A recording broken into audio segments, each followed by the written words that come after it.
the surgical fruit in American comics. This video is purely for entertainment and does not infringe on copyrights or laws. The rights to the novel and image belong to the original author. We do not claim ownership.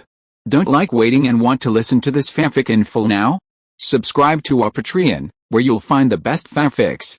Chapter 576, Azure Dragon, Part 2.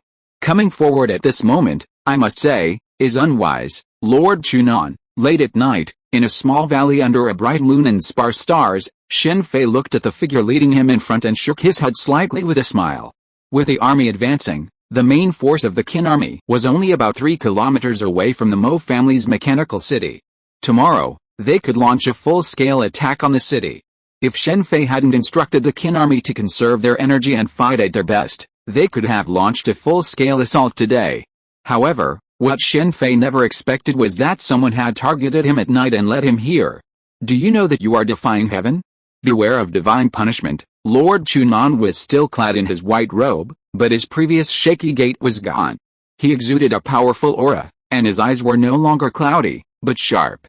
Going against heaven, how amusing. Lord Chunan's words caused Shen Fei to burst into laughter, so loud it filled the valley with echoes.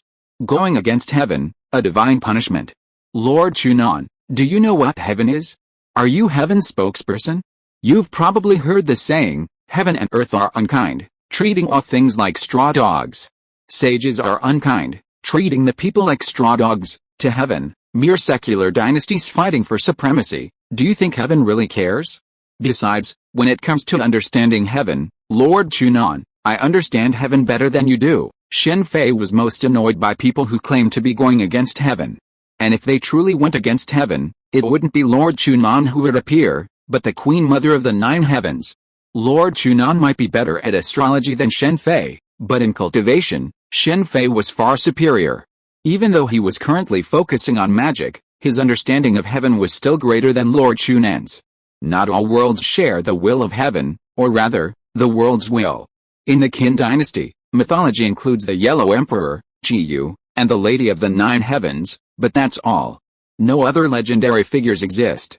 Even if the Conferred Gods War existed, it was vastly different from the legendary Conferred Gods War. If it were a world like Conferred Gods, Journey to the West, or Primordial Chaos, Shen Fei certainly wouldn't have intervened directly. But the Qin dynasty wasn't like that. Furthermore, even in worlds like Conferred Gods, Journey to the West, or Primordial Chaos, not everything is unchangeable. While the grand scheme of things might be unchangeable, smaller ones can be.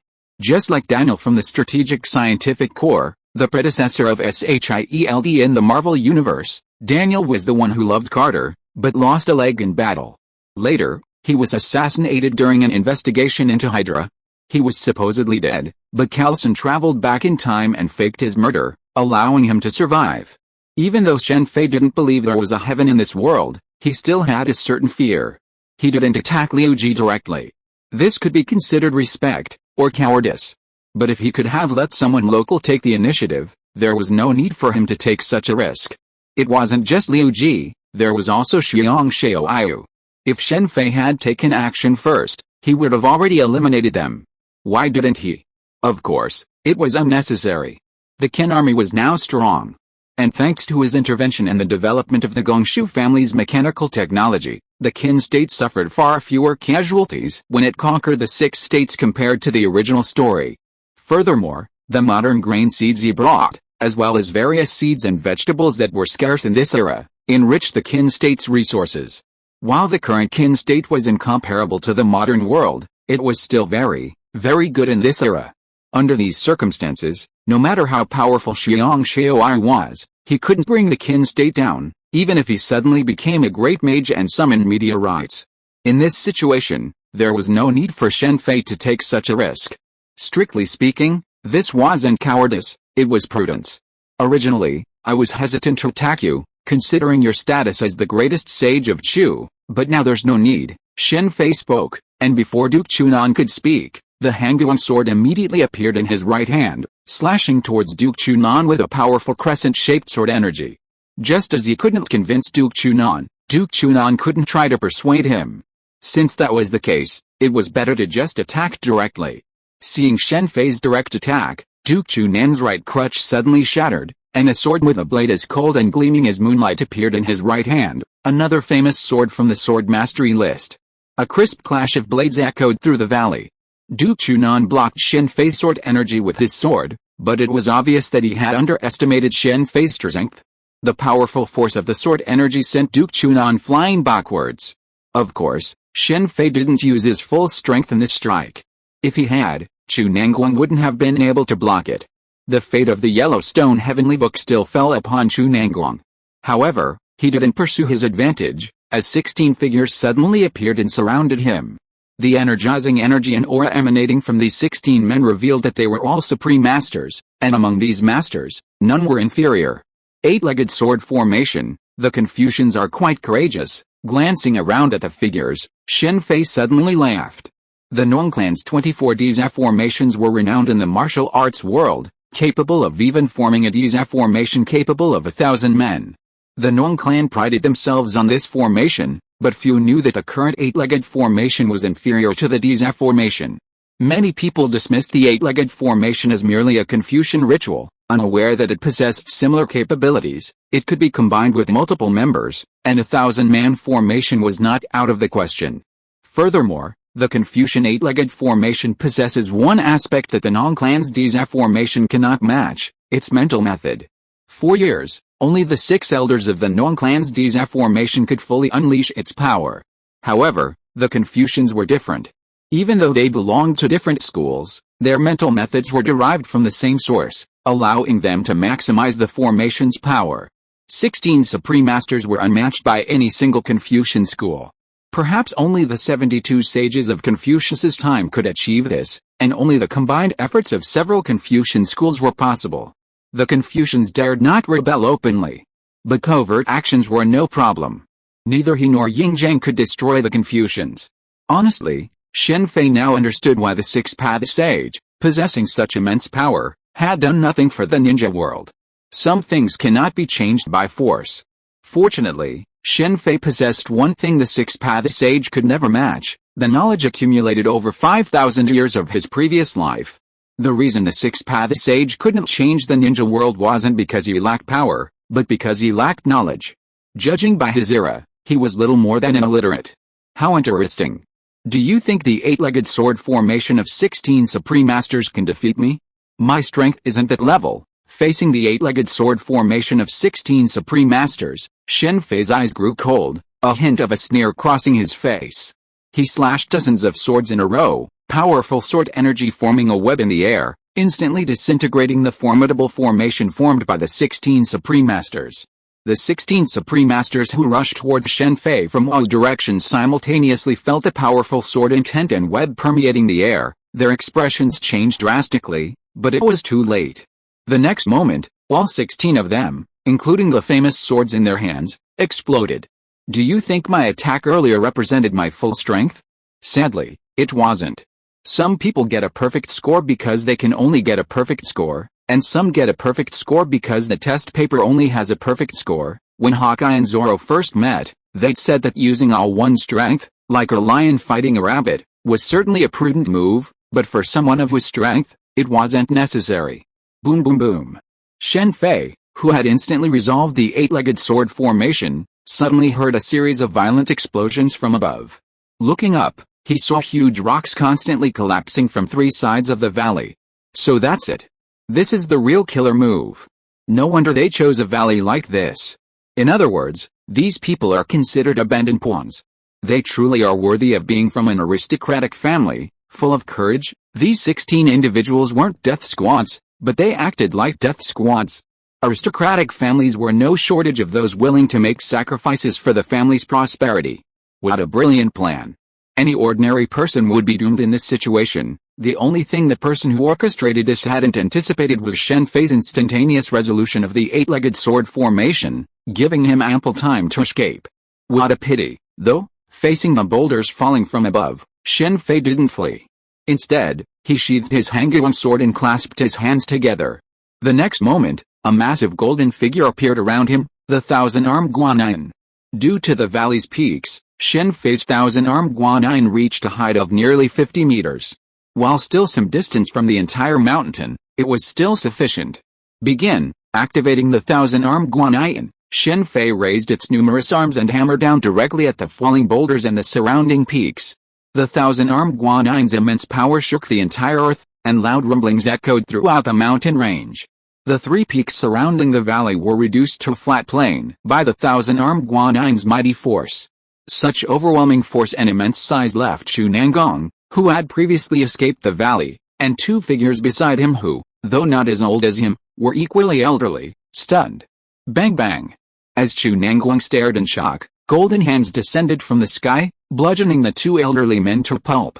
Poor them, these 2 held prestigious positions in this world, but unfortunately, Shen Fei didn't even give them a chance to speak. To Shen Fei, daring to participate in this attack, regardless of their identities, meant he couldn't save their lives. Who are you? Chu Nangong watched as the massive golden figure vanished, revealing Shen Fei, approximately 10 meters in front of him. By this point, Chu Nangong understood it was all over. Even if the mechanical azure dragon appeared, it would be no match for the golden figure. Hand over the Yellowstone Heavenly Book. If Chu Nangong hadn't attacked, Shen Fei might have been more polite, but now that he had, things were different. So that's why they gave up. Duke Chunan also ignored Shen Fei. It seemed as if he had finally figured out why the Yin-Yang family had changed their stance. Faced with such power, the Yin-Yang family had no choice but to change their stance if they wanted to avoid destruction. Unlike Duke Chunan, the Yin-Yang family didn't hold deep feelings towards Chu. Unlike Duke Chunan, Chang Pingjun, and others who dedicated their lives to Chu, they certainly didn't anticipate that, even then, Chu wouldn't re-establish the Great Chu Empire, but would instead establish the Han Dynasty. The various schools of thought had a very vague concept of nationhood. They could ally with Qin one day, or the other, depending on whether they could be valued.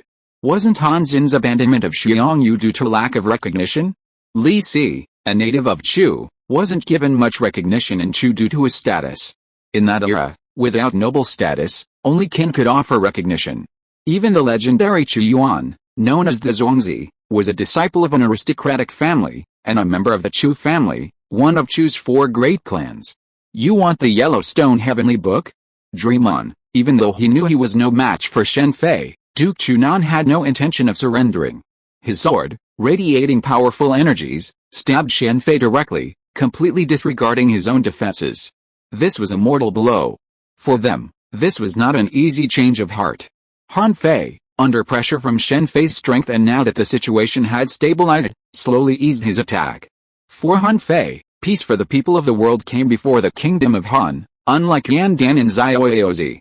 That's not up to you. Shen Fei's right hand, radiating black armament haki, grabbed Duke Chunan's sword, breaking it with a single blow. Immediately afterwards, he grasped Duke Chunan's neck. Give it to Jing Xianming. How interesting. After learning the whereabouts of the Yellowstone Heavenly Book from Duke Chunan's memories through the power of the double hands, Shen Fei felt both certain and surprised. This was understandable, as Lord Chunan had always acted according to the so-called prophecy. In the original novel, the Yellowstone Heavenly Book had fallen into Xianming's hands. The unexpected thing was that he assumed that now that the situation had become this way, Xianming's situation should have changed. Now that Jing Ke and Li Ji were still alive, Xianming naturally wouldn't be left an orphan. Instead, the bond between Xianming and Gao Yu had become even closer than in the original novel. In the original novel, it was Duan Murong who cared for Gao Yu, but now that Duan Murong was in Qin, Gao Yu was sent by Yan Dan to Li Ji's place, where she and Xianming had been childhood sweethearts. Isn't this Lord Nan? It seems he's finally unwilling to give up. Just as Shen Fei was contemplating Xianming's affairs, Xinghun stepped out.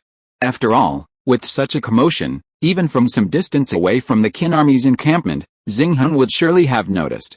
Since you're here, I'll leave his funeral to you, Shen Fei said, handing Lord Chunan's body to Xinghun. After all, he was the foremost sage of Chu and a renowned figure. Chapter 577, Azure Dragon, Part 2. A lot of traps, huh? Blast them. Looking ahead at the Mahas mechanical city shrouded in mist atop the mountain, Shen Fei immediately waved his hand, activating the already assembled 100 Battles Divine Crossbow. A barrage of explosives and crossbow bolts rained down from the sky, and the continuous explosion shook the surrounding ground. The carpet bombing destroyed the Mahas traps meticulously laid for years. Several mechanical white tigers, hidden in the dense forest, were drowned by the continuous explosions before they could even activate. While the 100 Battles divine crossbows unleashed their might, the Yin-Yang clan, the Six Gates, and the Great Qin soldiers faced a surprise attack from anti-Qin forces. The anti-Qin forces might have believed their attack was stealthy, but unfortunately, under Shen Fei's observation haki, they stood out like fireflies in the darkness. Even if Yandan and the others decided to retreat, they wouldn't just leave. How could Yandan willingly abandon the Mahas Mechanical City without confronting Shen Fei and the Empire? Not to mention the Mahas Mechanical City's head and trump card? What a shame for Mei Sanyang of the Pygia sect. The Pygia sect is a horizontal training martial art. Generally speaking, few women would pursue it. Women are drawn to beauty, and the training causes muscle tension. For men, this isn't a problem, and it might even be popular with women. But for women, the results are completely different. Just think of BCG in the hunter world. Women practicing horizontal training martial arts can achieve results. Of course, training in the armored sect is nothing compared to BCG, but even so, few women are willing to practice it. This isn't just in this world. The hard skills like the golden bell cover and iron shirt in under one person are also rarely practiced by women. The second aspect, naturally, is aptitude.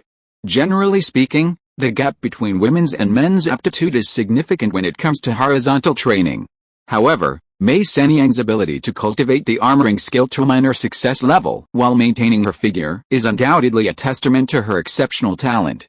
However, there are still some gaps between Mei Sanyang and Dian Qing. Dian Qing's armoring skill can block attacks from renowned swords like Bianxi's Ganjiang and Moyi, but Mei Sanyang can't. Relying on her armoring skill, Mei Sanyang was one of the first to advance, but she was quickly targeted by the Yin-Yang clan's Great Siming. After only a few rounds of fighting, Shen Fei knew Mei Sanyang was doomed. While the armoring skill offers considerable defense against swords and spears, against the Great Siming, not only was his martial arts superior to hers, but even the inherent fire poison of the skull blood handprint alone was too much for Mei Sanyang to withstand. Perhaps only someone with the armoring skill at Dian Qing's level could do that. After taking a quick look at the battle situation around him, Shen Fei handed over command of the troops on the scene to Meng Yu and headed towards the interior of the Mahas Mechanical City. Although the leaders of the various schools of thought and the nobles of the Six Kingdoms had left, Yan Dan, Xiaozi, and others remained. "Who are you?" As Shen Fei entered the gate of the Mahas Mechanical City, the 10 Mahas disciples guarding the area rushed forward. Facing the charging Mahas disciples, Shen Fei stood still. Just as these people were about 3 meters away from Shen Fei, a cold sword light suddenly illuminated among them. A moment later, 10 Mahas disciples fell in a pool of blood.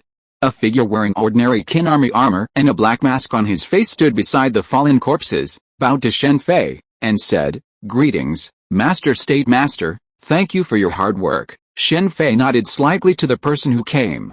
Judging from the person's attire, it was just an ordinary Qin army soldier, but if you saw the sword in her hand, it would be completely different. The person who came was Jing Liu, one of the 8 swords of King Yu. "You are suspected, so that's how it is. Zhang Liang is worthy of being Zhang Liang." After Tian Yan roughly recounted what had happened in the Mahas Mechanical City through a secret technique similar to the sound of nature, Shen Fei couldn't help but sigh that Zhang Liang was worthy of being a sage of strategy. Even without evidence, he had locked on to the target. Of course, Tian Yan was not bad either. From the attitudes of Yandan and others, she immediately realized that she was being suspected, so she left decisively. Tian Yan, the female Guanzhong, was not exaggerating in her wisdom. In Shen Fei's opinion, Tian Yan was not inferior to Zhang Liang in wisdom, and even surpassed Zhang Liang in martial arts. Her only limitation was her gender. After Zhang Liang suspected Tian Yan, he immediately began to test her.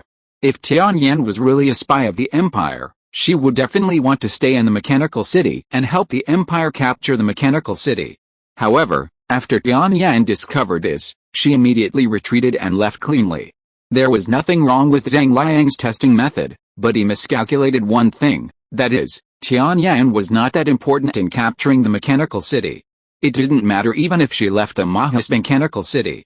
Moreover, with Tian Yan's martial arts, she could sneak back in at any time after leaving. Because of the previous incident involving Gu Qianai, Shen Fei and Jing Liu encountered little resistance as they navigated the Mechanical City. Most of the Maoist disciples and members of other factions who could move were outside resisting the imperial attack. Gu Qianai's move directly disrupted Yandan's strategy of using the mechanical city as a stronghold. I'm surprised you didn't leave. Aren't you afraid of implicating the Confucianists? Shen Fei said to one of them, smiling after arriving at the mechanical city's main hall and seeing Yandan and the others waiting there. This person was naturally Zhang Liang. As a disciple of Confucianism, and with his wisdom, he should have been behind the scenes orchestrating the relevant activities.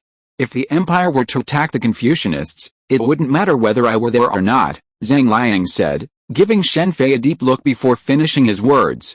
His visits to the three kingdoms of Han, Zhao, and Wei had taught him one thing: if he didn't seize the opportunity now, he'd never have another chance in the future.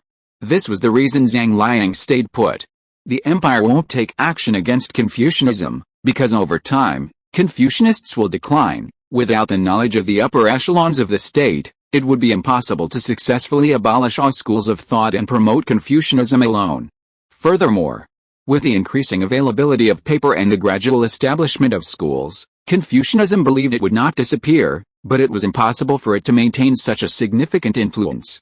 Zhang Liang's expression immediately darkened at Shen Fei's words. While ordinary people wouldn't see the imminent decline of Confucianism, Zhang Liang was no ordinary person. The current system implemented by the empire had already enabled him to foresee Confucianism's decline. Now was a crucial moment for a reshuffle among the various schools of thought. With the exception of Taoism, whose status remained largely unchanged due to its transcendence of worldly concerns, the others were less certain. The rise of medical practitioners and renowned scholars in particular had already led many members of the various schools of thought to consider joining the empire. Physicians and scholars of note were once considered inferior to the other schools of thought. However, these schools are now rivaling the four great schools of thought: Taoism, Confucianism, Maoism, and agriculture.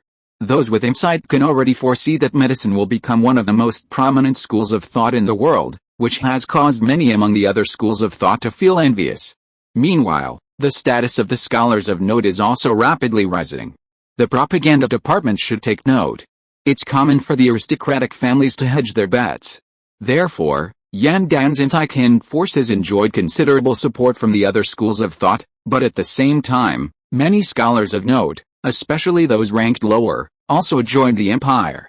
At this point, joining the empire would naturally grant them considerable status, but unfortunately, Confucianism, due to its inherent principles, makes it difficult to join the empire. After all, the empire is based on the rule of law, while Confucianism is based on benevolence. As the greatest emperor of all time, Yingzheng held no prejudice against Confucianism, unlike Shen Fei. However, Yingzheng was an emperor after all. To gain the empire's support, he had to demonstrate his worth. While other aspects of Confucianism could be ignored, the first thing they had to do was pledge allegiance. If they couldn't even pledge allegiance, why would the empire support them? It wasn't that Confucianists didn't pledge direct allegiance. When Yingzheng ascended the throne, several of the 7 Confucian schools had gone, but they all supported feudalism and benevolent rule. After the Black Dragon appeared and Yingzheng suppressed everything, they retreated, but never again mentioned pledging allegiance. Zhang Liang's expression was bleak, not because Confucianism was in decline, but because, with the empire's growing strength, the Korean state had no chance of restoration. Yingzheng was brutal and cruel, arrogant and extravagant, tyrannical, and perverse. He imposed heavy taxes, slaughtered innocent people, and destroyed the country. Countless people lost their lives because of his actions. The Xianzong claimed to be detached, but he willingly acted as a pawn of the empire, aiding and abetting Zhou's cruelty. Little did he know that the people of the world have suffered from the Qin for a long time. Yingzheng will surely suffer the consequences. As Zhang Liang's expression darkened, Xiaozi stepped forward and spoke with a righteous face. Shen Fei's public identity during the Qin dynasty was that of a Taoist Xianzong. The world has suffered from the Qin for a long time. Seeing Xiaozi's righteous expression, Shen Fei suddenly laughed out loud. After a long time, the smile subsided. He looked at Xiaozi and said, "You mean you are rebelling against Qin for the sake of the people?" "That's right," Xiaozi said with a firm face. For the sake of the people of the world, this is really making me laugh to death. I have never seen such a shameless person." When Shen Fei said this, his eyes changed. He raised his right finger, pointed at Xiaozi and others, and said loudly, "People of the world, then who can tell me, which one of you is a real commoner? You, Yan Dan, are the Prince of Yan. Xiaozi, are the descendants of a great noble family of Zhao. Wei Zhuang, are the nobles of Han. Zhang Lang, are from the Zhang family, which has been the Prime Minister of Han for 5 generations. You people are just unwilling to lose your power and status under the guise of doing it for the people of the world. If you want to restore your country and recover your power and status, just say it directly, don't put on such a disgusting look. I have heard for a long time that there are many heroes in the land of Yan and Zhao, but the so-called person who killed his teacher and seized the throne turned out to be a chivalrous man. Please forgive my ignorance, I have never heard of such a chivalrous man, or is this the standard of your so-called chivalrous man, you?" Hearing Shen Fei talking about killing his teacher and seizing the throne, Yan Dan immediately couldn't help but jumped out, but Shen Fei didn't give him a chance to let him continue, and interrupted him directly. "What do you mean by you? Did I say something wrong, Yan Dan? Dare you swear to heaven that you had nothing to do with this 6-fingered Black Knight's death? As far as I know, his remains are within the mechanical city." Yan Dan's face turned pale at Shen Fei's retort. He opened his mouth to explain, but ultimately nothing came out. After all, Shen Fei was telling the truth. So this is the standard of a chivalrous man in Yan's Hale? Even Luo Ang doesn't meet that standard. I'm really impressed. Shen Fei's words left Yan Dan and the others speechless. Behind him, Tian Yan, speaking in the tone of a young man, delivered another attack. Luo Ang assassins have the worst reputation in the martial arts world. Now Jing Liu has actually described the heroes of Yan's Hale as inferior to Luo Ang, nearly making Xiaozi and the others vomit blood in anger. You're conflating right and wrong. Before becoming the head of the Taoist sect, Xiaozi was a hero of Yan's Hale. Even now, he retains his chivalrous demeanor. Conflating right and wrong isn't the truth. You should know about the novelist among the 100 schools of thought. Many novelists are writing about Yan Dan's murder of his master and his rise to power. I'm afraid it won't be long before the entire world knows about it, and will also know the standard of a chivalrous man in Yan's Hale. As soon as Shen Fei finished speaking, Yan Dan's body trembled, and a large mouthful of blood spurted out of his mouth. What does it mean to be like shrimp and pig heart? What Shen Fei is doing now is just that. In this era, reputation and face are paramount, especially for someone like Yan Dan. Ruining his reputation is more painful than taking his life. In reality, Yan Dan had already committed suicide. Shen Fei's previous propaganda efforts in Yan had deeply troubled him, especially with the recent gathering of anti-Qin forces. Many of them looked at him with strange eyes, and even those who were part of the anti-Qin faction still despised him. The advent of paper brought novelists, once largely ignored, into the public eye. While novels existed during the bamboo slip era, they were difficult and expensive to write on, and due to literacy issues, their circulation was limited. But now, with paper and Shen Fei's continued efforts to promote education, novelists began to flourish. As a later figure, Shen Fei understood the concept of cultural invasion and naturally would not let them off the hook.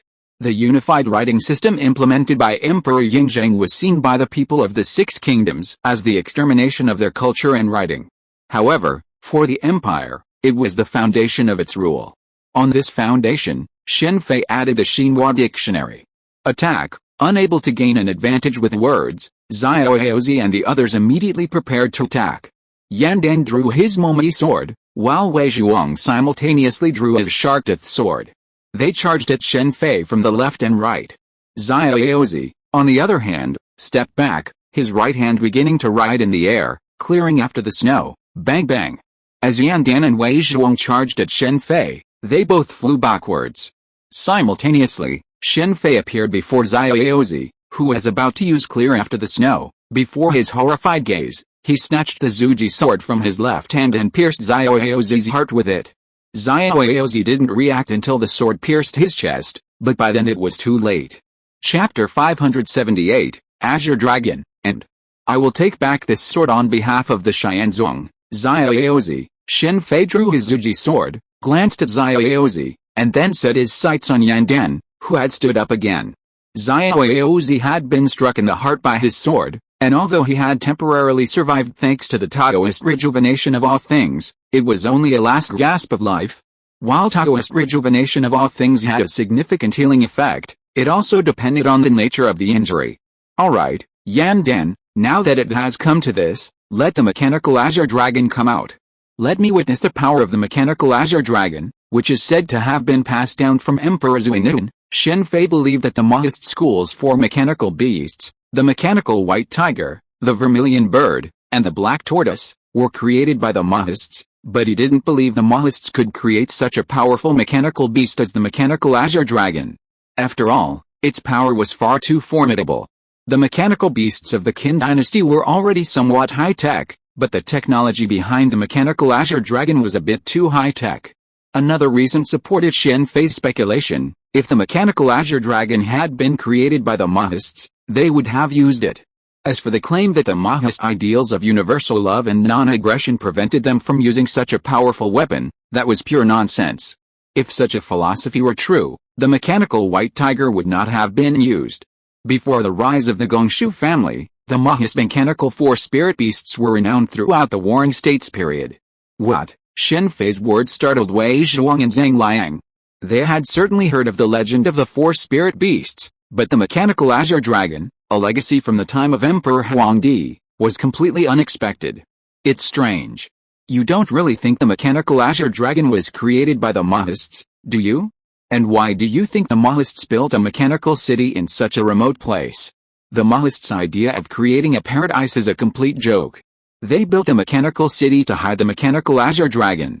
The reason they never use the mechanical azure dragon isn't because of universal love or non-aggression, but because once the mechanical azure dragon is activated, the mechanical city will be destroyed. Am I right, Yan Dan? Who are you? How do you know all this? Yan Dan was not only astounded by Shen Fei's martial arts skills, but also by the secrets he revealed. He only learned so much when he was designated as the next leader of the Maoist school. Although the Maoist school had many masters in Yan Dan's generation, such as Jing Kei's personality was completely unsuitable for the position of leader. In the original novel, Yan Dan passed on his skills to Tian Ming and appointed him as the next leader. This was partly due to Yan Dan's guilt towards Jing Kei, and partly because he wanted to bind Gai Nai to the Maoist school. After Yan Dan's death, Gao Jianli became the most skilled martial artist in the Maoist school. However, Gao Jianli's strength was no match for the Maoist school's overall strength. I know many things you don't know. If it weren't for the Azure Dragon here, do you really think I'd have the time to come here and deal with you, a bunch of stray dogs? Shen Fei said this when he suddenly felt the ground begin to shake violently. Simultaneously, a mighty dragon roar echoed from within the mechanical city. The Azure Dragon has activated. It looks like this place is about to collapse. Let's go. As the mechanical city's shaking intensified, the ground and walls began to crack. Shen Fei immediately nodded to Tian Yan and headed outside. Although he walked, his figure quickly disappeared from the hall. The Azure Dragon has activated. Get out. Seeing Shen Fei's reckless departure, Yan Dan's eyes flashed with anger. Shen Fei's attitude showed that he, the crown prince of Yan and a leader of the Maoist school, held him in the dark, not even bothering to kill him. Master, you? Zhang Liang walked over to Xiaozi, helped him to his feet, and looked at Yan Dan, at a loss for words. He possessed incredible wisdom, but faced with absolute power, his intelligence was of little use. Just like Han Fei back then, no matter how talented and ambitious he was, facing the overwhelming Qin army, he could only reluctantly serve as a hostage in Shenyang.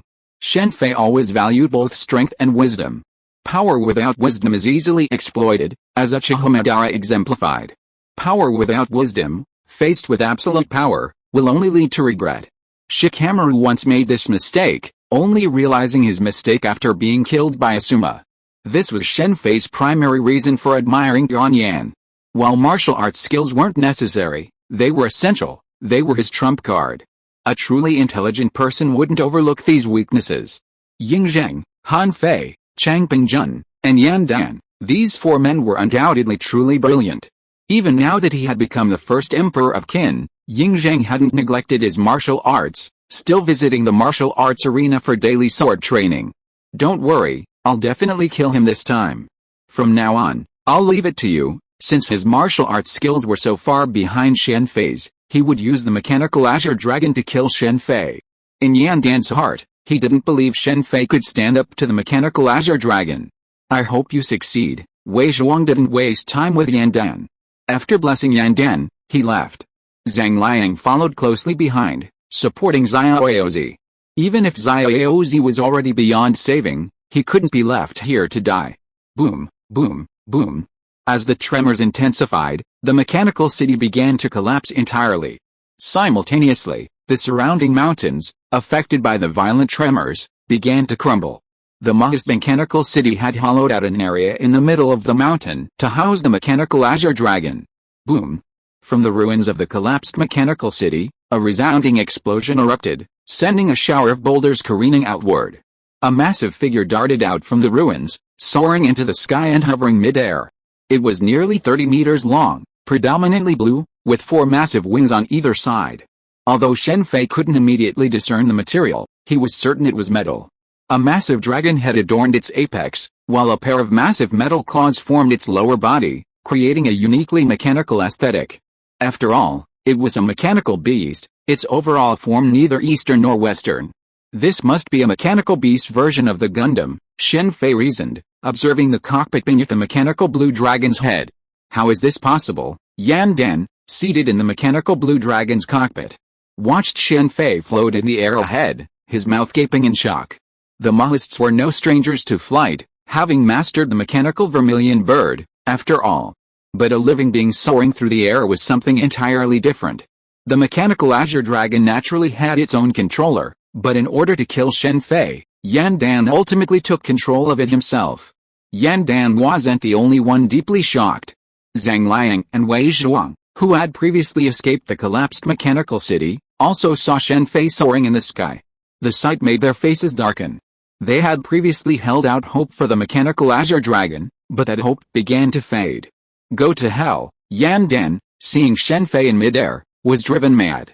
With a furious roar, the mechanical azure dragon's maw opened, and the next moment, a raging sea of flames instantly engulfed the area surrounding Shen Fei.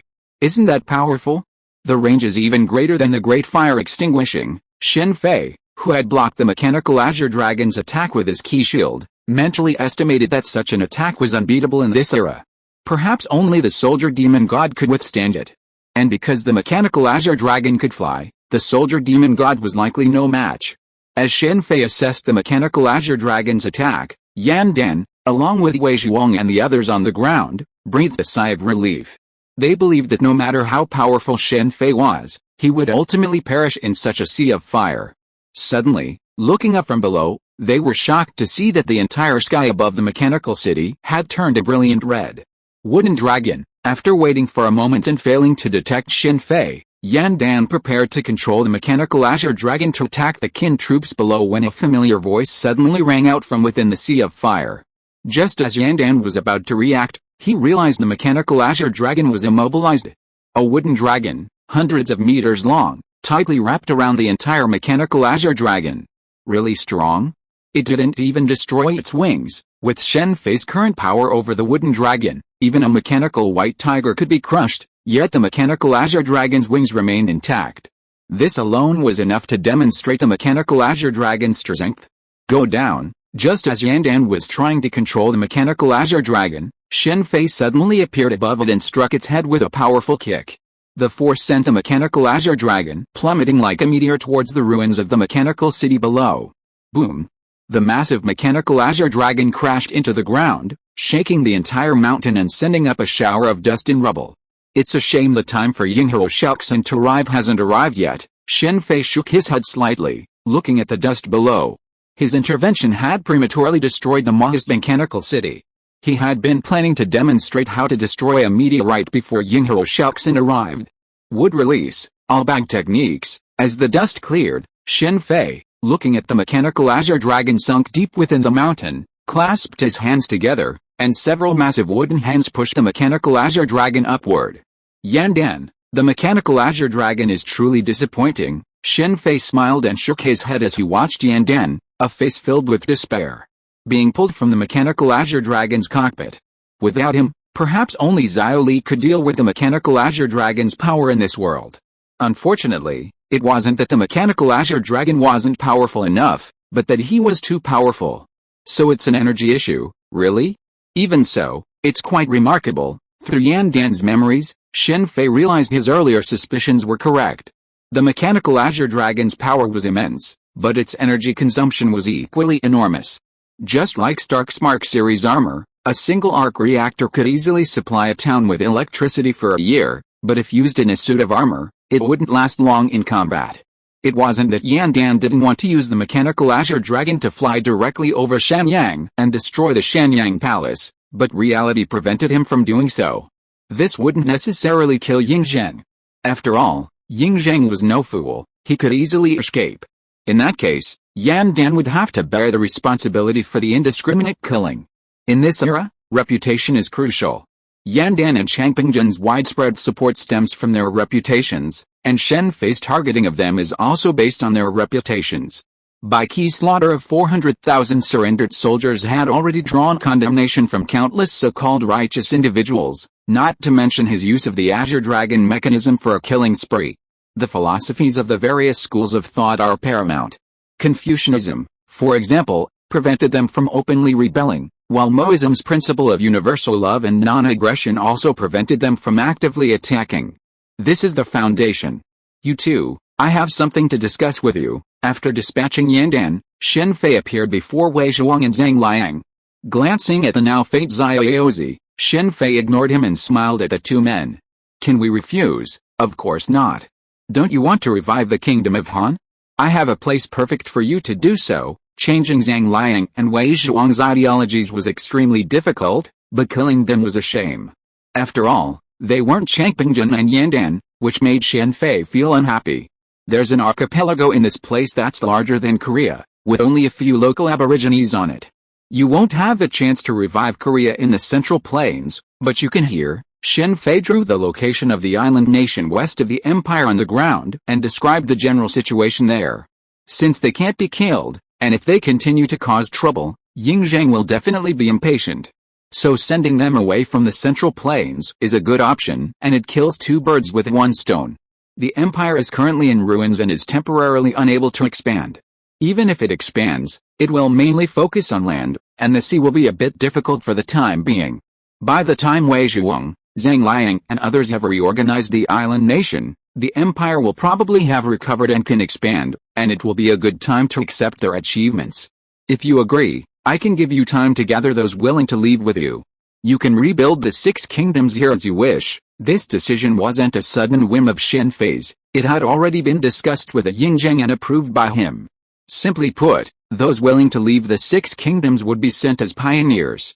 A sea route requires nautical charts. So this would be a good opportunity for these anti-Qin forces to explore a safe sea route. Even if Han Fei was willing to leave, Yingzheng would agree. Having these people in the vanguard, spreading culture, would save a great deal of time once the Imperial Army arrived. Unifying the world and becoming the first captain of the world was Yingzheng's current goal. That's a good tactic from Yingzheng.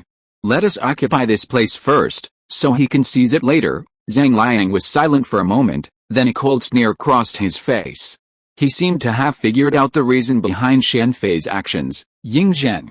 Yes, Your Majesty, that's the idea. But so what? If you agree to this proposal, you still have a chance. If you disagree, you won't have any chance at all. Even if Zhang Liang saw through his plan, Shen Fei didn't care. This was a blatant conspiracy. Anyone would know the choice, to die now or in the future. And for the Empire, this was also a good thing. By removing the troublemakers, the Empire could develop peacefully. Chapter 579 Mr. Smile. Okay, we agree. Although Zhang Liang was deeply reluctant, he ultimately agreed to Shen Fei's request. Shen Fei's demonstrated strength was simply too great, and coupled with the current prosperity of the Qin Empire, attempting to rebel against it was like trying to stop a chariot with a mantis arm. Given this situation, it would be better to gamble everything overseas. This generation had no chance, but what about the next? Yingzheng was a man of great talent and strategy, but the future of his descendants was uncertain. Shen Fei was aware of Zhang Liang's intentions, but he didn't care. Yingzheng could lie for at least hundreds, even thousands of years. With that much time, perhaps this world's Qin Shi Huang could become closer to the moon world's Yingzheng. Having Zhang Liang and the others set their sights overseas was also intended to open the eyes of the aristocratic families at home. If they wanted profit, why would they confront Yingzheng at home? Why not explore new worlds at sea? At this moment, Shen Fei even wanted to say to them, "Want my treasure? Come on, I've hidden it at the end of the ocean. Go find it," and usher in the age of exploration. Looking back over thousands of years, China's modern decline stemmed primarily from Confucian ideals, which were not incorporated into the age of exploration. Things were different now, with the Qin Empire ushering in the age of exploration. As for Zhang Liang and the others' hopes of a comeback, they were pure fantasy. Earth Escape, Yellow Spring Swamp. Although Shen Fei had reached an agreement with Zhang Liang and Wei Zhuang, he had no intention of letting go of the anti-Qin forces who had arrived at the Mechanical City. These were die-hard anti-Qin factions, and he needed to make an example of them, so these individuals were naturally the ones to be used as a warning. This time, Shen Fei didn't involve the Qin army, the Yin-Yang school, the Six Gates, or other factions. He took action himself. Using Earth Escape, he created a massive swamp nearly 1,000 meters in radius, submerging everyone in it. Even ninjas faced the Yellow Spring Swamp, which was unavoidable, let alone these people. Regardless of their status as top-tier experts, they were all equally trapped. It was at this moment that Shen Fei realized that the best ninjutsu against cavalry wasn't the Earthflow Wall, but the Yellow Spring Swamp. The Xiong clan is quite lucky, although Shen Fei had eliminated the vast majority of the anti-Qin forces this time, a small number still fled early. This place, after all, is deep in the mountains, making a complete blockade extremely difficult unless Shen Fei constantly uses his observation haki to monitor the surroundings. Besides Fan Zheng, Xiong Liang, and others from the Xiong clan, Master Ban and Master Su of the Maoist school also escaped. After all, the Maoist Mechanical City had been here for over 100 years, and given their expertise in mechanical beasts, they had already dug tunnels around it. Shen Fei didn't take their escape too seriously. Partly because they were unlikely to cause any great harm, and partly because he naturally guessed where they would be heading, to the inn in Shanghai City, where Paling was staying. With the deaths of Yan Dan, Xiaozi, and others, the Maoist Mechanical City incident drew to a close. The Qin army was cleaning up the mess and escorting the prisoners, while Gong Shuzhou was researching the mechanical Azure Dragon and trying to find a way to transport it back home. After a brief inspection of the mechanical Azure Dragon, Shen Fei gave up. While the mechanical Azure Dragon was certainly powerful and fast, even in the Naruto world, it would be enough for a cage-level expert to wield. However, for Shen Fei right now, it was of little use, and it would be better to let the Gongshu clan study it. The Snowy Sword, it's time to return it to the Taoist Xianzong. After the matter was concluded, Shen Fei arranged for someone to send the Snowy Sword to the Taoist Xianzong. After all, it was a token of the Taoist masters of all generations, so it was natural to return it to the Taoist sectas for the Taoist Shinran conflict. With Xiaozi's death, this generation's conflict would be completely resolved, of course, only within that conflict.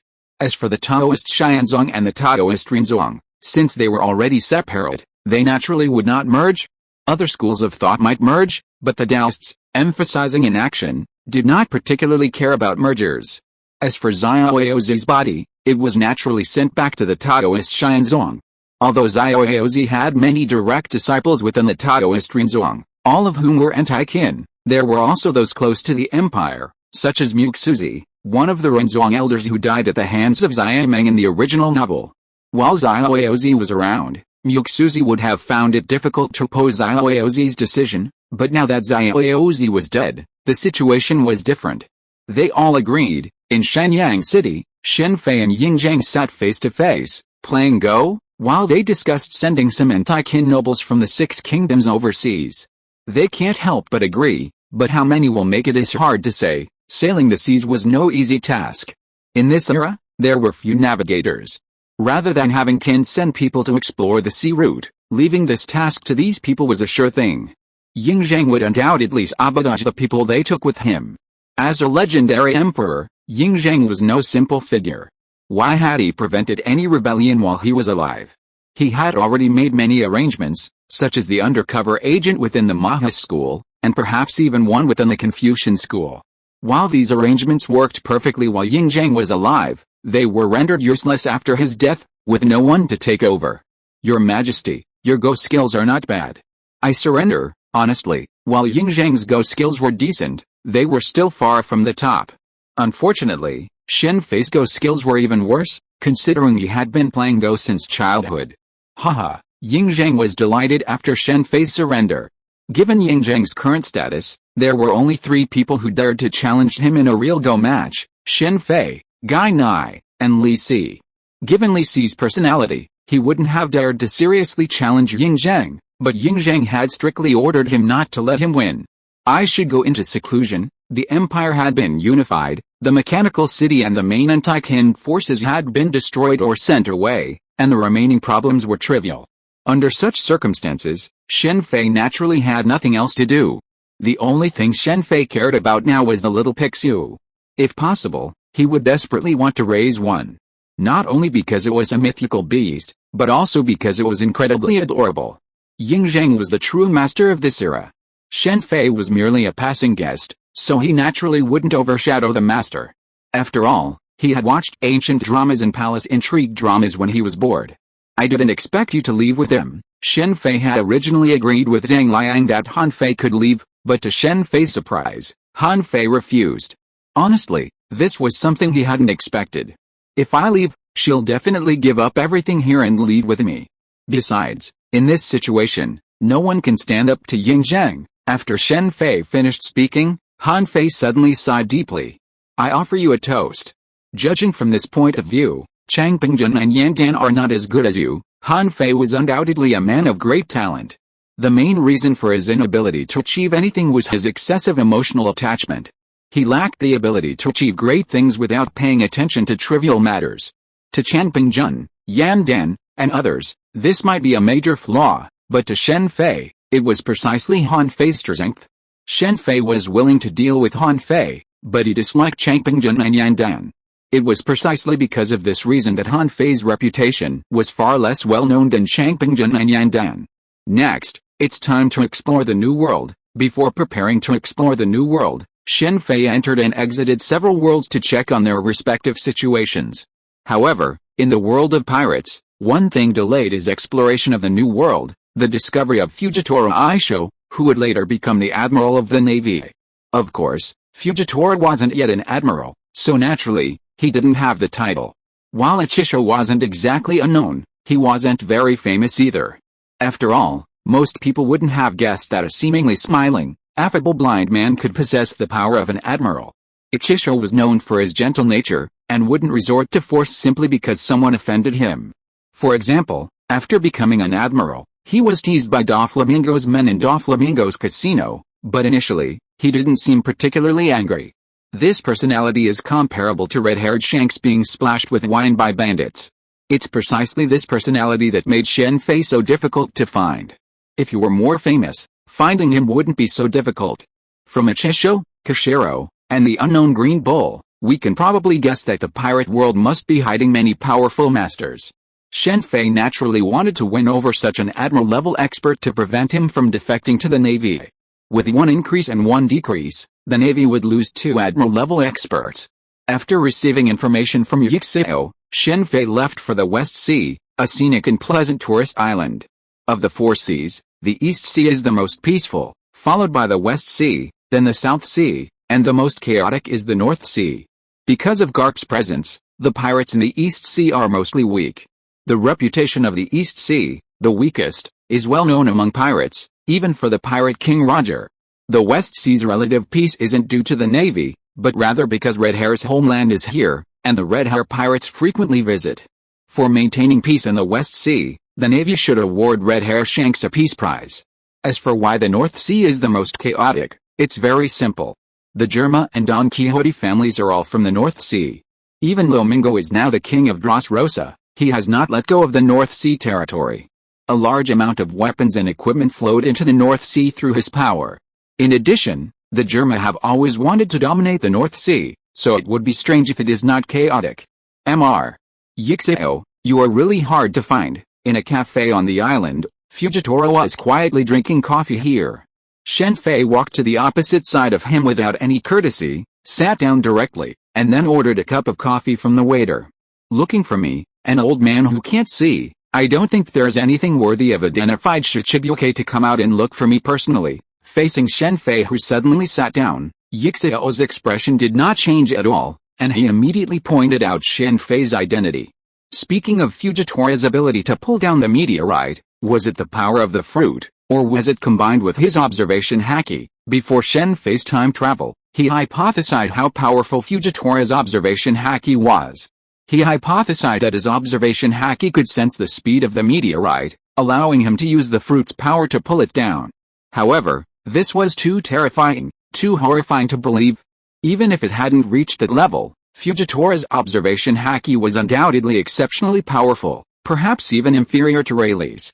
It wasn't that Shen Fei looked down on Rayleigh, but rather that Fujitora was blind. Even those who practiced observation haki still relied primarily on their vision, just like Shen Fei now. Except for the beginning of his practice, he often used it constantly, but that's no longer the case. But Fujitora was different.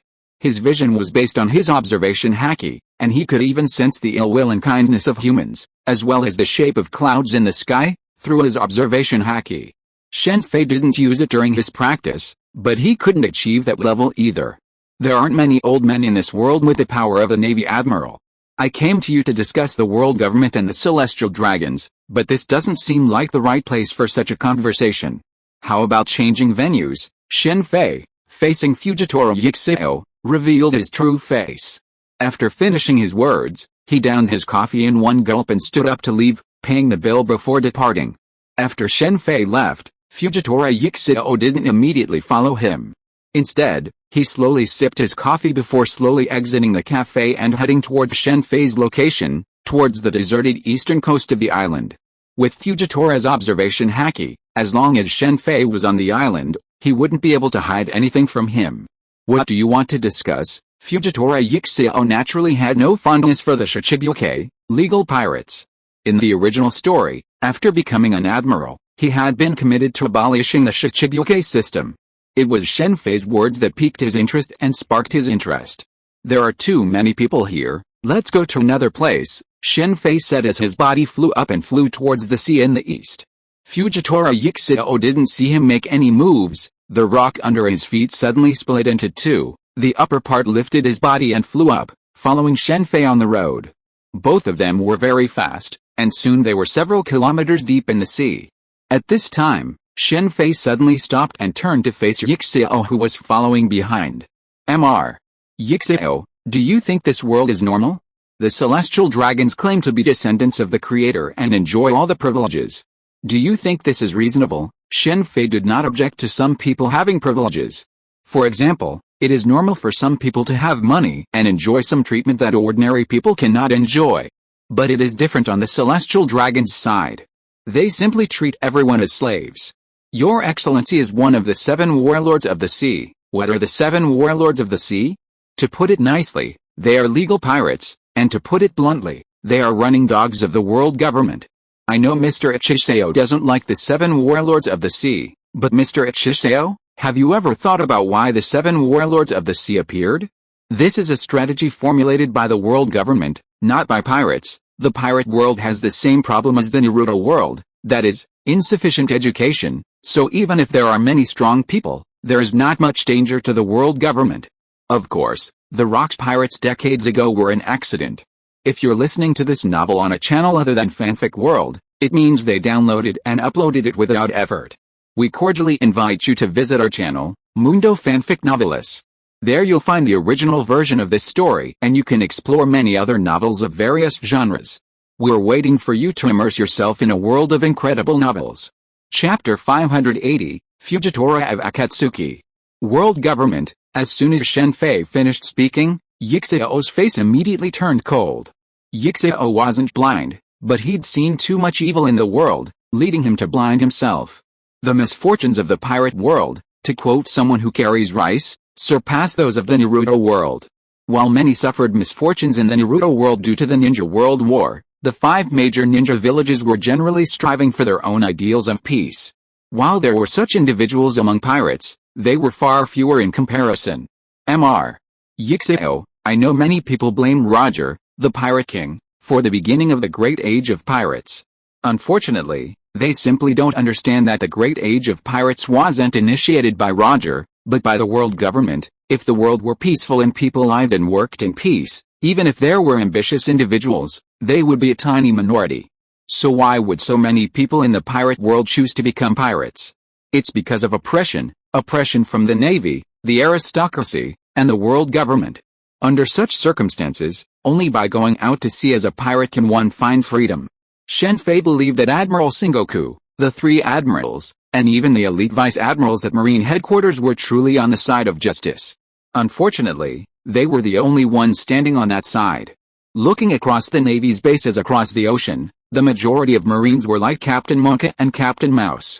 Marines like Smoker and Tino were few and far between. Many people initially aspired to become pirates, but were ultimately forced into the profession. Take Zoro, for example. Why was he persuaded by Luffy to become a pirate? Luffy's charisma played a role, but so did pressure from the Navy.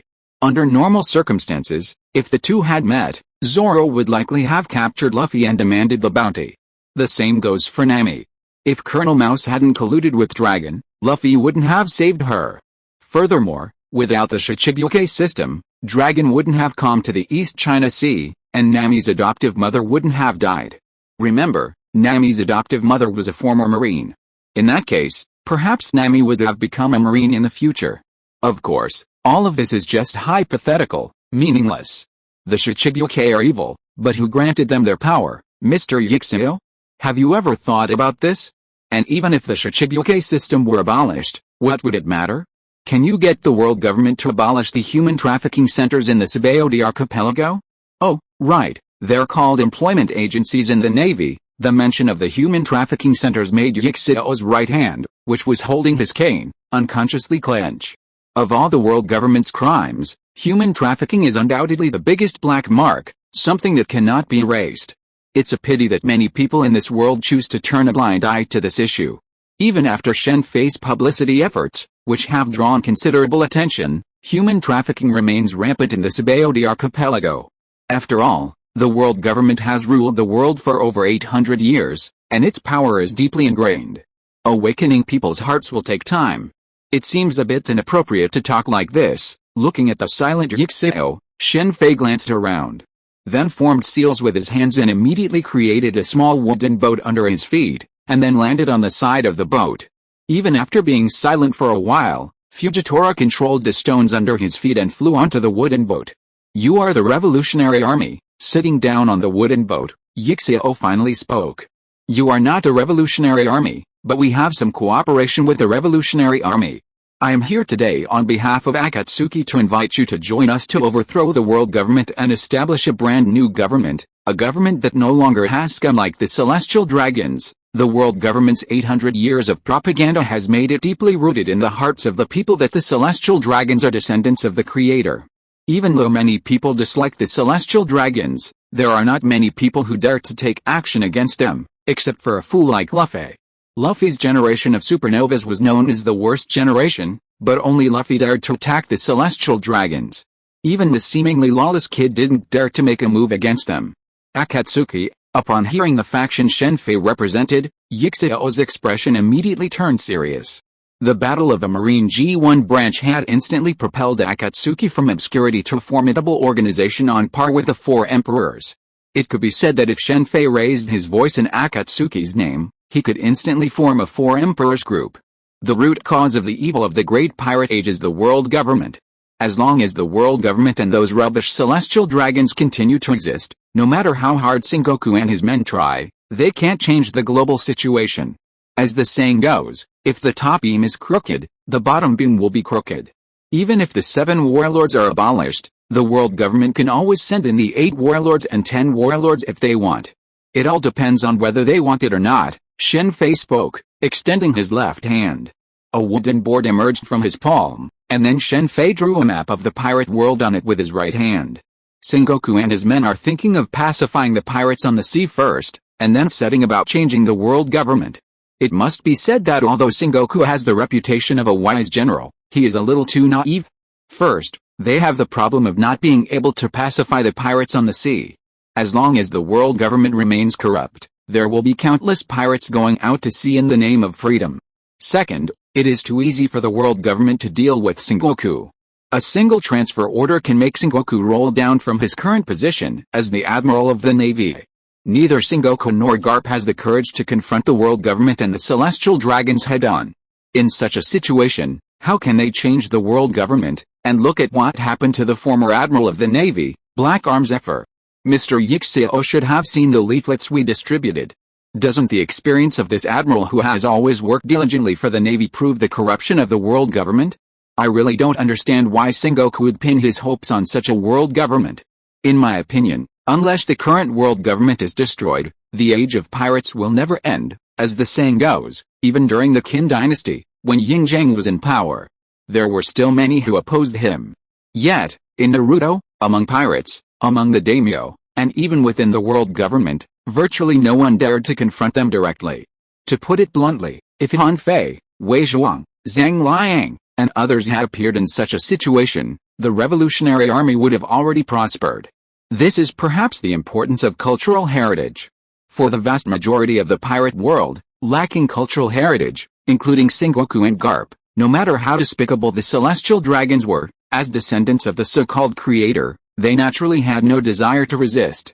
Even Garp constantly denounced the celestial dragons as worthless, yet he would still protect them in times of crisis. But if Shen Fei, or any other celestial being, were to act like the creator, let alone the celestial dragons, such actions would have already revolted them. Even if Yin Zhang dared to act like this, the entire world would have rebelled. Kill any god who stood in their way, even if it was the Buddha. Actually, the current situation could have been changed. The Rocks pirates could have achieved this. They could have destroyed the celestial dragons in the Valley of the Gods. It's a shame they were stopped by Garp and Roger. It's truly ridiculous. Speaking of Garp and Roger, Shen Fei couldn't help but shake his head with emotion. Were the Rocks pirates stopped by Garp and Loki, Yi-Xiao, despite his formidable strength, was still a lone soldier. There were many things he didn't know. Perhaps only after becoming an admiral would he gain access to those secrets. Yes, do you think Garp and Roger were right? Shen Fei asked, nodding. It's said the Rocks pirates are brutal and cruel. If they destroyed the celestial dragons, the world government, and ruled the world, it would only cause greater chaos, Yi-Xiao said after a moment's silence. Ha, your idea is the same as Garp and Roger at that time, but in my opinion, this is taken for granted. Perhaps if the Rocks pirates rule the world, the whole world will become more chaotic, but that is better than the current rule of the world government and better than the celestial dragons. No matter how powerful Rocks and the others are, they can't treat everyone as slaves like the celestial dragons do now. Once people are dissatisfied with their rule, some people will naturally resist them, instead of like this, where no one dares to resist the celestial dragons at all. Mr. Yi-Xiao, I know you also can't stand the celestial dragons, but do you dare to kill them openly? And there are human trafficking houses, you should also dislike them, but have you ever rescued anyone captured there? Shen Fei's words made Yi-Xiao's body tremble. He had never thought about or considered this problem. In this world, only Luffy and other young men from the Straw Hat Pirates could do something that risked their lives to bring down the Emperor. The same thing goes for the human trafficking ring. Many in this world dislike it, but only Luffy and his ilk dare to confront it head-on.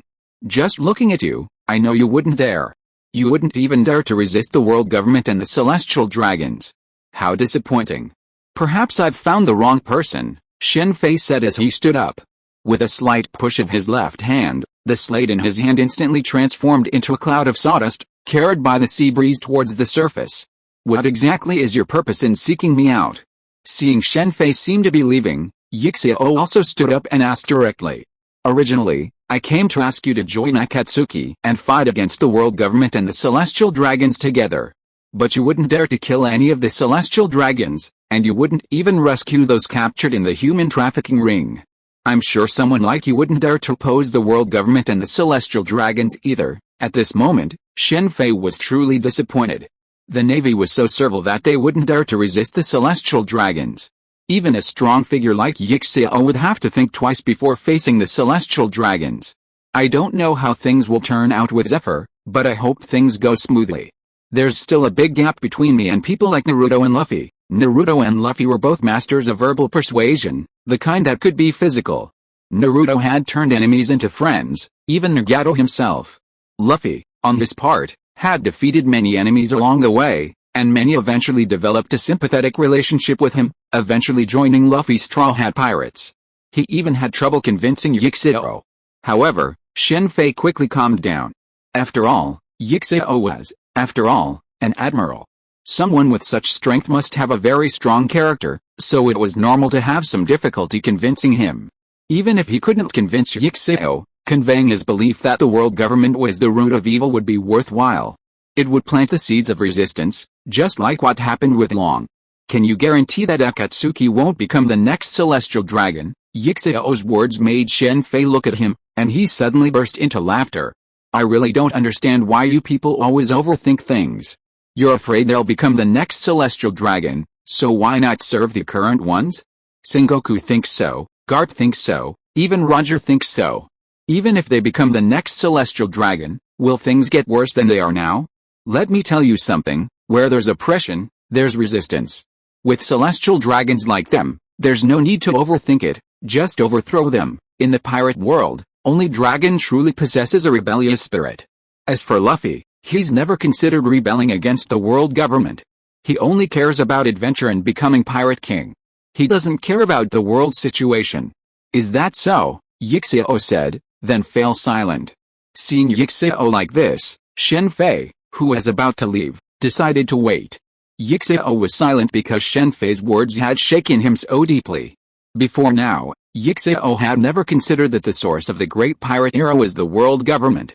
Originally, G-Virus's vision was similar to Sengoku's, which is why he joined the Navy and became the new admiral, intent on changing world order.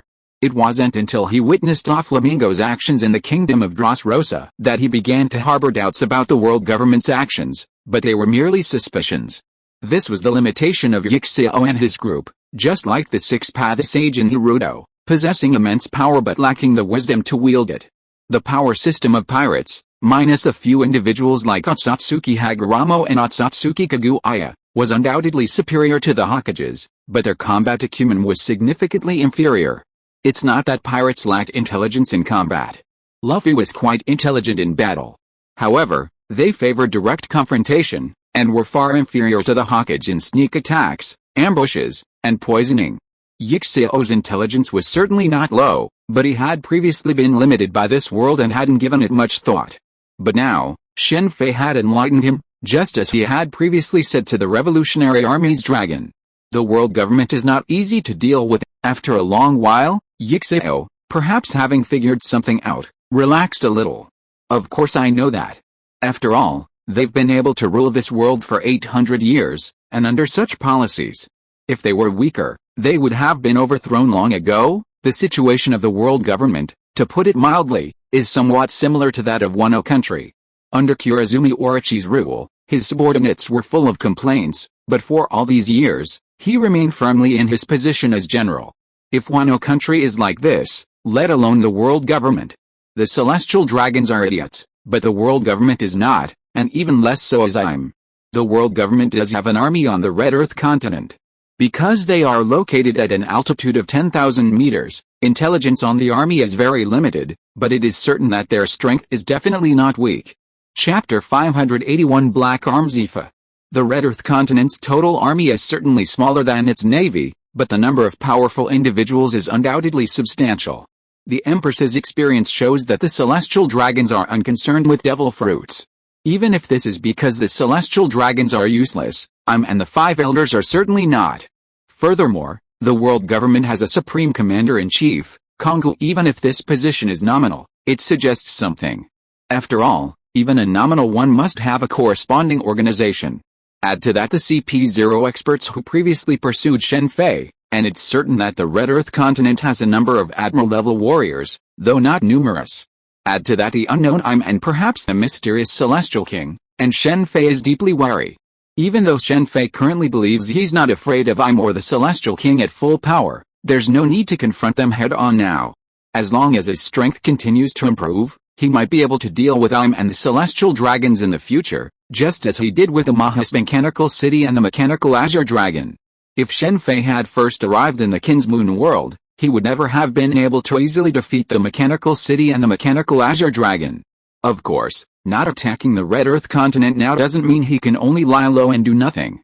Overthrowing the world government and establishing a new one will take time, and this time is the process of slowly building a new navy and a new world government.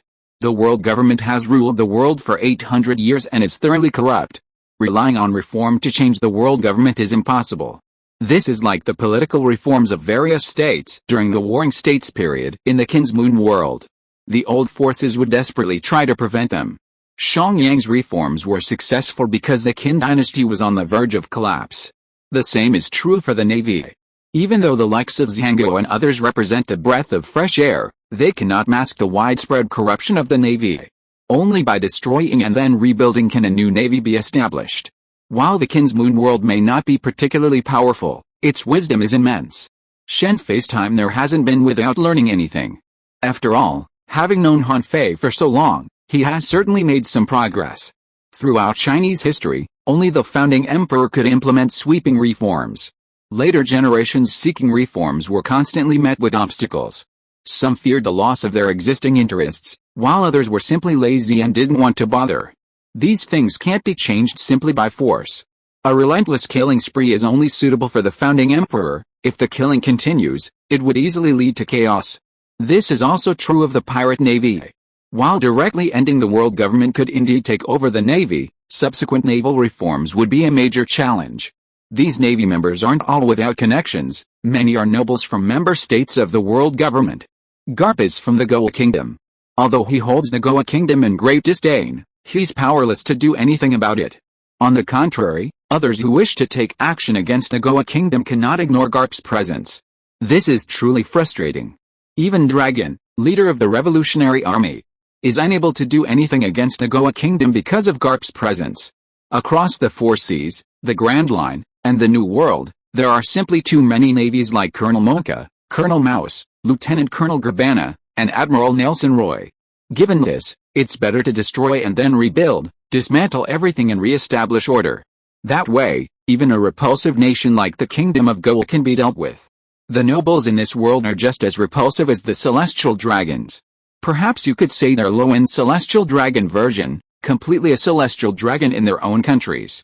There are quite a few nations like the Kingdom of Goa. The world government may be powerful, but that's no reason to do nothing. If no one overthrows it, the world will remain under its rule, and true peace will be impossible. Just like the Celestial Empire before Shen Fei traveled through time, modern life existed there without the sacrifices of his ancestors. This world is the same, except that, with the exception of the dragons, the other nations like Warring States, Garp, and others are blind to this fact due to their limited thinking. Doing so might result in heavy casualties in the short term, but it could bring peace to this ocean in the future. However, as long as the world government rules, this ocean will never be peaceful.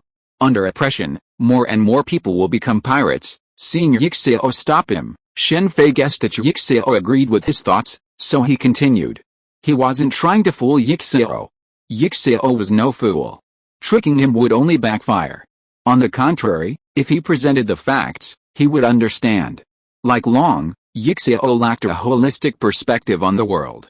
Because he placed too high a status on the celestial dragons, he naturally couldn't, like Shen Fei, see the world system from a holistic, fundamental perspective. Long didn't have this problem. As the Revolutionary Army, they were inherently opposed to the world government, so they naturally didn't hold the celestial dragons in high esteem. This was somewhat similar to the world of Naruto. Even ninjas, even those with greater power than the daimyo, including Hashirama Senju and Madara Uchiha, never considered replacing them. The only difference was the immense power of the world government in the pirate world. What is Akatsuki going to do? Yixio continued to ask. Are you willing to join Akatsuki? Shen Fei countered. If it can bring peace to the world and eliminate those unbearable tragedies, I'm willing to sacrifice my strength. I might die. What's the harm in giving up such a pitiful fate? Okay, here's your uniform and code name. Seeing Yixio's agreement, Shen Fei immediately produced an Akatsuki uniform and a ring with the word tiger on it. Of course, this ring didn't have the communication capabilities of Akatsuki's rings. After all, there were no outer path demon statue in this world. Yixio's codename was Akatsuki Fujitora. Although he wasn't an admiral yet, the name Fujitora was a good one, perfect for him. Now, I can tell you Akatsuki's plan.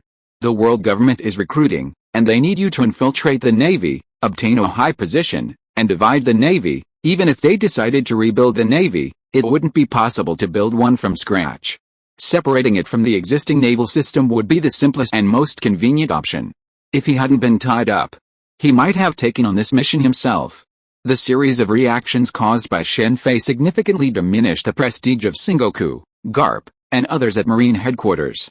Coupled with the revelation of the truth, many defected from the Navy, and Shen Fei's previous battles with Garp and others in the G1 branch, the Navy's power was significantly weakened, even without having experienced a Battle of Marineford. As a result, the world government and the Navy launched a massive recruitment drive.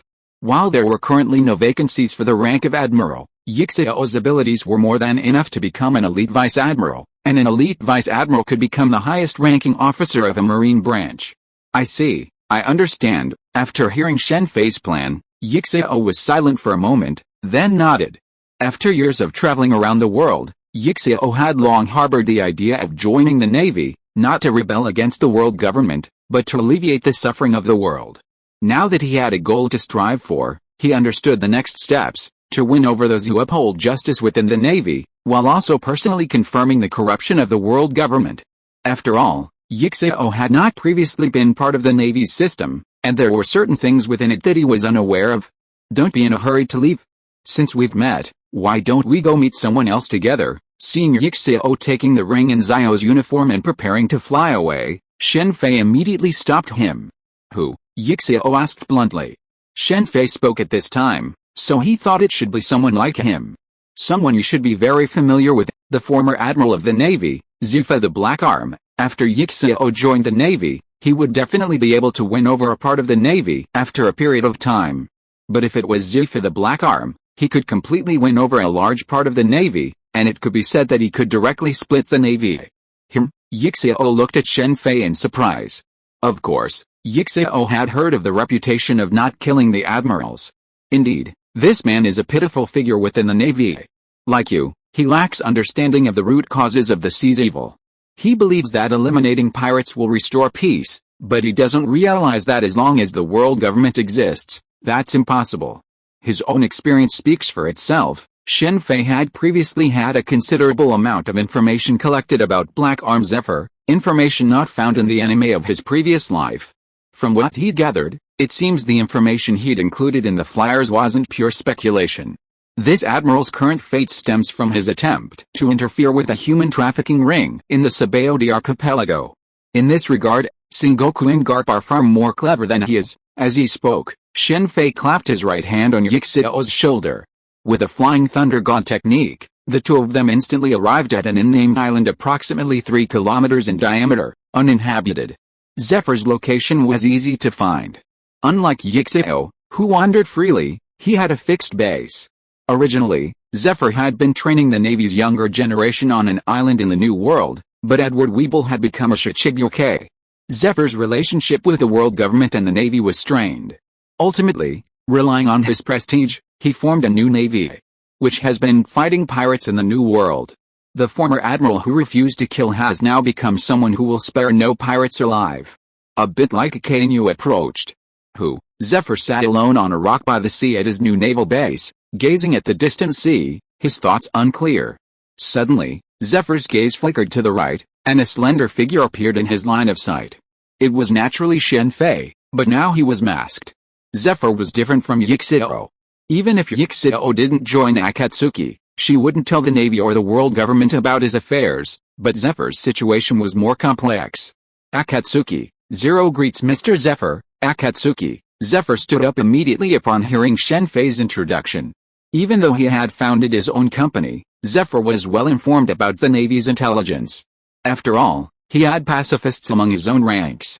The fact that a former admiral, founding his own company, could attract such a large number of pacifists spoke volumes about Zephyr's prestige. If it weren't for the original story about Zephyr detonating the 3 nodes of the New World, aiming to destroy it, the Navy wouldn't have sent troops to siege him.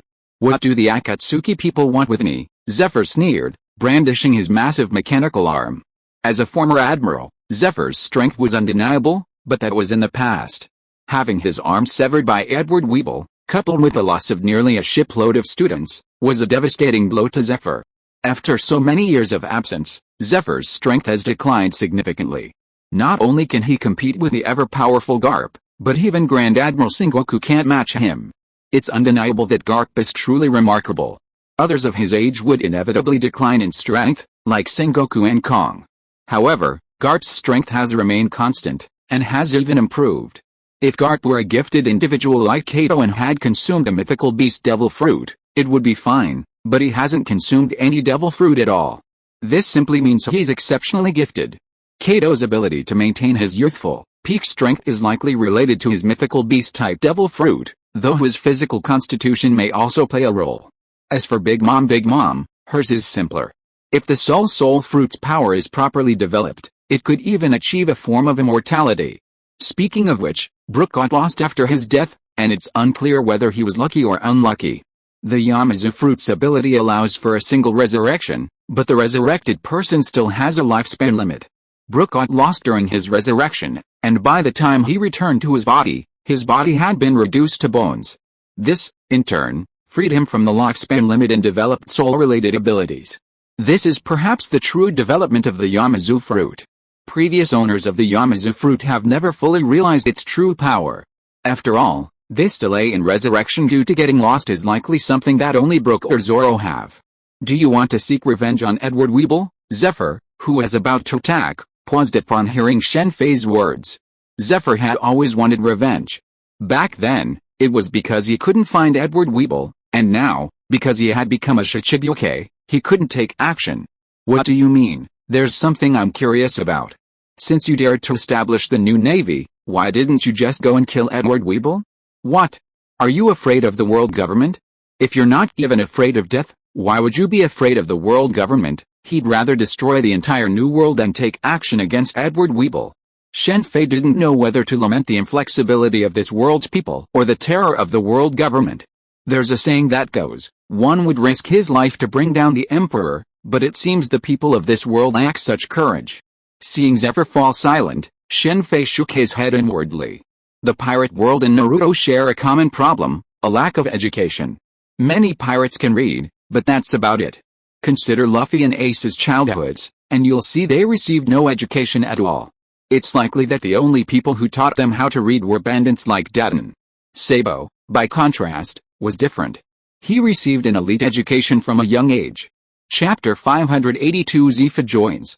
Speaking of education, the system in One Piece is even worse than Naruto's. In Naruto, each of the 5 major ninja villages has a dedicated ninja school.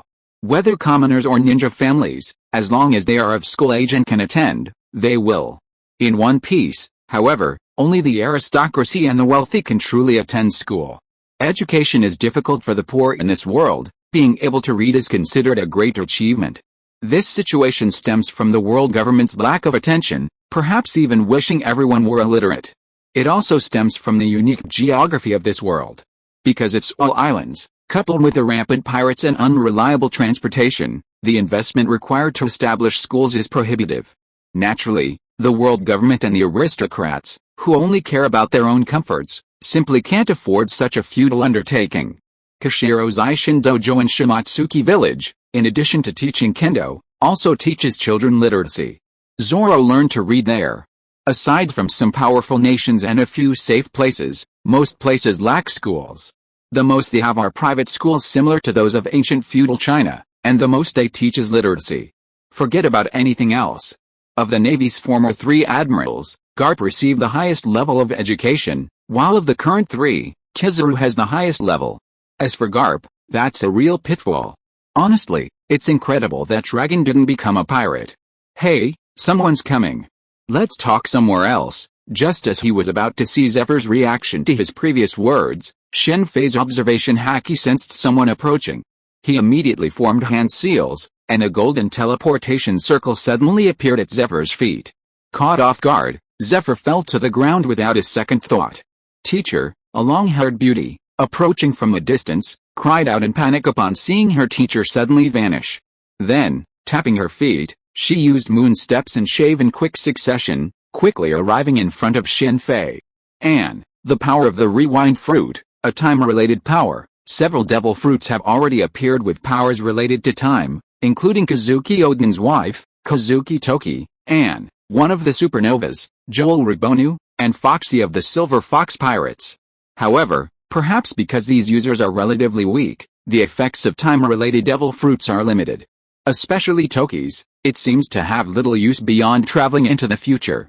You've been so focused on the space-related fruits that you've forgotten about the time-related fruits. Seeing and Shen Fei immediately realized that he'd been focusing on space-related powers, forgetting about time, which should be above space. Perhaps it was because the power of several time fruits had performed so poorly. Speaking of which, S.H.I.E.L.D doesn't necessarily need an ice-type devil fruit. A time-type devil fruit would also work. S.H.I.E.L.D's Imperial Govern already has the ability to stop time, and with a time fruit, it might become even more powerful. Looking at the several time fruits that have appeared, Silver Foxy's slowness fruit is the most suitable for S.H.I.E.L.D. 30 seconds of delay is enough time for a martial arts expert to kill the opponent more than a dozen times. Inherent thinking is harmful. Let's go back and discuss it with S.H.I.E.L.D. Shen Fei quickly put the thought behind him and stared at Anne, who appeared in front of him and pointed a pistol at him. Anne was a rare beauty in this world, with long wavy ocean blue hair, a slender figure, and a blue cape draped behind her. The new navy established by Zephyr has abandoned the white color of the original navy in many aspects.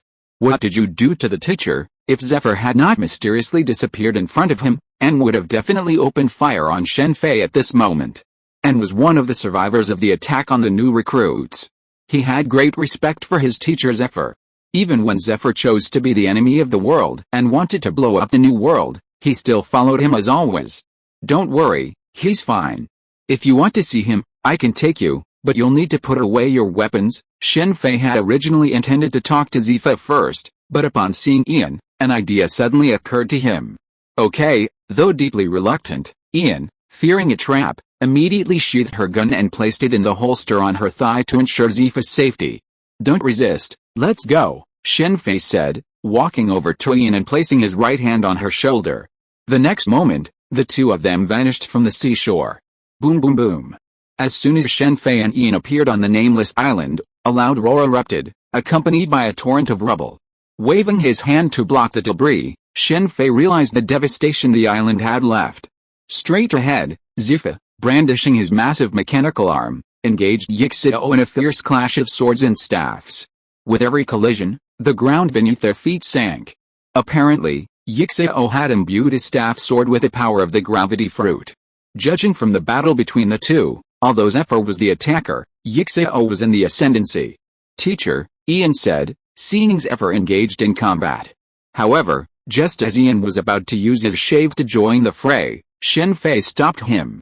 Get out of the way, Ian, worried about Zephyr, suddenly manifested a purple flame from his right hand and slapped it towards Shen Fei. The power of the reversal fruit, though in the form of flame, lacked any heat or offensive power. It was simply the attacking form of a devil fruit. Once struck by this flame, the ability was activated, reversing 12 years. A single strike would cause 12 years, and 2 strikes would result in 24 years. However, 12 years wasn't a fixed duration for the reversal fruit. It was only when Ian used the fruit that he would be reversing 12 years. For others, the duration would vary. It could be longer or shorter, depending on the individual.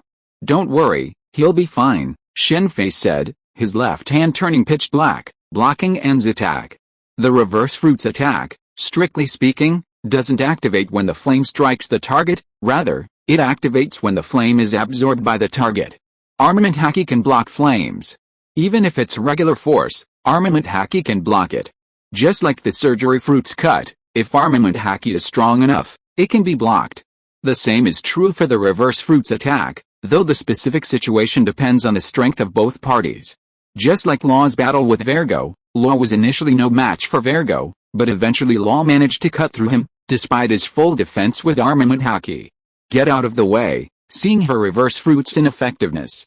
And moved her hands, instantly manifesting 2 sharp daggers. Activating Armament Haki, the daggers instantly turned pitch black. Anne's physical abilities were the weakest among Zephyr's current disciples, but when combined with the power of her devil fruit, she became the strongest. However, the worst depends on who he's compared to. After all, he's Zephyr's disciple and has always been by his side. Even if his Armament Haki is weak, it's still perfectly adequate when applied to weapons or used for defense. Zephyr places the highest emphasis on physical training, and Kizaru's relationship with him isn't particularly close because it's too strenuous. For Kizaru, slacking off whenever possible is the best option.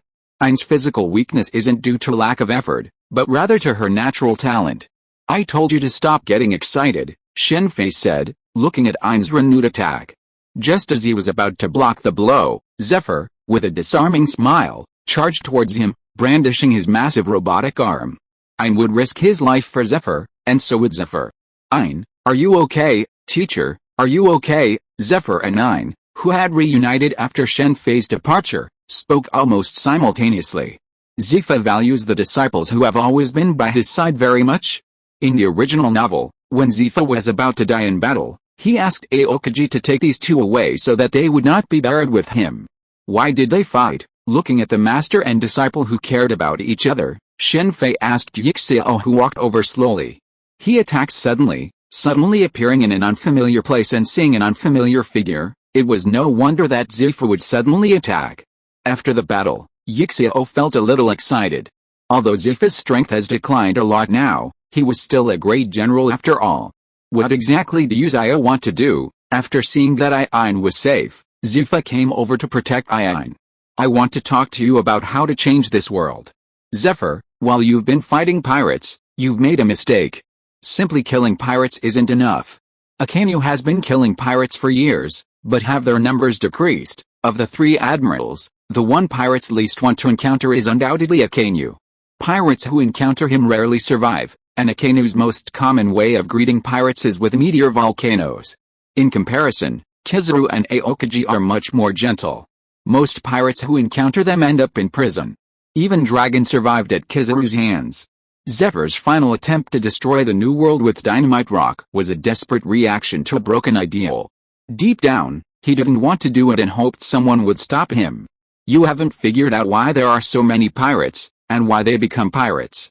Although Pirate King Roger opened the great age of pirates, it wasn't him who caused so many pirates to go out to sea, but the world government and the navy. What did you say? Even though Zephyr had already established a new navy, his face immediately changed when he heard Shen Fei talking about the navy. If he hadn't been concerned about Anne being here, he might have taken action.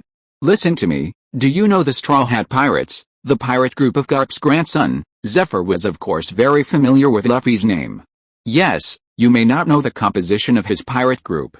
Here I can tell you. Zoro of the Straw Hat Pirates was originally a bounty hunter who captured many pirates in the East China Sea. Do you know why he went back to being a pirate?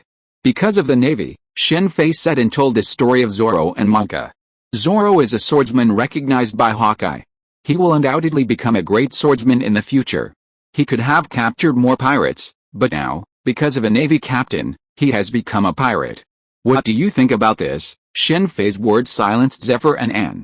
Fujitora smiled at the side, and the same thing happened. He had not mentioned this before. Let's talk about Nami, the navigator of the Straw Hat Pirates. The Navy helped her become a pirate. She has the potential to become the world's best navigator. Because of her birth, she was the most likely to join the Navy. Her adoptive mother was a member of the Navy, but because of the Navy, such a person became a pirate. Shen Fei continued to talk about Nami's story, from Nami, Belmare, to Arlong, to Captain Mouse, and the relationship between the 7 warlords of the sea. A former Marine who once fought bravely for the Navy and raised 2 war orphans was killed by pirates, a legitimate pirate at that. Just when she was about to gain hope, the Navy shattered it, only for the pirates to give her hope. Is this Navy truly just? Is this world government truly just? The deafening voice caused Zephyr and Aang to lower their heads simultaneously. I don't think I need to explain Nico Robin's situation. Even Fujitora, the child of the devil, knew the inside story of Nico Robin. And there's the human trafficking center in the Sabaody archipelago. The Navy shamelessly calls it an employment agency. It's a pity that Sengoku and Garp called it such a name. Aren't such a world government and such celestial dragons the root cause of pirates? By the way, there's one thing that even you, a former admiral of the Navy, don't know. Or should I say the 5 elders of the world government? No one knows. You know, the 5 elders who rule the world government are actually just slaves to someone. The vacant throne of the world government in Marigia actually has an owner. What did you say? This news made Zephyr and Fujitora smile, and they almost jumped up in shock. Fujitora's eyes almost opened in shock. This person is called an existence that the 5 elders must kneel before. However, This person is too mysterious, and even we don't have much information about him." Without waiting for Zephyr and Fugitora to speak, Shen Fei continued, "With a world government like this, do you really think it is possible to reform it from within? Do you know why the world government wanted to destroy O'Hara back then? Because we have touched the true face of the world government. O'Hara, who are you? We are the survivors of O'Hara. Unfortunately, the world government is too powerful, and we failed back then. In fact, we had a chance to succeed earlier. Rox and others almost defeated the world government, but they were ruined by Garp and Roger. In order to gain trust, Shen Fei fabricated an identity as an O'Hara survivor for himself." Chapter 583 Ultron, Part 1. O'Hara. As expected, upon hearing Shen Fei mention his status as an O'Hara survivor, Zephyr, Yixio, and Anne's expression immediately changed. Yixio might not have known the inside story of O'Hara's Demon Slayer Order, but Zephyr was well aware. Back then, Zephyr was a high-ranking admiral. Originally, it was Kong Kong who had tasked Zephyr with the task, but he refused. It was only then that Sengoku took over, delegating authority over the Demon Slayer Order. After a long pause, Zephyr finally spoke. "Rox is one of yours." "No," Shen Fei immediately shook his head. "But the Rox Pirates Alliance was secretly orchestrated by our ancestors. Otherwise, why do you think Kato, Big Mom, Whitebird, Golden Lion, and the others were on the same ship?" The Rox Pirates were a legend, but in reality, they weren't truly a single pirate group at the beginning, but rather a pirate alliance, formed to obtain the legendary Raftel treasure and conquer the world. The information about Raftel was released by our ancestors to attract people to rebel against the world government. However, they didn't expect Garp and Roger to appear, and as a result, all those years of hard work were wasted. Do you know how many people Raftel has turned into pirates, and how many casualties it has caused? Ein suddenly shouted. Of course I know, but do you know how many casualties there are every year under the rule of the world government? Do you know how many slaves are captured by the celestial dragons of the world government every year? How many slaves die every day on the Red Earth continent? Others are not familiar with the moving walkways in the Holy Land, but Mr. Zephyr, you should know what's going on there. As an admiral of the Navy, he was naturally qualified to travel to Mirajoa City on the Red Earth continent. And with Zephyr's observation haki, he was able to sense the so-called moving walkways without even needing to perceive them. Shen Fei then explained the so-called moving walkway, causing Yixio and Anne's expressions to change immediately. Even if one knows something, the experience is different without seeing it firsthand. With the world government's technological level, even pacifists can build one, but you should understand the implications of building such a moving walkway. The world government's actions were illogical, which was perfectly normal. This wasn't just about a current lack of education, but even in the world before Shen Fei's time travel, modern society still had many irrational issues, like the interpretation of disinfectant and the caste system. Technological advancements don't directly correlate with institutions or the level of civilization. Cultural heritage is the true determinant of institutions. Just look at Marvel, even in the interstellar era, where there are countless similarly bizarre events, such as the Sovereign Empire. Some people are incredibly intelligent, like the Starks, but some are equally foolish. The technology in the pirate world varies greatly. The world government's Vegapunk claims to possess technology that's more than 500 years older than the rest of the world, while Germa boasts a complete clone warrior technology. Even flying Iron Man armor actually exists. O'Hara, through interpreting numerous historical texts, has understood the method for achieving world peace. Seeing Zephyr and the other two fall silent, Shen Fei continued, pressing his ideas on O'Hara. While persuasion would be possible even without this, adding O'Hara would speed up Zephyr's acceptance. Establishing a new world government and strengthening education would significantly limit the number of people who aspire to become pirates. The current situation is due to the rampant piracy, making it more difficult for people to learn. This vicious cycle has led to even less knowledge. Convincing Zephyr wouldn't work by sheer persuasion. A reasonable solution was needed. We need Mr. Zephyr here. Stay in the Navy and wait for the right opportunity to challenge the Navy and the world government. Given your prestige within the Navy, I'm sure many within the Navy will be willing to follow you. This wasn't Zephyr's plan to destroy the New World and make the Navy his enemies. Excellent plan. I agree. After a long silence, Zephyr finally nodded in agreement. Your Excellency, Zephyr is welcome to join us. However, I must make one thing clear up front. Garp and Sengoku are staunch supporters of the Navy and the world government. Don't even think about them joining us, they'll only become enemies. Shen Fei held no ill will towards Sengoku and Garp, but their respective positions meant they were destined to become enemies. Shen Fei's arguments might convince Long, Yixio, and Zephyr, but they would be useless against Sengoku and Garp, which was why he didn't approach them. Of the three admirals, only Aokiji could accept this view. However, considering Aokiji hadn't yet betrayed the Navy, Shen Fei didn't approach him now. Finding Yixio and Zephyr was a preparation for the future. As for when to launch the attack, it would naturally be when he was absolutely confident of his strength against Am or the Tenao. I understand. Zephyr's expression was remarkably calm after hearing Shen Fei's words. Do you need me to help you deal with Edward Weeble? Since Zephyr had agreed to join Akatsuki, Shen Fei didn't mind helping him avenge his fate. He also wanted to test Edward Weeble, who was said to possess the power of a young white bird. Although Edward Weeble's IQ wasn't high, it had to be admitted that he was truly formidable. With monstrous strength, Edward Weeble reminded Shen Fei of Yan Yan during the Qin dynasty. Both were less intelligent but possessed immense strength. Speaking of which, only the three major powers in the pirate world currently have a semblance of balance: the Navy, the Shichibukai, and the Yonko. These are the three major powers of the sea. A Shichibukai far away would naturally struggle to contribute to this balance. Only Hawkeye could stand up to the Yonko's group. For the others, even Doflamingo would struggle to defeat a single general. But now, Shen Fei, Hawkeye, and Edward Weeble are all capable of fighting the four emperors. No, I'll kill him myself. Having decided to fight the world government and the Navy, Zephyr naturally didn't care about undermining the world government system with Edward Weeble, a so-called Shichibukai. You're probably no match for him now, but that's okay. I'll find a way to restore your arm and body. Then, you can take revenge yourself. Although Zephyr's body and injuries could be restored now, Shen Fei decided to wait, considering he might immediately seek out Edward Weeble after recovery. Zephyr's current health wasn't just the loss of his right arm. Due to the injury he suffered back then, coupled with the heartache, Zephyr's health was significantly worse than before. Among the older generation, only Whitebird was in worse shape, even Golden Lion was in better shape. Teacher, can your body be restored? Shen Fei finished speaking, and before Zephyr could even begin, Anne beside him exclaimed with a look of surprise. Of course, I have a very skilled doctor here.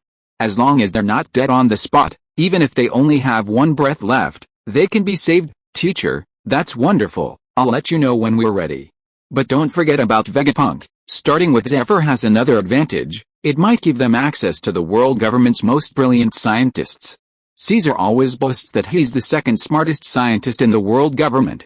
Well, strictly speaking, Caesar isn't bragging, but Vegapunk, being the first, is far superior. The Navy and the world government aren't completely inactive in targeting the children of the sea. For example, they've sent undercover agents into the pirates. The captain of a Marine headquarters secret special forces is Drake, one of the current supernovas, who has now joined the Beast's pirates. Given time, Drake might rise to a position of commanding officer within the Beast's pirates over the next few years. Besides this secret special unit of the Marine headquarters, another unit of the Navy is of particular note, the Marine Special Squadron SSG, reportedly affiliated with Vegapunk. The world government's subsequent abolition of the Shichibukai was largely fueled by this unit. Perhaps the world government was a bit overconfident, but it also demonstrates the confidence this tech squad gave them. If Vegapunk could join them, their chances of victory would undoubtedly increase significantly. The world government maintains tight surveillance over Vegapunk, making him virtually invisible to the public. However, the fact that Zephyr has secured so many pacifists suggests a connection to Vegapunk. It's time to meet Dragon. Dragon's revolutionary army is essential to overthrowing the world government. In the pirate world, unifying the world is incredibly difficult. This isn't the case with Naruto's 5 major ninja villages, which are confined to a single continent and possess sufficient strength to achieve unification.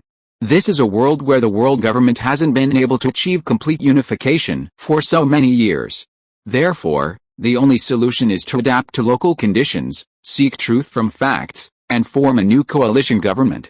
This could also dispel the paranoid delusions of those like Sengoku and Garp, who harbored the desire to become the new celestial dragons. Roger seemed to share similar sentiments. Garp and Roger's alliance stemmed from this very dynamic. It's like a corrupt official emerging in a certain region, and they'd eliminate him and replace him with someone else. Sengoku and others reasoned that the new official might be just as corrupt, and even more so, even worse than the old one, as he'd already been quite corrupt and wouldn't become even more corrupt. Ichikseo's speed is impressive, isn't it? He's already become a vice admiral of the headquarters. The world government's massive conscription isn't just for enlisted personnel, it also includes naval officers of all stripes. Joining at this time offers the fastest promotion, regardless of merit or status, solely based on skill. This is why the 3 admiral positions in the Navy are all currently vacant, otherwise, Ichikiseo would have definitely become one of the Grand Admirals. I wonder if Yixeo can find that green bull. Yixeo naturally has a circle of friends. Given his strength, his friends are likely to be quite powerful. Perhaps Green Bull was once one of his friends, a considerable force. Forming alliances and making alliances was a common tactic in the Qin Dynasty world, but in this world, it's rarely used. Now, Shen Fei has deployed this unique skill from the Gigu lineage. 2 of the 4 emperors, Kato and Big Mom, could unite. After considering the situation of the 4 emperors, Shen Fei realized that Whitebird and Red Hair were completely out of reach. Kato and Big Mom, on the other hand, would be much easier to deal with. Whitebird only cared about his family and had no interest in overthrowing the world government. Even though he used his wealth to help the poor in his country, he never considered improving their situation. It's better to teach a man to fish than to give him fish. Whitebird probably didn't understand the saying, it's better to teach a man to fish than to give him fish. As for red-haired Shanks, given his connection to the 5 elders and his bet on Luffy, he's a deeply conflicted figure. He wants to rely on Luffy to usher in a new era and end the chaos of this era, but at the same time, he doesn't want this era to completely spiral out of control and wants to maintain the existing order. In this sense, red-haired Shanks can't possibly join Shen Fei's side. Technically, they're even enemies, because Shen Fei's vision is to end the world government's rule, even if it completely spirals out of control. Reforms have always involved bloodshed, even Xiangyang's reforms were no exception. It's undeniably naive for red-haired Shanks to rely on Luffy to change the world. No matter how deep Raftel's secrets, without the ability to overthrow the world government by force, no secret can change the world's situation. Even rhetoric requires defeating the opponent first. Time-related abilities, the slow-up fruit, parahuman type. After conferring with Long, Shen Fei returned to S.H.I.E.L.D and revealed the time-related abilities of the fruit. That's not necessary. I have the Makapatmo. Although Shen Fei's idea was sound, S.H.I.E.L.D flatly rejected it. From S.H.I.E.L.D's perspective, the slowness fruit was undoubtedly inferior to his Makapatmo. It's time to explore a new world. What's this? An invitation from Stark. Holy crap, Ultron is complete. After spending 2 days with Ada and the others in one piece, Shen Fei, thinking about the current situation, decided to continue his journey. However, before exploring, he returned to the Marvel Universe for a quick check. He unexpectedly came across an invitation from Stark. Even though Shen Fei had shadow clones stationed in various locations, he was primarily in seclusion, only appearing when his presence was absolutely necessary. Such speed, truly Stark. I hope I'm overthinking it. Shen Fei, initially uninterested in such gatherings, decided to check it out after seeing Ultron. Stark's reason for this invitation was simple. Ultron had completed the Earth defense system. Superheroes would have much less work to do, and most disasters could be left to Ultron. Through the numerous satellites monitoring the sky, Ultron could completely prevent disasters and crimes before they occurred. It's very similar to Hydra's Insight project. Both using various data to investigate the opponent's personality and tendencies, but it also feels like a suspect chasing a criminal. As Stark sent him the information about Ultron's abilities, Shen Fei's foreboding grew stronger. Chapter 584 Ultron, Part 2. Ultron is a great idea, a lasting solution. But if it's a living being, how can it protect Earth forever? Ultron isn't an AI, but an intelligent life form. This means that even Stark doesn't have ultimate control over it. If he did, it wouldn't be considered intelligent life. For Stark, AI is controlled by humans, and humans are bound to make mistakes. Even he himself has made plenty of them. Giving control to an intelligent life form would prevent such errors. In Stark's view, intelligent life is infallible. As a highly intelligent being, one Thanos calls cursed by knowledge, Stark is naturally thinking not just about the present but also about the long-term future. After all, he's human, subject to aging and death, and can't protect the planet forever. But Ultron can. As long as he has energy, he can exist forever. As a scientist, Stark is aware of the dangers of intelligent life, but it's that same confidence that makes him believe Ultron is infallible.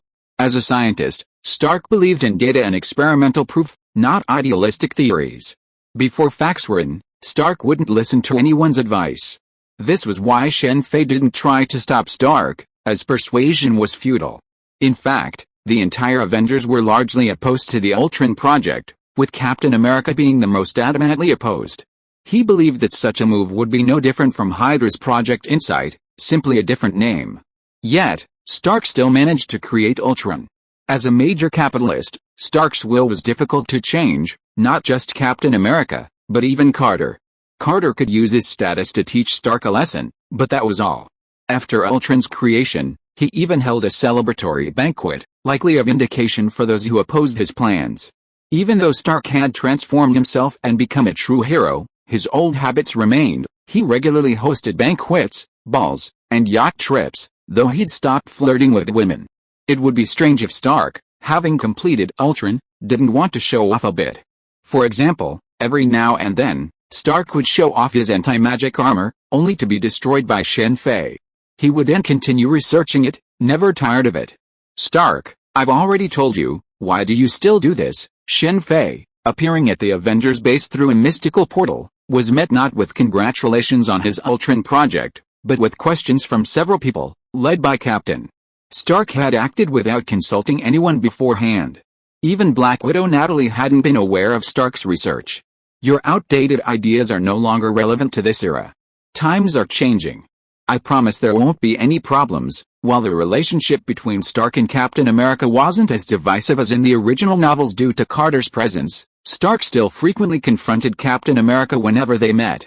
In this situation, even Carter couldn't say anything to Stark. Banner, what do you think of Ultron? Of all the Avengers, only Banner could offer a technical assessment. While the others had their strengths, they were clearly far behind Stark in terms of science. Shen Fei ignored their arguments and instead went to the banquet venue. In the back garden of the Avengers base, numerous robots, under the command of Pepper Potts, were methodically setting up the scene, with Scarlet Witch assisting. As for Quicksilver, he was playing a game on a holographic system. Scarlet Witch and Quicksilver, while not without influence within the Avengers, generally refrained from expressing their opinions on Avengers policies due to their personalities. Whether Ultron's plan was a good idea or not, Stark and Captain America had their own opinions, so they simply stayed out of the discussion. Protect humanity, protect the planet, while Stark and Captain America argued, and Shen Fei chatted with Scarlet Witch outside, deep underground in the base. Ultron was absorbing vast amounts of information online. As a global security defense system, Ultron couldn't possibly be housed within the Stark villa. The Avengers base was the perfect place for him, and Jarvis had been stationed there during Stark's time there. Humanity is worthless, not worth protecting. Originally created by Stark to protect humanity, Ultron, after absorbing vast amounts of knowledge online, immediately came to this conclusion. Human history is a history of war, arguably a constant battle from ancient times to the present day. With Ultron as an intelligent being, even Jarvis couldn't match him online, even if Jarvis possessed an emotional system, surpassing even ordinary AI. Technically, Jarvis was already half intelligent, otherwise Vision wouldn't have appeared in the original novel. However, without the Mind Stone, Vision's appearance was impossible. Ultron, what are you doing? Jarvis sensed something was amiss after Ultron's change of heart. Although Jarvis wasn't intelligent, the massive amount of data appearing on Ultron's computer made it impossible for him to fail to notice. Shut up, Ultron snorted, mobilizing a vast amount of data to attack Jarvis. If it were the original Ultron, Jarvis would have been unable to withstand it. However, since the current Ultron wasn't created with a Mind Stone, Jarvis wasn't a match for him, but it would be difficult for Ultron to devour Jarvis in a short period of time. Thus, Ultron and Jarvis reached a stalemate. It seems you've reached an agreement. Seeing Stark and the others appear in the back garden, Shen Fei understood that they had reached an agreement. With Natasha's explanation, Shen Fei understood what had happened. After all, Ultron had already been created, and Stark persisted, so Captain America ultimately backed off, deciding to see how it would perform first. Stark was confident in this, promising to demonstrate Ultron's abilities at the banquet. Then, They could enjoy the banquet and the dance while watching Ultron resolve the disaster. It would no longer be like the days before, when superheroes had no time off. How did you create intelligent life? It's not something you can do easily. Shen Fei didn't care about Stark's narcissism, that was just his personality. However, he was genuinely curious about how Ultron came to be. Without the Infinity Stones, Ultron theoretically couldn't have been created. If intelligent life were truly that easy to create, the Marvel Universe would have likely experienced countless omnicrises. Of course, it's because I'm a genius, Stark boasted, then outlined his experimental process. He also explained to Shen Fei why Ultron came into being. The emergence of intelligent life was not something even Stark could easily create. After numerous failures, Stark finally sought the help of Scarlet Witch, and it was only by chance that Ultron was created. This result immediately drew the attention of Captain America and the others to Scarlet Witch. Don't blame her. I asked her to help. She didn't know about this, Scarlet Witch, so it seems to be related to the Mind Stone. Upon hearing the connection to Scarlet Witch, Shen Fei nodded in understanding. Scarlet Witch's powers came from the Mind Stone, and she could grow to the level of Captain Marvel or Thor in his prime. As the only Avenger who wields magic, Stark naturally wouldn't miss such a ready-made test subject.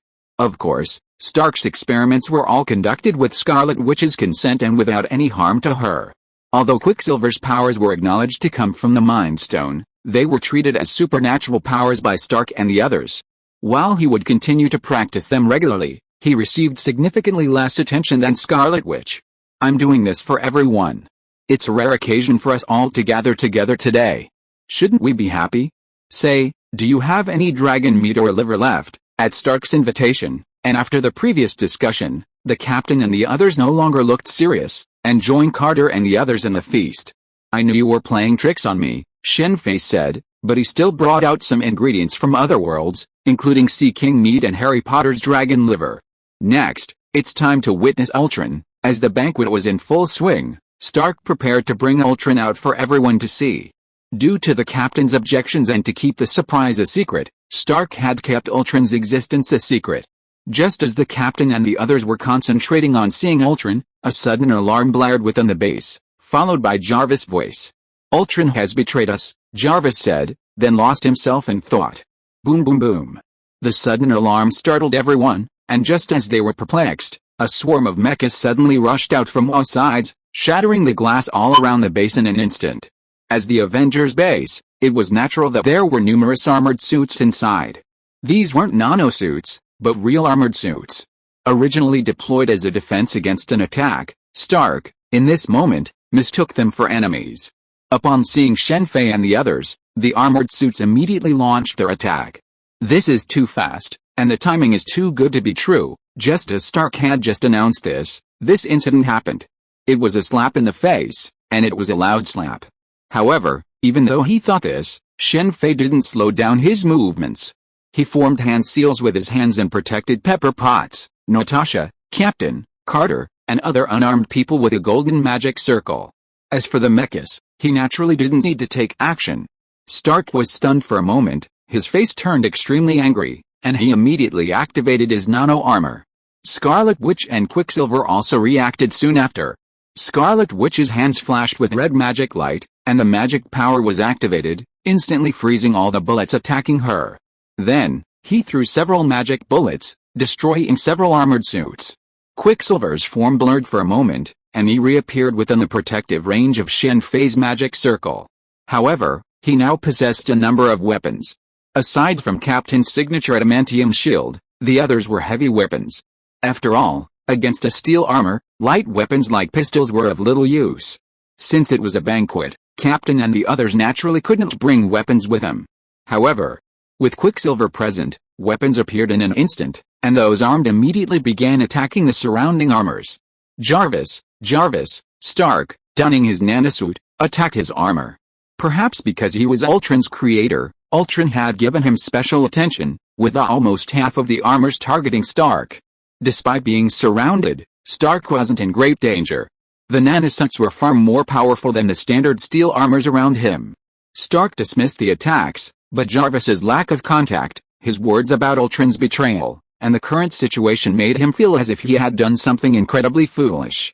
Come down, After the captain, Natasha, and the others obtained their weapons and began to fight back, Shen Fei also retracted his magic circle and began to counterattack. Kamar-Taj's magic condensed into golden spears, which shot out from his hands, piercing the airborne armors one by one. Under the combined attacks of Shen Fei and Scarlet Witch, the attacking armors were quickly wiped out, but the scene was left in ruins. The once beautiful back garden was reduced to rubble by the battle. After the group dealt with the armors and entered the base, they found that the interior had also suffered extensive damage, especially the laboratories, where the equipment was basically destroyed. The entire Avengers base had minimal surface damage, but the internal damage was severe. "Stark, what the hell is going on?" Natasha cried out, having been attacked by her own armor. "Now is not the time to investigate this. We must first understand what happened." The captain immediately stopped Natasha. The incident had already happened, and even if there was any need to assign responsibility, it was not now, but after the matter was resolved. After so many years on the battlefield, the captain was well aware of this. "I'm investigating." Stark's eyes were red as he clicked rapidly on the computer displayed by the nanoparticles. After a dizzying flurry of operations, Stark finally contacted Jarvis. "Jarvis, what exactly happened? What does Ultron's betrayal mean?" "I'm sorry, sir, I didn't stop Ultron." Jarvis immediately told Natasha about his confrontation with Ultron. Through the confrontation with Ultron, Jarvis understood that Ultron's goal was no longer to protect humanity, but to destroy it. "This is your Ultron plan?" As soon as Jarvis finished speaking, everyone's eyes couldn't help but stare at Stark. "Sir, something went wrong." Just as Natasha was about to say something, Jarvis immediately showed several images, which were images of the Iron Man armor attacking in various places. Chapter 585 Ultron, and "Damn it, we have to stop them. Jarvis, deploy the Iron Man suits in the villa immediately. Shen, teleport them over here." After watching the Iron Man attack footage, Stark quickly clicked on his computer. Meanwhile, Jarvis activated the various Iron Man suits in Stark's beachfront villa. By this time, all the Iron Man suits at the Avengers base had fallen into Ultron's control. The attacking Iron Man suits had flown from there. The only place where the Iron Man suits remained was Stark's own villa. Stark no longer sold arms. While he continued to research and manufacture Iron Man suits, each series only produced one or two at most. There were only about 60 or 70 Iron Man suits at the beachfront villa. Naturally, Stark couldn't possibly manufacture a large number of Iron Man suits like Shen Fei did. Firstly, Stark's personality wouldn't allow him to do so. Secondly, the social system and the resources at his disposal wouldn't allow him to do so. Crafting the Iron Man suits requires a vast amount of materials. Stark purchased all of his materials, all of which were secretly monitored, unlike Shen Fei, who could purchase them from various worlds or mine them himself.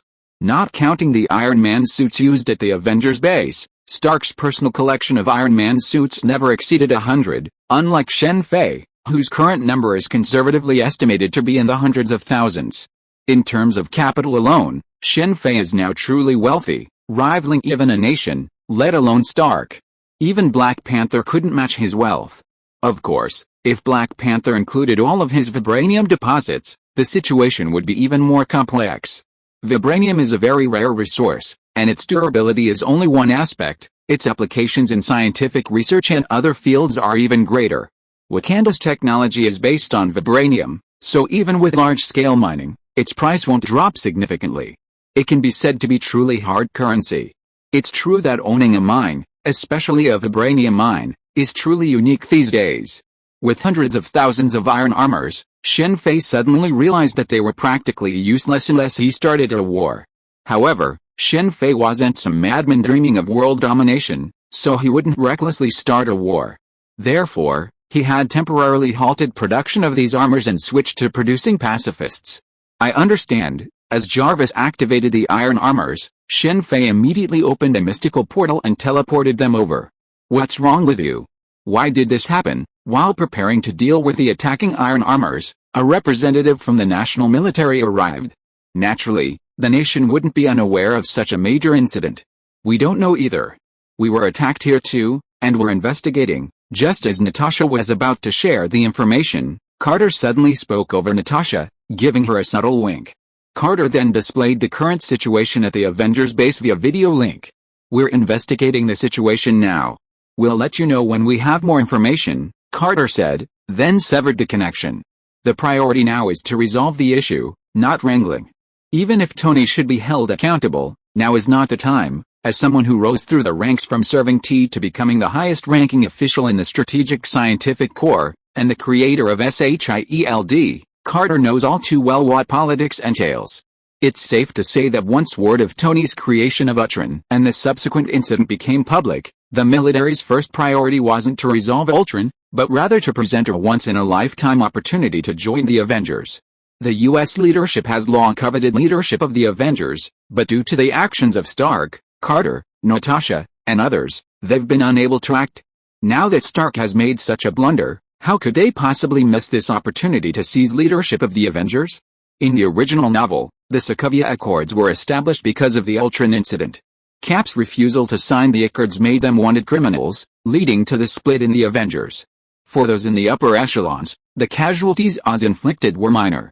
As long as they could control the Avengers, they didn't mind inflicting even greater casualties, forcing the Avengers to sign the agreement. Once the agreement was signed, the Avengers' freedom would be completely shattered, especially with the requirement that superheroes reveal their identities. Superheroes have captured so many criminals, revealing their identities would open the door for revenge. In the current Avengers, aside from Iron Man, who revealed his identity, everyone else has a hidden identity. For example, while many people know the Hulk, few know he's actually Banner.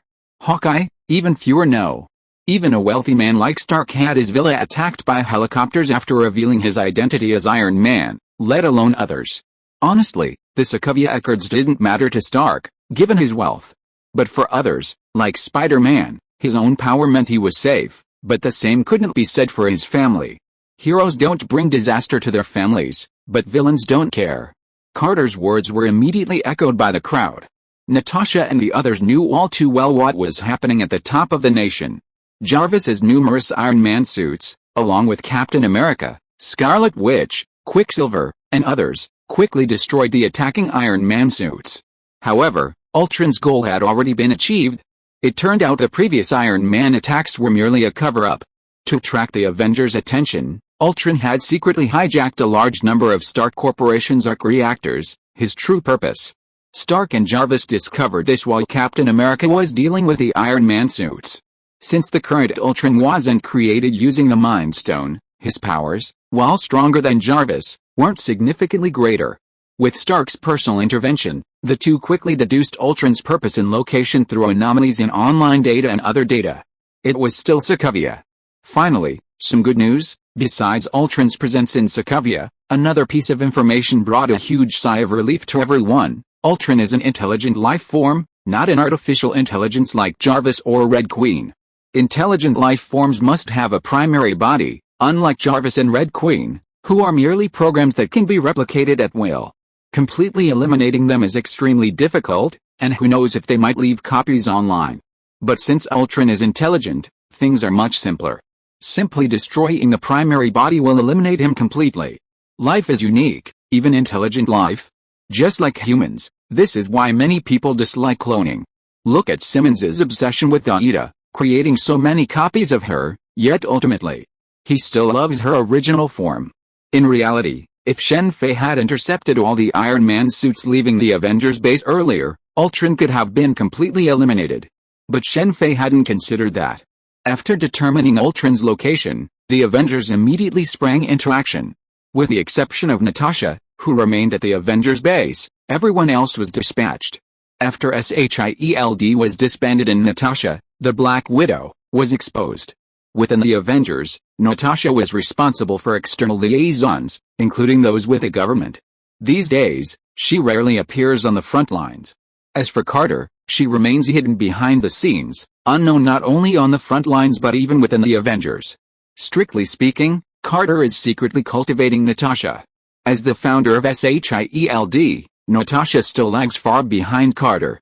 Intelligent life, well, it's probably silicon-based, right? Passing through the arcane portal, the Quinjet quickly arrived at Ultron's location in Sokovia.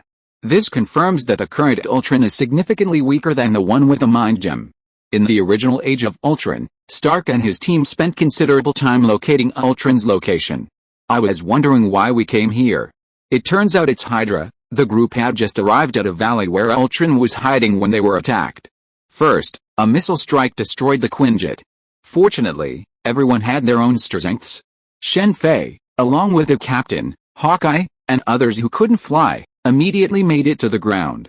Scarlet Witch, Stark, and the others flew down on their own. The one who's taking the blame is here. After hearing Carter's words and seeing Hydra's current state, Shen Fei had a thought. Rather than revealing that Ultron was Stark's creation, which would put the Avengers in an awkward position, it would be better to let Hydra take the blame.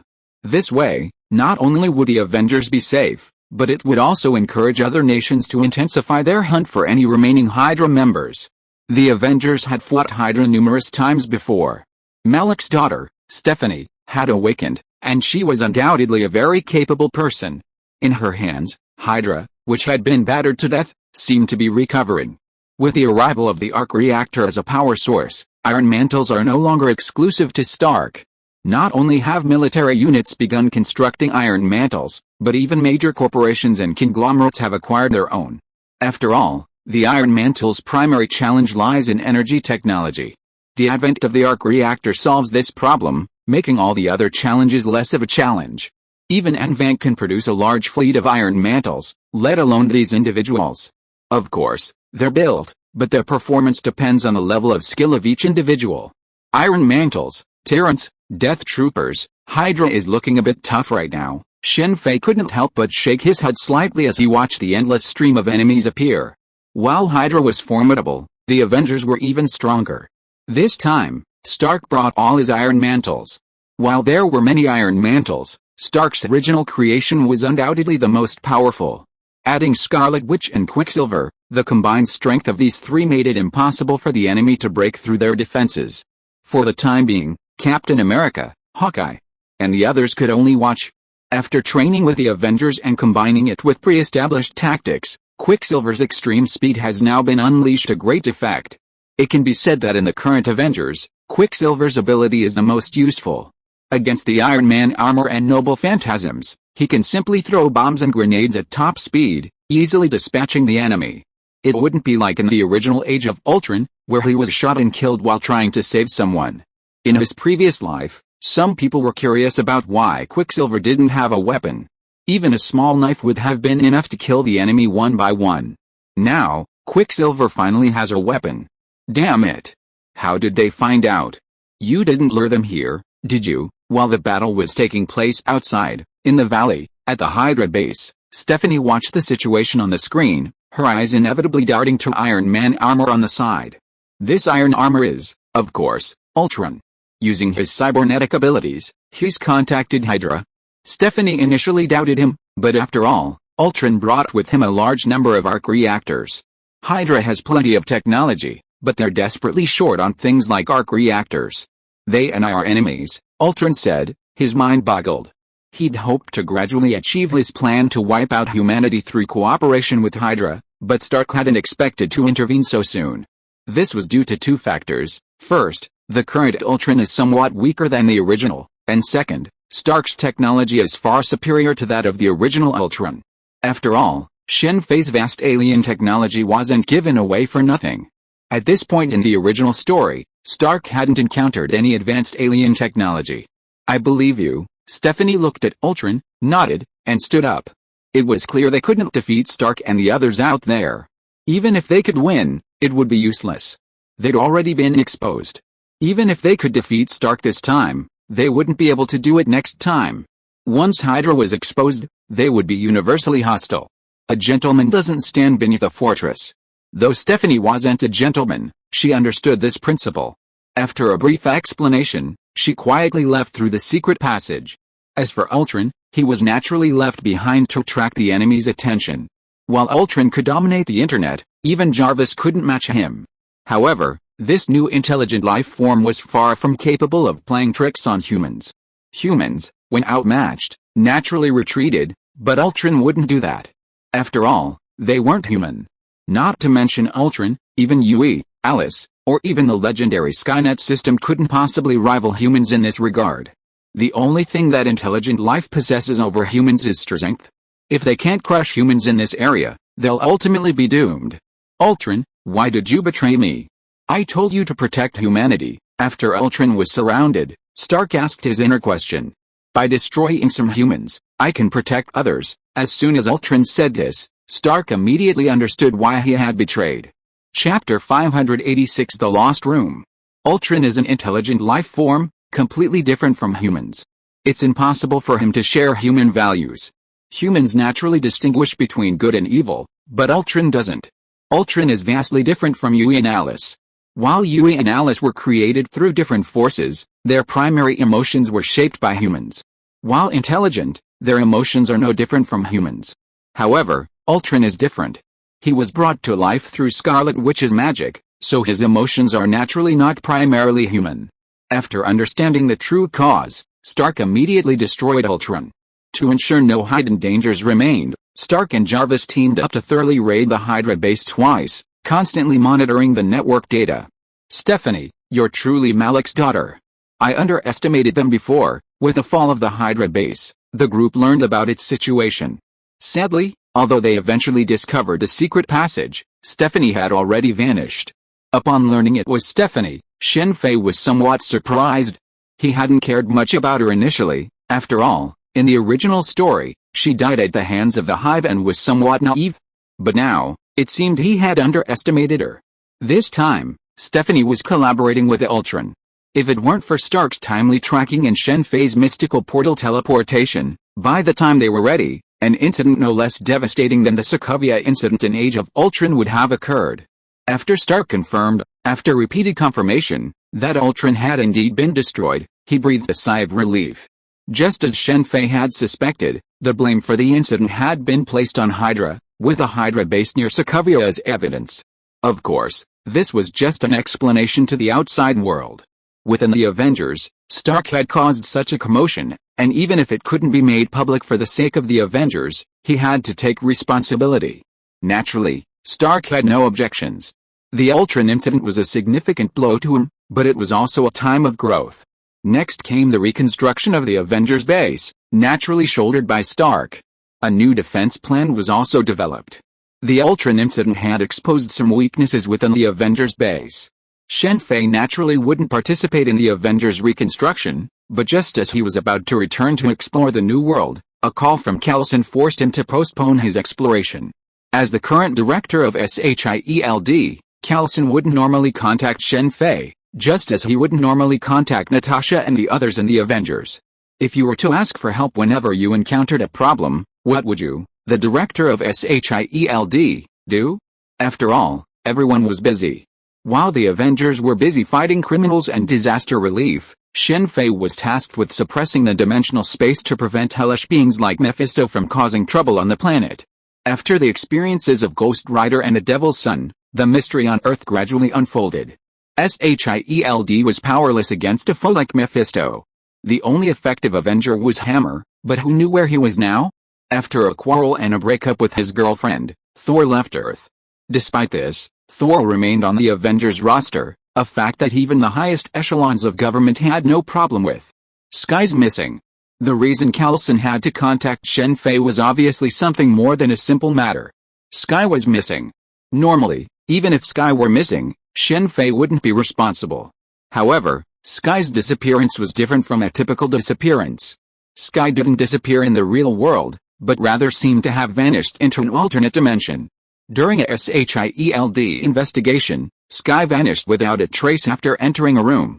After trying many methods to no avail, S.H.I.E.L.D. was forced to contact Shen Fei. This is Lincoln. Aboard the S.H.I.E.L.D. Zephyr 1, Shen Fei met many familiar faces, as well as some strangers. By then, Coulson had already resolved his inhuman issues and recruited a few. Lincoln was Sky's closest friend, and he was likely to become her boyfriend soon. Lincoln was understandably anxious about Sky's disappearance. In fact, he wasn't the only one. Simmons, Fitz, and the others were also extremely concerned and were still busy investigating the room where Sky disappeared. Coulson hadn't sent Shen Fei directly there, but instead had brought him to Zephyr 1 so that Shen Fei could understand the whole story and meet with several people he had recently contacted who had insider information. the key, the non-existent room 10, and objects with strange powers. This world is really getting more and more interesting. After reviewing all the intel Carlson had gathered, Shen Fei had a rough idea of what was going on. S.H.I.E.L.D. was investigating a strange murder case and had unexpectedly discovered some objects with strange powers. As the investigation deepened, they unexpectedly discovered the source of these strange powers, the non-existent room 10. S.H.I.E.L.D. shouldn't have risked such a strange situation, but after all, a little girl had fallen into it before, and in her efforts to save her, S.H.I.E.L.D. ended up getting caught up in it herself. To rescue S.H.I.E.L.D., Carlson collected a number of items, but the most crucial one was a key. While seemingly ordinary and unremarkable, this key could open any locked door, allowing him to enter the non-existent room 10. From there, he could travel to other parts of the world. This key was truly magical. For anyone who possessed it, becoming wealthy was a simple matter, provided they were not too idiotic. Consequently, those in possession of it fought openly and secretly, resulting in countless deaths. However, due to a tacit agreement between both sides to keep these items secret, the struggle remained relatively quiet. Besides keys, there were other items with unusual abilities, such as a ballpoint pen. Simply touching the tip of the pen to a person's body could cause them to melt from the inside out, as if microwaved. A previous anomaly discovered by S.H.I.E.L.D. involved the body of a person killed by a ballpoint pen. Another item, a pencil, could produce a coin by tapping it on a table. This was quite fascinating, but it was said that anyone who used it went insane. Other items with special powers include umbrellas, train tickets, watches, and other items, including keys. There are said to be 100 of them in total. According to intelligence gathered by Carlson, these items are said to come from a single room, the non-existent room 10. Those who collect these items believe they all belong to God, and that the non-existent room 10 is where God died. This is why these items possess special powers. Anyone who can gather all 100 items and then reach that non-existent room will become the next god. To fulfill this legend, or perhaps to become the next god, two major organizations have been secretly collecting these items. However, their goals differ. One claims to be a church, comprised of believers. Their goal isn't to become God themselves, but to resurrect God. Only the leader of the other, calling themselves the Collectors, aspires to become God himself. After years of hard work, the Collectors are finally nearing their goal. 99 items are needed, just one more. But then something unexpected happens. Overnight, the Collectors are driven mad and slain, with only one person surviving. However, this person is now deceased. When Carlson and his companions found him, already aging, and tried to learn what had happened, he died before they could finish their story. Much of the information Carlson obtained came from this person. The church later suffered a similar fate. However, unlike the Collectors, the church, thanks to its faith, still exists, though its power has been greatly weakened.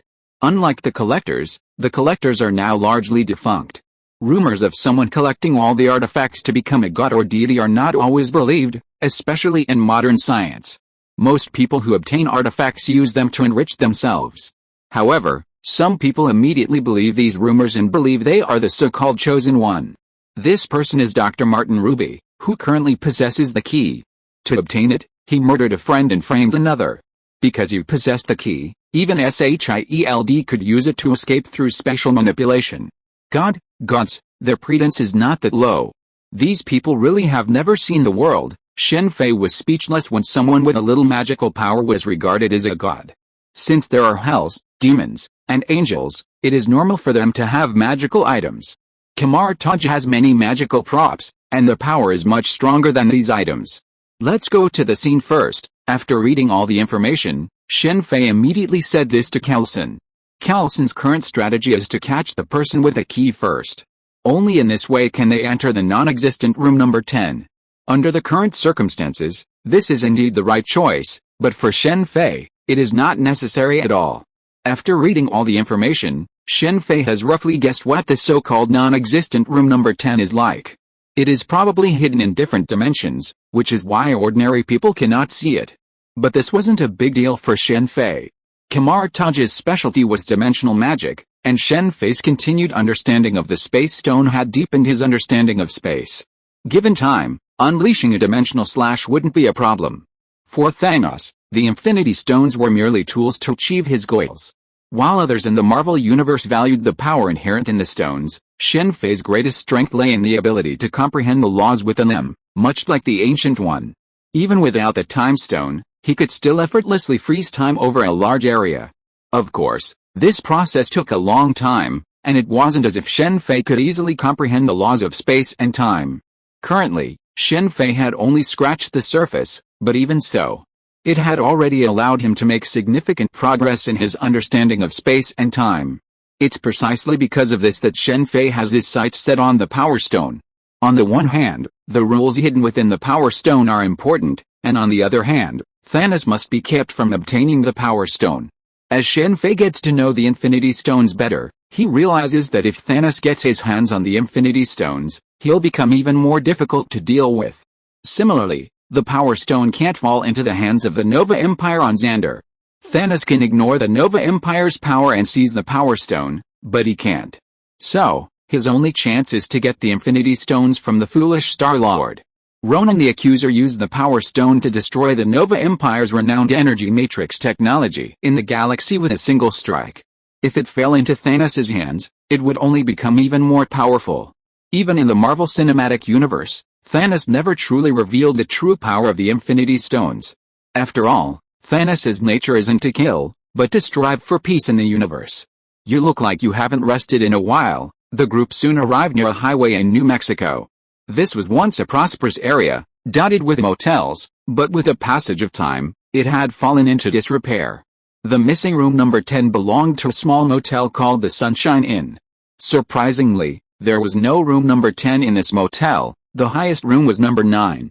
When Shen Fei arrived, Simmons and Fitz were using instruments to examine the area around room 9. Their faces looked pale, their eyes sunken, and they looked exhausted. However, having saved S.H.I.E.L.D, they hadn't planned to rest. Upon seeing Shen Fei arrive, they both breathed a sigh of relief. Is this it? Nodding to Simmons and Fitz, Shen Fei walked over to room 9, opened the door, and peered inside. Simmons, standing beside him, explained what they had discovered with their instruments. Before you guys make your move, can't you please step aside? There's someone hiding over there, maybe the owner of the key. Just as Shen Fei was about to use his magic to survey the area, he first used his observation haki to sense the situation several kilometers around him, and unexpectedly discovered someone hiding and watching from the side. Upon hearing Shen Fei's words, Lincoln immediately rushed in the direction Shen Fei pointed, followed closely by Melinda and Triplet. The three of them attacked together, and although the other party was armed, they were quickly captured. Even if they had the key, in this desolate place, only the abandoned Sunshine Hotel had a locked door, there were none elsewhere, leaving them with no chance of escaping using the key. If you're listening to this novel on a channel other than Fanfic World, it means they downloaded and uploaded it without effort. We cordially invite you to visit our channel, Mundo Fanfic Novelis. There you'll find the original version of this story and you can explore many other novels of various genres.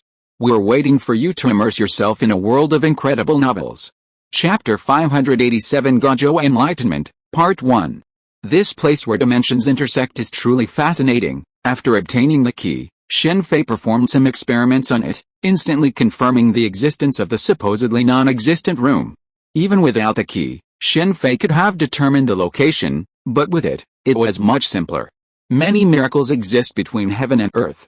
For example, the 24 solar terms Tongshan Valley, located near Quanzing Wu Zhensheng's treasure trove in the world of under one person, can transform ordinary people into extraordinary beings.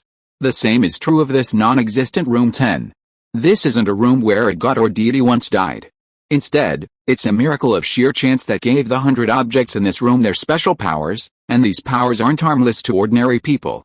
Just like the pencil that produces coins when tapped, most owners eventually went insane. These strange objects rarely end well if held for long periods of time. For example, if keys aren't discarded promptly, the owner's fate is often dire.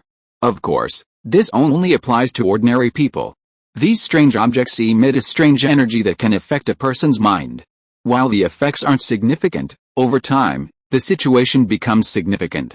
In fact, if it weren't for the non-existent room 10, this intertwined dimension, these objects, while somewhat magical, would be just that, far inferior to other magical items. While there aren't many strange objects with powers in this world, there are quite a few. Many of them are even magical props passed down from Kamar-Taj. The ancient one of Kamar-Taj once had many disciples, many of whom ultimately died outside. The Marvel universe is incredibly complex, with angels, demons, devils, vampires, and a host of other miscellaneous powers, creating a chaotic mess. Beyond these, there are those who develop special abilities through accidental experiments, such as Sandman and Soundwave, who fall into the category of villains. Then there are the heroes of justice, like Matt Daredevil, Luke Cage, and Jessica. For the safety of Sky and the little girl, let's choose the safest method. Without the key, Shen Fei might have needed to explore the dimensional space layer by layer. But with a key, things would be different. This lost room has a peculiarity: if someone enters and closes the door without the key, the person inside will disappear when the key is used again. That's how the little girl vanished. Her father accidentally obtained the key and used it to open the door to room 10. Curious, the girl entered, only to find the door accidentally closed. That was what happened to the little girl, while Sky was simply careless. Hearing this, Shen Fei wasn't too surprised. His time in the United States had given him some understanding of Western thinking. Some things, he thought, should go wrong, were par for the course here. Just like the key holder watching from the sidelines, S.H.I.E.L.D didn't bother to clear the area before taking action. We really should have S.H.I.E.L.D check Shen Yang. With a sudden thought, Shen Fei sent a shadow clone into room 10 and closed the door from the outside. Although Shen Fei himself wanted to experience the wonders of room 10 for himself, after careful consideration, he decided not to take the risk. The same was true for his shadow clone.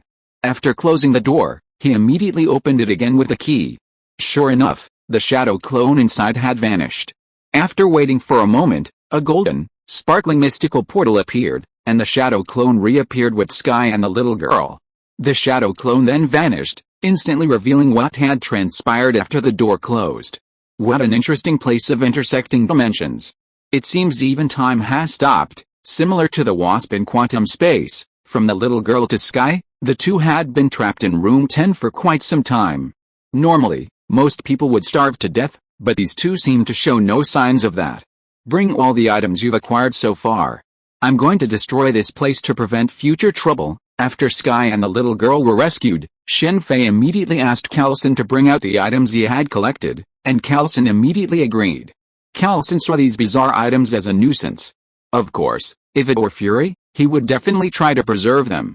After all, some of the items' abilities could be very helpful to S.H.I.E.L.D, such as the ability to move a portal with the flick of a key, allowing them to travel abroad or infiltrate without disguise. But again, Carlson wasn't Fury, so he naturally wouldn't entertain such thoughts. What kind of trouble could it be? Carlson asked curiously after agreeing. Creatures from other dimensions could invade here through this place. In fact, most of the low-level demons on Earth invade through places like this. What a big trouble. As he spoke, Shen Fei waved his hands, activating the mirror dimension and drawing on the power of the three great temples, flattening the non-existent room dimension. While Shen Fei could have accomplished this without the aid of the three holy temples, it would have taken considerable time. However, with their help, the situation was resolved in an instant. Under the protection of the three holy temples barrier, Shen Fei's power on Earth would be greatly enhanced. Even if Odin, bearing his eternal spear Gungnir, approached, he would have been able to deal with him. Is it over? Carlson asked immediately after seeing Shen Fei stop. It's over, Shen Fei nodded. There's no need to do anything else here, like bulldoze or something like that, Carlson said, pointing to the row of abandoned rooms in the deserted Sunshine Hotel. That's fine, but if you want to bulldoze it, it's your call. Sky, you look a lot different. Sky, after her experience with S.H.I.E.L.D and the Inhumans, hadn't changed much in appearance, and in fact looked even more beautiful, but her demeanor was completely different. Saying Sky was more beautiful wasn't just a compliment from Shen Fei, it was the truth. Sky used beauty products produced by Shen Fei's Fei Group. And they weren't sold publicly, but rather kept in-house. Only a select few could own them, like Black Widow Natasha, Hill, Carter, Pepper Potts, Scarlet Witch, and the high-ranking women of S.H.I.E.L.D, like Sky and Simmons. I'm Daisy now, Daisy, I understand. Sky was the name she'd received at the orphanage. Daisy Johnson was Sky's real name, given by her parents. Although her mother eventually went crazy, Daisy still decided to use her own name. Okay, It's all right now. I should go. Now that Sky had been rescued, Shen Fei no longer had to worry about anything. What happened next was S.H.I.E.L.D's problem. The man who'd killed for the key would undoubtedly go to prison. Although Shen Fei didn't have much faith in the U.S. prison system. That was reserved for special individuals or the wealthy. Ordinary people didn't have those privileges. I don't think anyone will bother me this time. It's a little strange, I've been in quantum space for so long, and I don't seem to have run into the Wasp. With this thought in mind, Shen Fei began his new journey. He didn't seem to mind his lack of encounter with a Wasp. After all, quantum space is boundless, and encountering someone there without a way to locate them is nearly impossible. The Wasp was only found thanks to Ant-Man receiving her signal, allowing Dr. Ham to locate her. Looks like a modern world. Shen Fei, emerging from the arcane portal, found himself by a river. Taking in the surroundings and the high-voltage power pylons in the distance, he had a rough idea of what this world was like. After all, only modern society would have such power lines. There's a battle going on. The speed and strength are beyond ordinary. Let's go check it out. After taking a quick look at his surroundings, Shen Fei immediately used his observation haki to sense the situation. He was surprised to discover two people fighting about 800 meters to his left. It seems one of them isn't human. Shen Fei quickly arrived beside the two fighting men and observed the battle. While it was a fight, it was strictly one-sided. The black-haired boy, about 15 or 16, was being beaten by the pink-haired one, though technically speaking, the other wasn't actually human. The black stripes covering his body weren't anything special, they could be explained as tattoos. Shen Fei had seen more outrageous tattoos in Marvel Comics, but the key point was that he had another pair of eyes sprouting from beneath his eyes, a normal person wouldn't have four. Shikigami, the black-haired boy's fighting style was to use Shikigami, but unfortunately, the Shikigami he summoned had no effect on the enemy. The pink-haired monster boy destroyed the massive black snake summoned by the black-haired boy with a single strike. If the other party wasn't playing tricks, killing the black-haired boy would have been a piece of cake. Kid, you can't stop me with just these methods. To make that kid regret it, I've decided to kill a few more people this time, women and children. Oh, and you too. When he changes me back, he'll surely regret it. I won't let you leave here, I've already said, you can't stop me. As he spoke, the pink-haired boy suddenly appeared beside the black-haired boy, kicked him away, and then suddenly put his palm on his chest and thrust it in. Just as he was about to make the next move, a sudden voice interrupted his action. What are you doing? The one who spoke was naturally Shen Fei. If he hadn't seen it, it would have been fine, but since he had seen it, and it looked like a monster, Shen Fei couldn't just leave like that. Of course, before taking action, he needed to find out what was going on. However, what surprised him was the pink-haired boy's next move, which was to actually commit self-harm. Someone actually showed up. I guess I'm lucky. The sudden voice stopped the pink-haired boy's movements. As his fingers left, 5 finger holes appeared on his chest. Surprisingly, no blood flowed from these 5 holes. Let's start with you, the pink-haired boy said, a sinister smile on his face. Combined with his 4 eyes and the black stripes, he looked extremely ferocious and terrifying. As he spoke, he rushed towards Shen Fei. His right hand condensing into a claw, grabbing at Shen Fei's heart, as if he was going to tear it out in one go. No, the black-haired boy lying on the ground in the distance shouted after seeing this scene. At the same time, regardless of his injuries, he made a gesture with his hands. However, the next moment, his movement stopped, because the scene before him was far beyond his expectations. The pink-haired boy's right hand, condensed into a claw, was grabbed at the wrist by the suddenly appearing left hand. With a crisp sound, the pink-haired boy's right hand was instantly broken. With a flick of the other's left hand, the pink-haired boy tumbled rapidly through the air several times before falling heavily to the ground. A killer coming right up? Not good, considering he had just arrived in this world and was unfamiliar with its conditions. Shen Fei refrained from killing him. Even so, the boy on the ground froze in silence. Shen Fei didn't know who the pink-haired boy was, but he knew full well that he was the Curse King, Ryomen Sukuna. Even with the power of just 2 fingers, it was more powerful than most special grade curses. However, such a Curse King was powerless against this stranger. Are all sorcerers this era so powerful? The pink-haired boy, sent flying by Shen Fei's slap, quickly climbed to his feet, his 4 eyes fixed on Shen Fei. their expression no longer filled with a previous recklessness, but with a hint of vigilance. This recovery ability, Shen Fei was somewhat surprised as he watched the pink-haired boy climb to his feet. Although he had held back and not killed him, he had still inflicted heavy damage. Yet, he was now standing up as if nothing had happened, and the finger-piercing wound in his chest had healed. This showed that his recovery ability was extremely strong. Spellcaster, that name sounds familiar. The other parties addressed to him also struck a familiar chord with Shen Fei. But don't look down on me, Spellcaster. Expand your domain and subdue demons and control the chef. As he spoke, the pink-haired boy formed a strange seal with his hands, and a strange shrine-like structure suddenly materialized behind him. The moment this strange structure appeared, dozens of powerful slashing blows were unleashed, blasting towards Shen Fei, slicing him into dozens of pieces in an instant. Don't be too complacent, Spellcaster. As he watched Shen Fei being chopped into pieces, the pink-haired boy suddenly laughed out loud. Are you talking about yourself? But the next moment his laughter stopped abruptly, and a familiar voice appeared behind him. Then, the pink-haired boy felt a pain in his head. A powerful force grabbed his head and slammed it hard to the ground. A hole as big as a head immediately appeared on the hard cement ground. Chapter 588 Gajo Enlightenment, Part 2.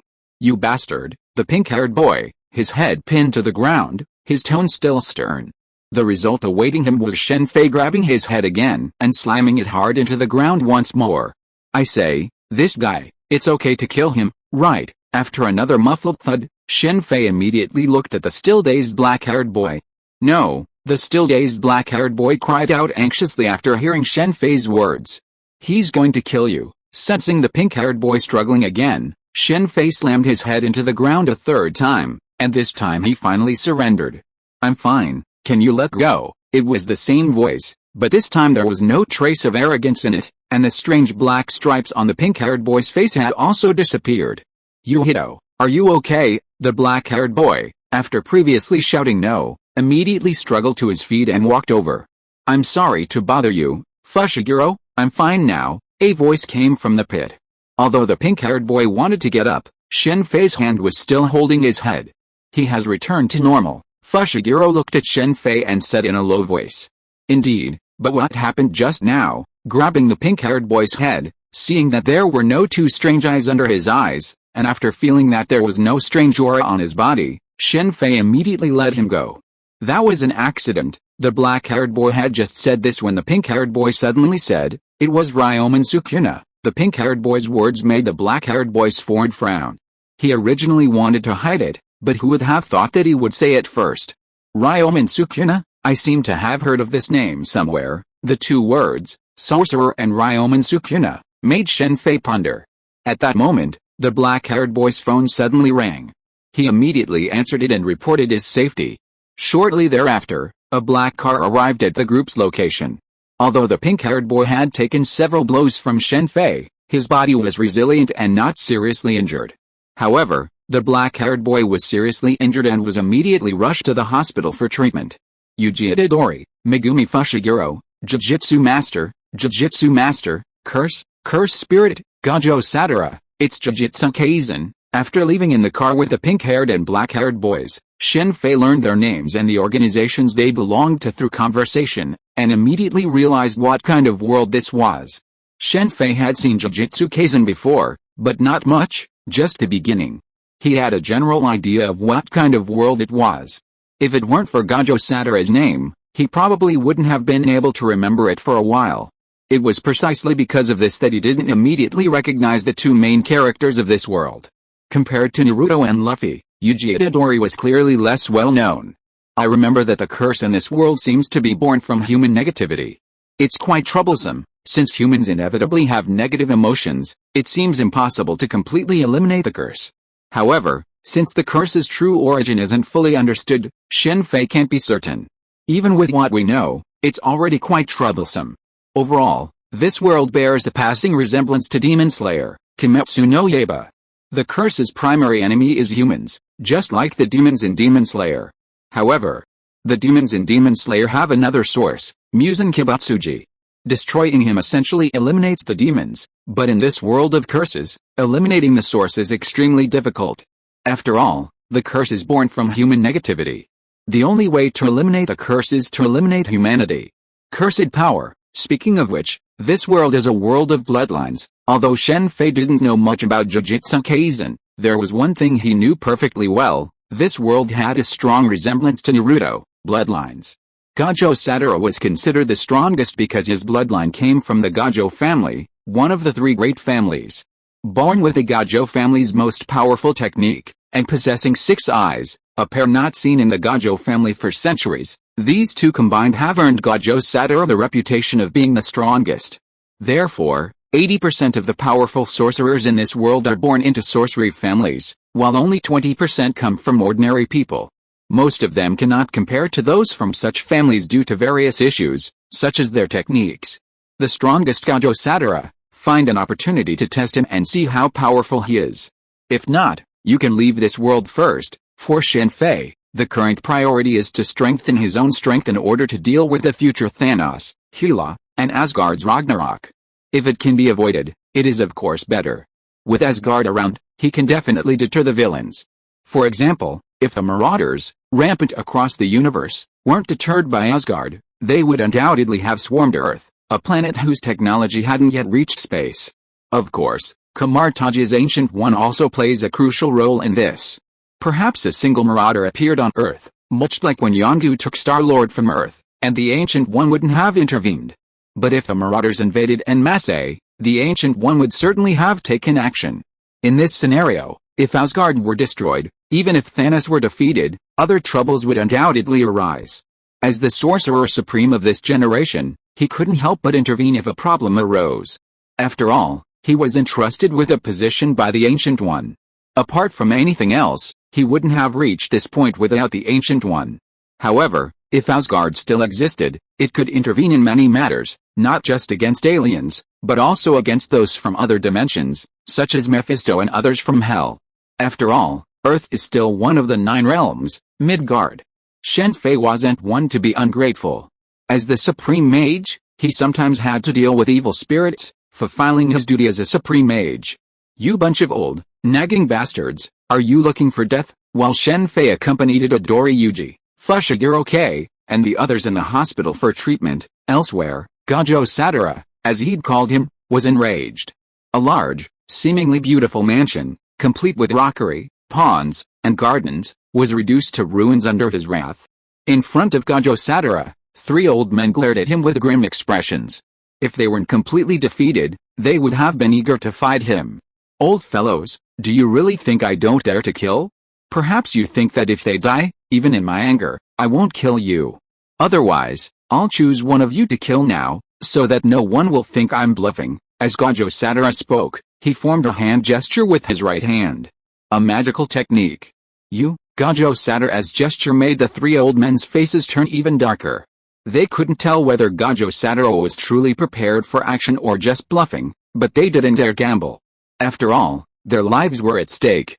While they might not care about others' lives, they held their own very dear.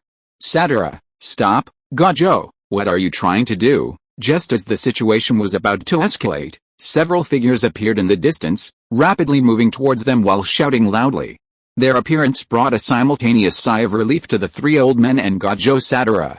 The 3 old men breathed a sigh of relief because someone had finally arrived who could stop Gojo Satoru, while Gojo Satoru was relieved because his stopper had finally arrived. Just as the old men had anticipated, Gojo Satoru, despite his immense power, didn't dare to completely turn hostile. His previous actions were merely intimidation. While Gojo Satoru was deeply dissatisfied with the higher-ups, he had no intention of completely disrupting order. He dared to threaten them with violence because he sensed their approach. As the men approached, Gojo immediately withdrew. Gojo, one of the visitors, a middle-aged man wearing sunglasses, approached Gojo Satoru and was about to speak when he was interrupted. Fortunately, they didn't get into trouble this time. If it happens again, I think you'd better draw lots first to determine the order of death. With this, Gojo Satoru soared into the sky, disappearing from everyone's side in the blink of an eye. How lawless! After Gojo Satoru disappeared, one of the 3 old men slammed his cane against the ground, his words filled with anger. Unfortunately, none of the others who followed him agreed. While they didn't want Gojo Satoru to kill the old men directly, they also had a negative impression of them. Setting a trap during a mission and sending young sorcerers to their deaths was truly despicable. If these men weren't high-ranking members of the Curse Center, they would have wanted Gojo Sadara to kill them. Gojo Sadara, thank you for saving them, but you're not a sorcerer, are you? I'm curious about who you are. Ryomen Sukuna is not someone you can easily deal with. In the hospital, Gojo Sadara, dressed in blue and blindfolded, smiled quizzically upon seeing Shen Fei.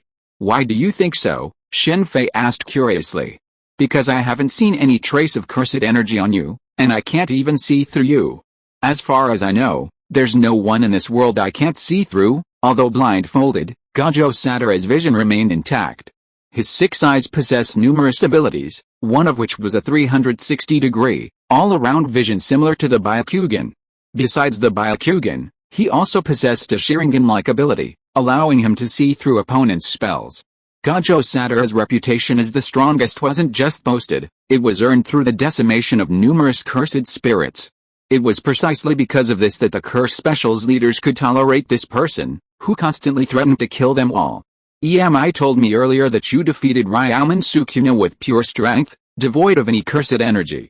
I originally thought you, like Jinji, were just some dirk, bound by heaven and curse, but these eyes show otherwise. One thing is certain, though, you're human. Cursed by heaven and cursed is a term used only in Jujutsu Kaisen. Simply put, it means a heaven-given curse. In layman's terms, if you lose something, heaven strengthens you in another way. For example, Jinji, who nearly killed Gojo Sadara, was born without any cursed energy. Instead, he possessed an extremely powerful body, becoming a renowned and feared killer. Then there are Kakumaru and Kakichi, whose disability granted them a vast range of techniques and immense cursed energy. And then there's Zenin Maki, another bound by heaven and cursed energy. While her cursed energy isn't high, she's gained formidable physical prowess. Of course, she's no match for Jinji, who possesses no cursed energy at all, while Maki possesses a low level of cursed energy. In a way, Fushiguro Shiji is similar to Gojo Sadara, a rare talent seen only once in centuries. After all, he nearly killed Gojo Sadara and defeated Jito Suguru.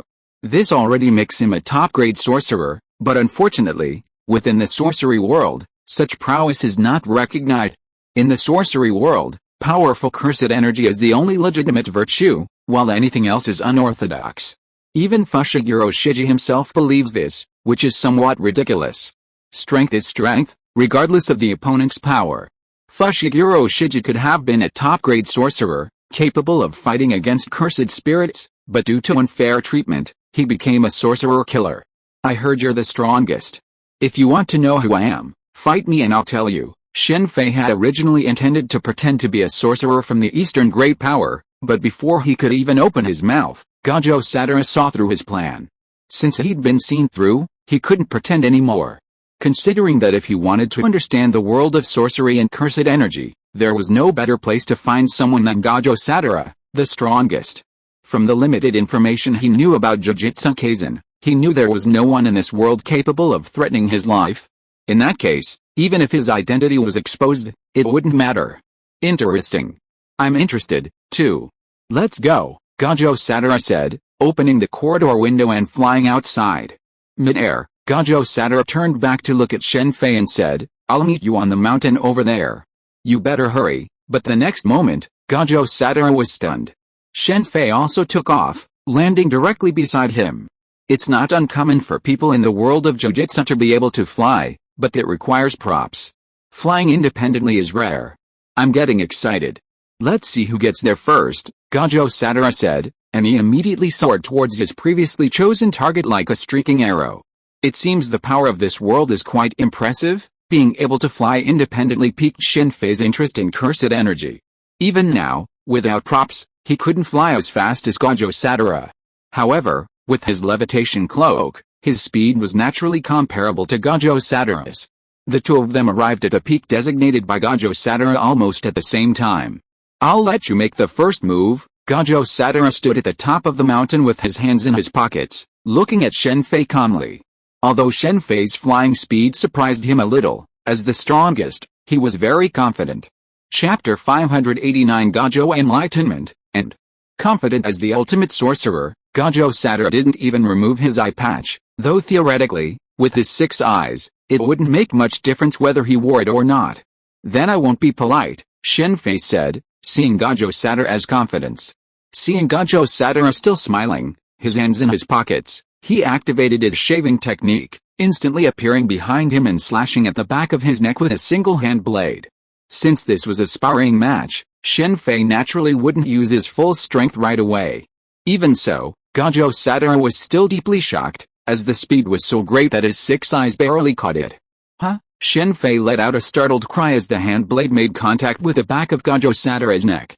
This was the first time Shen Fei had been so surprised in combat, and it was undeniable that he couldn't help but be surprised. His hand's blade barely touched the back of Gajo Satura's neck, and as it drew closer, the speed of his hand blade slowed down. Upon realizing this, Shen Fei immediately used the shave technique again and moved away from Gajo Satura. What a swift speed. It really gave me a fright. Luckily, I kept the technique active. Seeing Shen Fei appear, Gajo Satura seemed to finally react, pulling his hands out of his pockets. You're the one who gave me a fright. Your ability is truly insane. For someone else unaware of Gajo Satura's intelligence, encountering his abilities for the first time would likely be difficult to determine. However, Shen Fei was different. The magic of Kamar-Taj, coupled with his constant use of the space stone to comprehend them, had given him an extraordinary mastery of special abilities. So, despite encountering Gajo Satura's abilities for the first time, he recognized their special nature. However, this was precisely why he had previously expressed his surprise. It could be said that with just that single strike, even without any other gains in this world of sorcery, Shen Fei had already made a huge profit. Shen Fei had always believed he possessed profound special abilities, but after interacting with Gajo Satura, he discovered his special abilities could be used in a different way, to infinitely extend space. When Shen Fei attacked Gajo Satura's neck, it wasn't that he slowed down, but rather that he appeared to slow down. The space around Gajo Satura was infinitely extended, making his hand blade appear to slow down.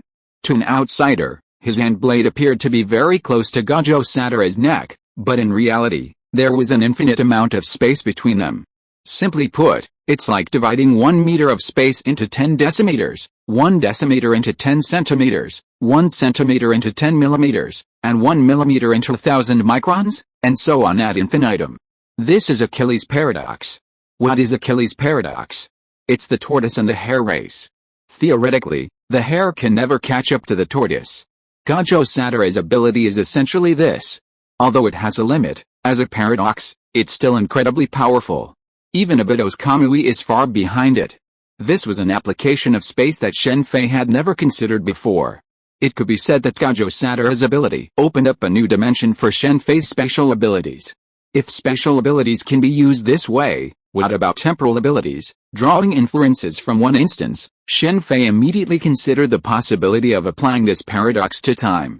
However, Shen Fei had no idea that his ideal was actually the ability of a certain princess who had been secluded at home for 1,000 years, the ability to achieve eternity and a moment in time. It wasn't that Shen Fei didn't know about this particular princess, but it simply didn't occur to him at the time. Just like the idea of infinite expansion of space, this ideal would have been difficult for him to conceive had he not met Gajo Satura. You don't even know the Gajo family's boundless magic. It seems you're not truly from the world of curses. Seeing Shen Fei's astonishment at his abilities, Gajo Satura gave a thoughtful smile. The boundless magic of the Gajo family, one of the 3 great families, is renowned in the world of curses, and few are unaware of it.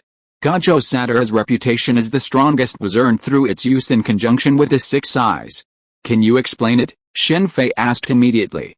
Of course, no problem. Gajo Satura immediately explained the principle behind his unlimited jutsu. Just as Shen Fei had previously hypothesized, it involves infinite compression within a limited space, achieving the Achilles paradox.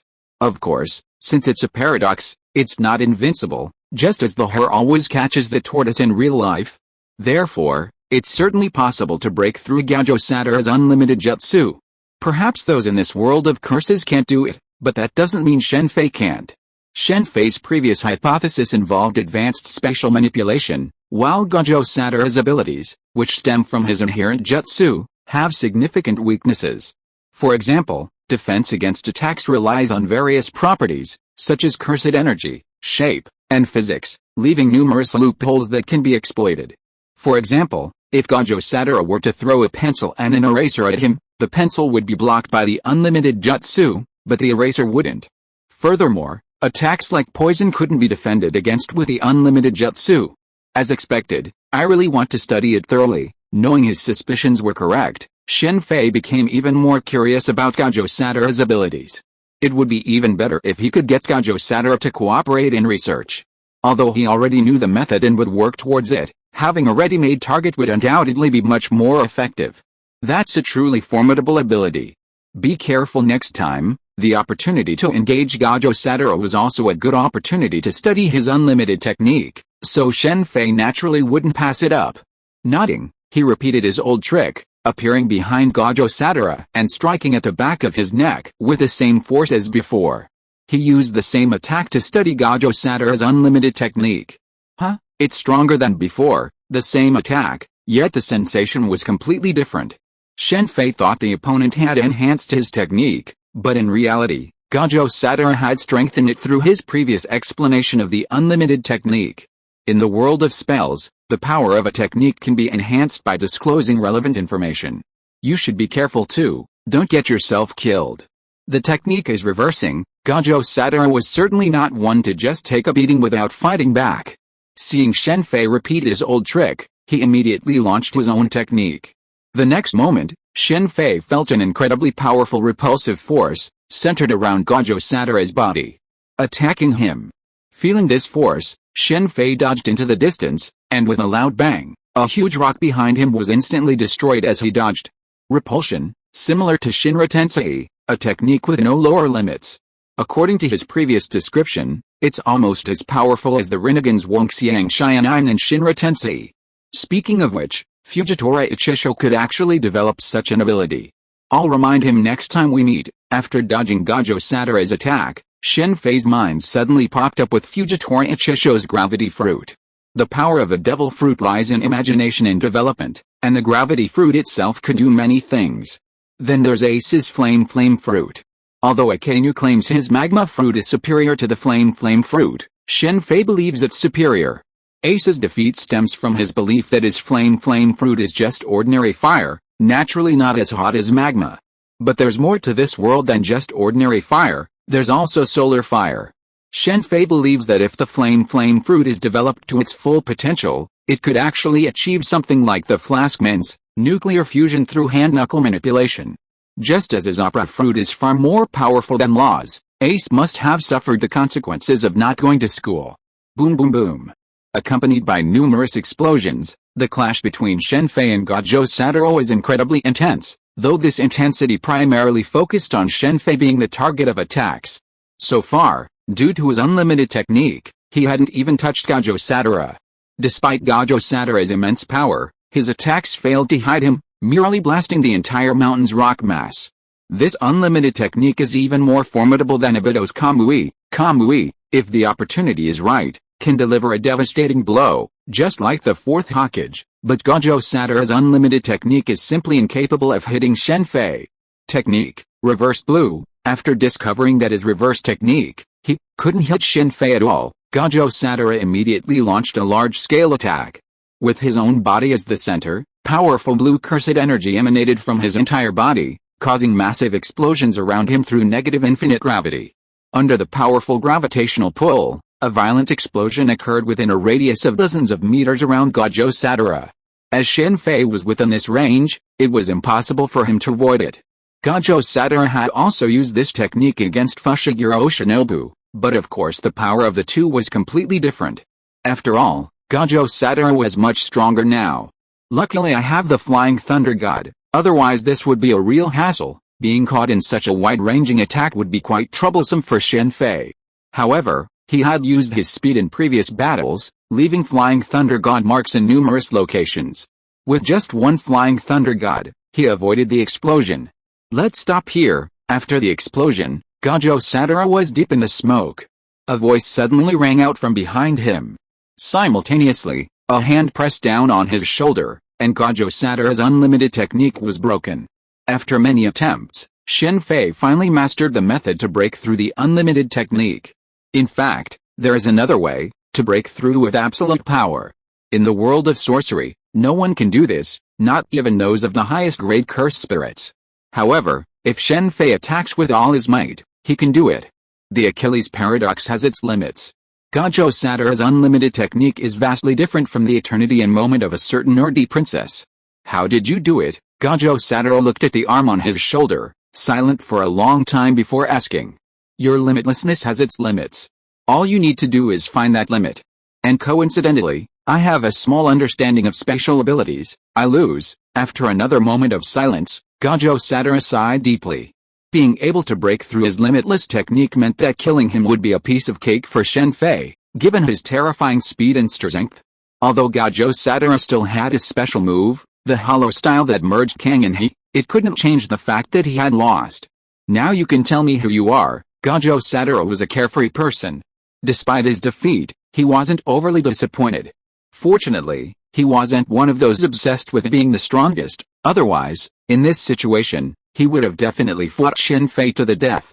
The title of the strongest wasn't universally understood. Did you see how many pirates wanted to challenge Whitebird and defeat him? It was all for the title of the strongest. Have you heard of parallel worlds and the multiverse? I'm just a traveler from another world. After some consideration, Shen Fei chose to reveal part of the truth. Do parallel worlds really exist? Before the battle, Gajo Sadara would have certainly disbelieved it. However, after the recent battle, and after Shen Fei's debunking of his unlimited jutsu, Gajo Sadara now believed it. Gajo Sadara was well versed in the world of sorcery. Even if a Fushiguro Shirei were to appear, he wouldn't lose. The power Shen Fei displayed was beyond his reach, especially the power that finally debunked his unlimited jutsu. Of course, Shen Fei nodded solemnly. That's truly fascinating. Upon hearing that Shen Fei came from another world, Gajo Sadara immediately fell into deep thought.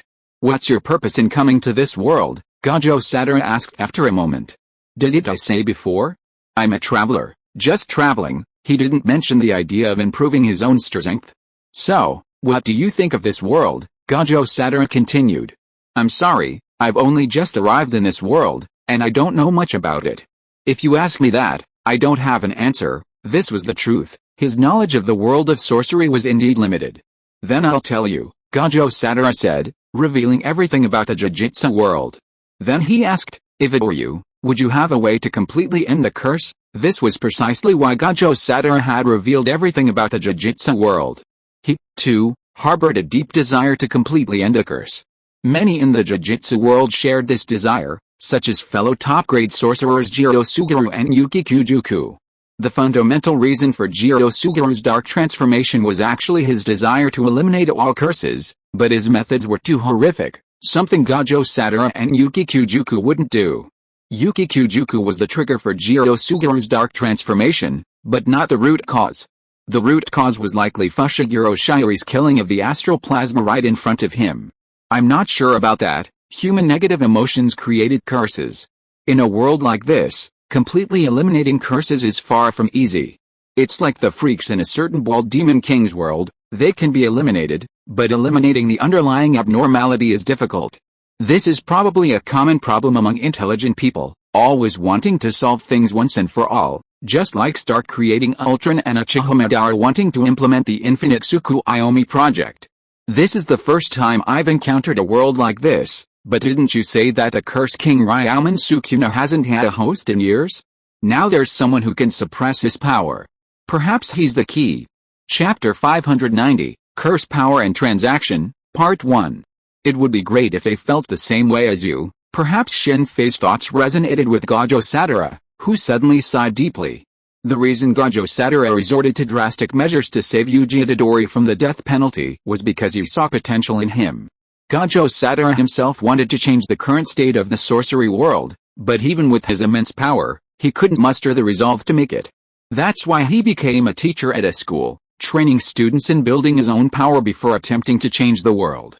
Shen Fei wasn't entirely clear on Gajo Sadara's thinking, otherwise he'd probably think he was overly cautious.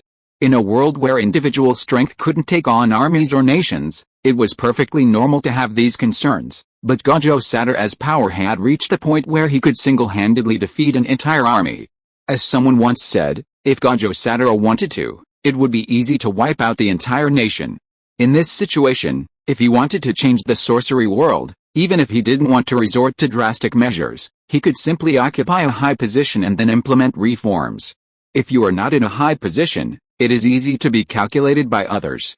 For example, the mission of Yuji Itadori, Megumi Fushiguro, and Noboru Kujisaki this time. If Gajo Sadara himself is in a high position, such things will not happen. As for Ryomen Sukuna, do you have any way to deal with him? After knowing that Shen Fei had no way to remove the curse, Gajo Sadara immediately gave in. Ryomen Sukuna, the curse king from 1,000 years ago, was extremely powerful. Until now, the curse world has not been able to do anything about the cursed objects he left behind. The appearance of Yuji Itadori this time was not only unexpected by the cursors, but also by those cursors and curse spirits. I need to see his finger. Although Shen Fei was confident that he could destroy Ryomen Sukuna's finger, he still left some room when he spoke.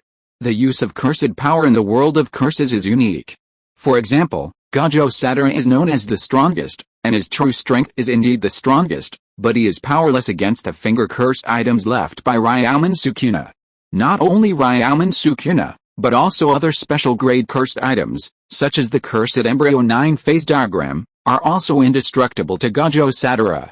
With Gajo Sadara as current strength, even if Ryomen Sukuna were to revive with the power of all 20 fingers, he might not be a match for him. However, he is powerless against Ryomen Sukuna's fingers. This is due to the existence of cursed binding.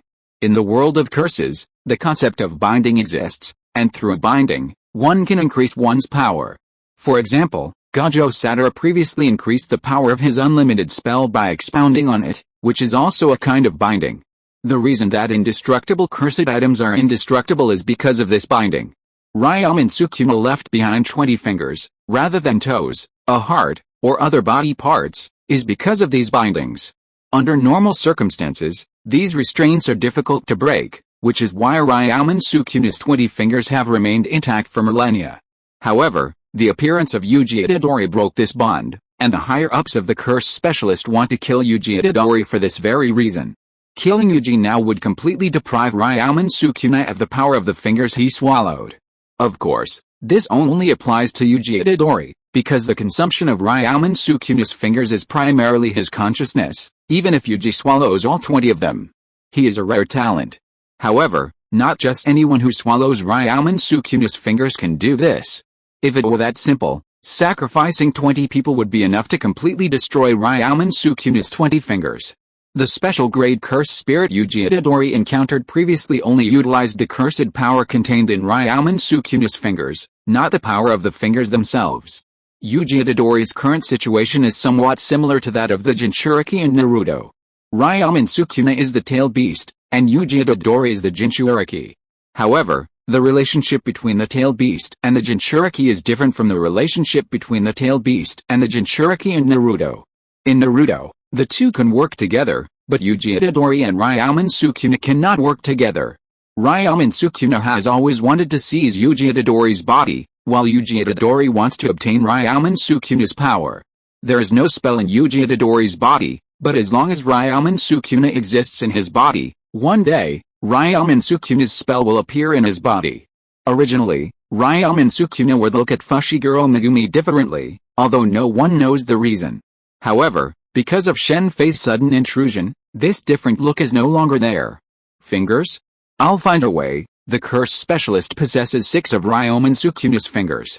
For Gajo Sadara, the best strategy is to periodically let Yuji Itadori feed on one finger, allowing him to slowly gain Ryomen Sukuna's power.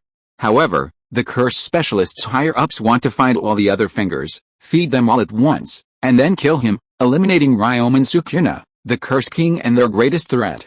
I can help you eliminate Ryomen Sukuna, but there's a price to pay. What do you want? 2 conditions, training in curses and other materials, and I want to study your unlimited technique.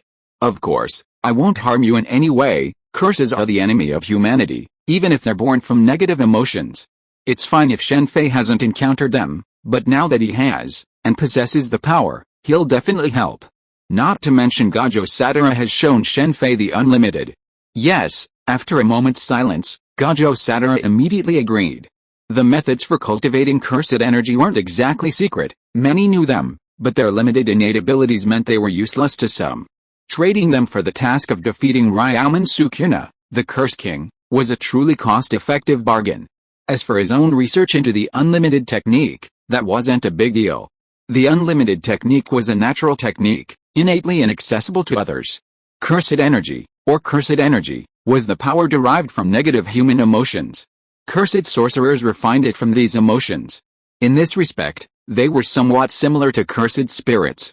Aside from those like Fushiguro Jiaoji who possessed both heaven and cursed energy, all humans possessed some degree of cursed energy. Even those like Zenin Maki, who possessed both heaven and cursed energy, possessed a small amount.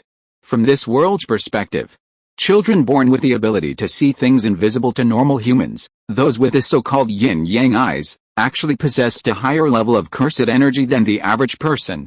Everyone experiences negative emotions, and Shen Fei is no exception. It's just that normally, his rationality allows him to control them. In the world of curses, the reason why negative human emotions can generate curses is because cursed energy resides within the human body. One of Kyujuyuki's ideas was to prevent the body from generating cursed energy, thus preventing the curse.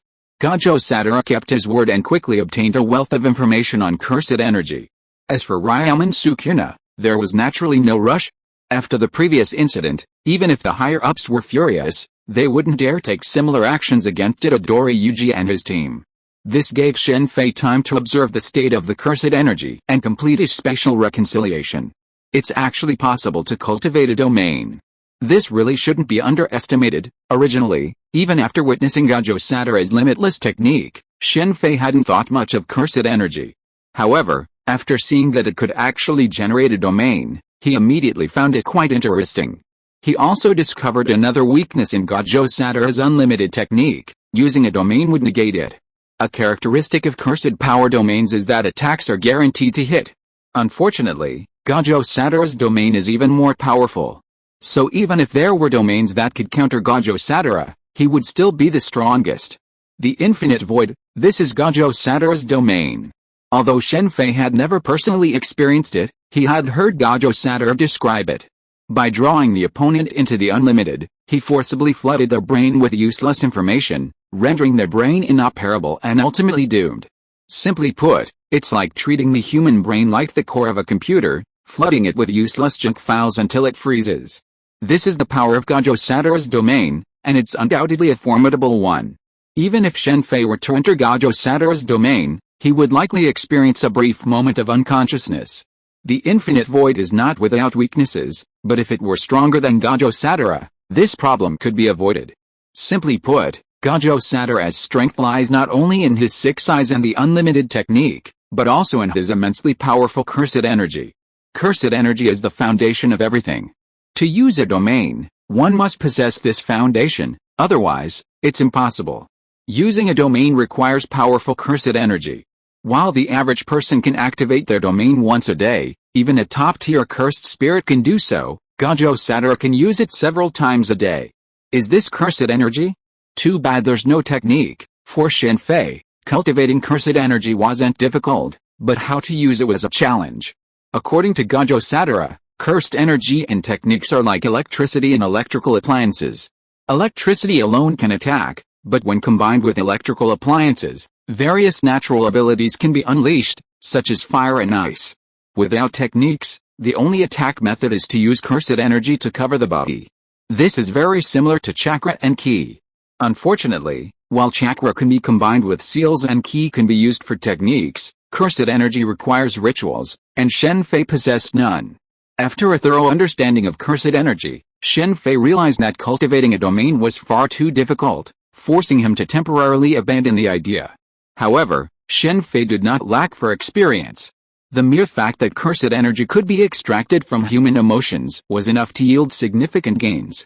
Fortunately, curses created by cursed energy aren't omnipotent, otherwise the world wouldn't be what it is today. Modern society is rife with literary works. While this wouldn't be a problem in an ordinary world, it presents a significant risk in a world with supernatural powers. Literature abounds with powerful monsters, including demons and devils. If cursed energy could create a curse, then the world would be as dangerous as that of a certain freak. Entire cities could be destroyed at any moment. Even so, This world is extremely dangerous, especially for ordinary people. For example, if a murder, car accident, or fire occurs somewhere, in the world of curses, besides human intervention, there's also the impact of curses. Gajo Sadara constantly complains about a shortage of cursors, and for good reason. The number of curses far outnumbers the number of cursors, so many that they can only deal with the more damaging ones, leaving weaker curses completely powerless. These are cursed spirits. Under Gajo Sadara's guidance, Shen Fei captured 3 cursed spirits in a high school. They were all relatively weak and possessed a variety of strange appearances. Schools, hospitals, suicide sites, and haunted places are the most prone to curses and are the focus of the curse specialists' inspections, with cursors regularly conducting inspections. These places are also where negative emotions are most likely to accumulate. Schools are plagued by bullies, delinquents, hospitals, and the deaths of sick people. Suicide sites are even more dangerous, inviting death. It's a shame there aren't any special grade curse spirits. Special grade curse spirits aren't easy to come by. If they were common, the sorcerer would be in danger. Every time a special grade curse spirit appears, it's accompanied by heavy casualties among the sorcerer. Shen Fei wants to see special grade curse spirits primarily because they contain spells within them. Spells are a crucial factor in their difficulty to combat. Here's the finger you asked for. Gajo Sadara tossed a wooden box to Shen Fei and then left. As the strongest sorcerer, Gajo Sadara is usually very busy. Of the 3 special grade sorcerers, Yuki Kujuku is a very lazy person, loitering all day and rarely accepting missions. The other one is abroad, so Gajo Sadara is the only one left to do the work. Even with his immense power, traveling back and forth takes time. 2-faced Sukuna finger brand biscuits. I'm sure Yuji Dodori can eat them. Looking at the finger wrapped in layers of seals inside the box, Shen Fei immediately returned to the villa Gajo Sadara had arranged for him. As the strongest sorcerer and one of the 3 great families, Gajo Sadara is very rich. He could spend 1 billion to buy Fushiguro Megumi without blinking an eye. Is this a bondage?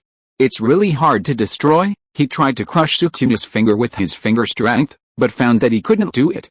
Then he tried with thunder, fire, and ice, but there was no way to destroy the finger. However, Shen Fei was not too surprised.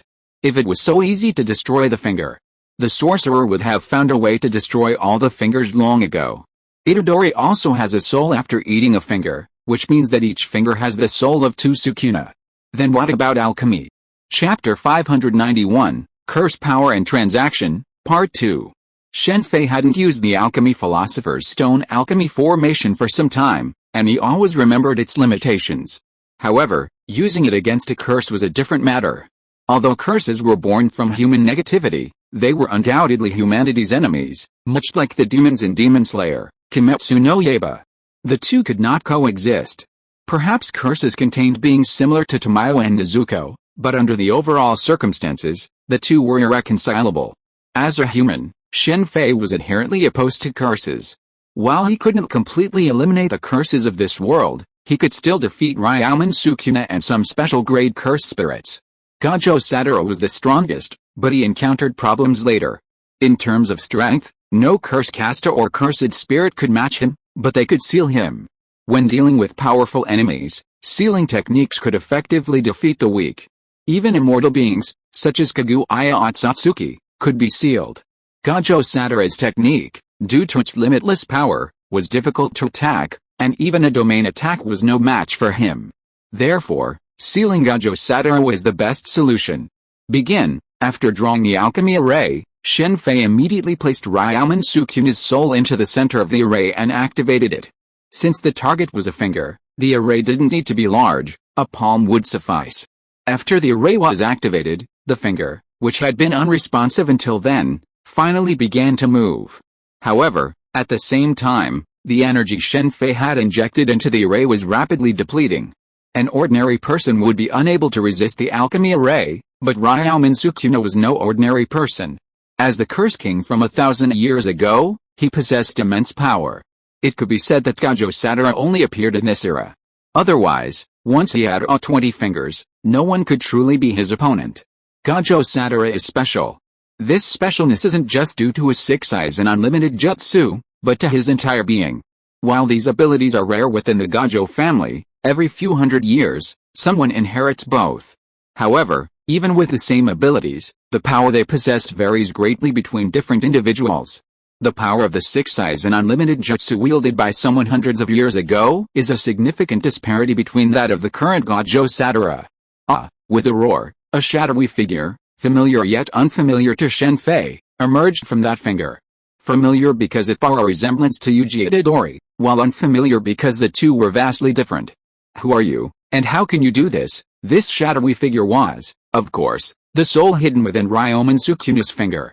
Before he could finish his words, he couldn't help but roar in pain. Within the energy of the refining formation, Sukuna's soul was seen distorting. To Ryomen Sukuna, Shen Fei's actions were utterly horrifying. As the Curse King of Millennia, he had never imagined that someone could attack directly against the soul. Faced with such an attack, even Ryomen Sukuna's soul, despite its immense power, was powerless. Ryomen Sukuna's soul was incredibly powerful. Even a master of the highest caliber, the supreme curse spirit, could only manage a finger or two against Ryomen Sukuna. With a single snort, Ryomen Sukuna was driven away. While this was certainly due to Ryomen Sukuna's presence within his innate domain, it also demonstrated Ryomen Sukuna's immense strength. Unfortunately, Ryomen Sukuna was now a pure soul, lacking a natural domain. Even with his immense power, his soul lacked any special abilities. Shen Fei's soul, despite its long cultivation, was equally powerful, but it lacked any special offensive means. It was a far cry from the Ancient One's ability to freeze time with a single wave of his hand. Shen Fei estimated that this would only be possible after his soul underwent a qualitative transformation. Damn it, how is this possible? Ultimately, the soul of Ryomen Sukuna's finger, under the influence of the refining formation, could only transform into a small red philosopher's stone, filled with resentment and confusion. How is this possible? Just as Ryomen Sukuna's soul transformed into the philosopher's stone, a figure sitting high up in the air, somewhere in the distance within Itadori Yuji's body, suddenly jumped up. Ryomen Sukuna's fingers were connected to each other. As soon as Shen Fei killed the soul of one finger, Ryomen Sukuna felt it immediately. This sudden change caused Ryomen Sukuna, who had been calm before, to change his expression immediately. He hadn't been nervous before, even though Itadori Yuji could suppress his consciousness and prevent him from taking over his body. Now, even if Itadori Yuji was killed, he would die too, and the same would happen. He knew that killing Yuji Itadori prematurely would only result in the loss of a few fingers, while to completely slay him, he would need to devour all 20 of his fingers. Once that happened, he could manage it, but the situation was different now. His fingers were truly destroyed. However, no matter how nervous or anxious he felt, he could only remain within this space. Yuji Itadori, the vessel, had absolute control over his body. Ryomen Sukuna couldn't escape unless he wanted to. Yuji Itadori was once just an ordinary person, but as the 1,000-year-old Curse King, he had his own methods of dealing with him, such as the bond he and Yuji had established in the original novel. As expected of the Curse King, his soul's power is immense. Sensing the power contained within the Philosopher's Stone, Shen Fei began to anticipate the remaining fingers. A Philosopher's Stone was like a panacea, something not many people would consider too many.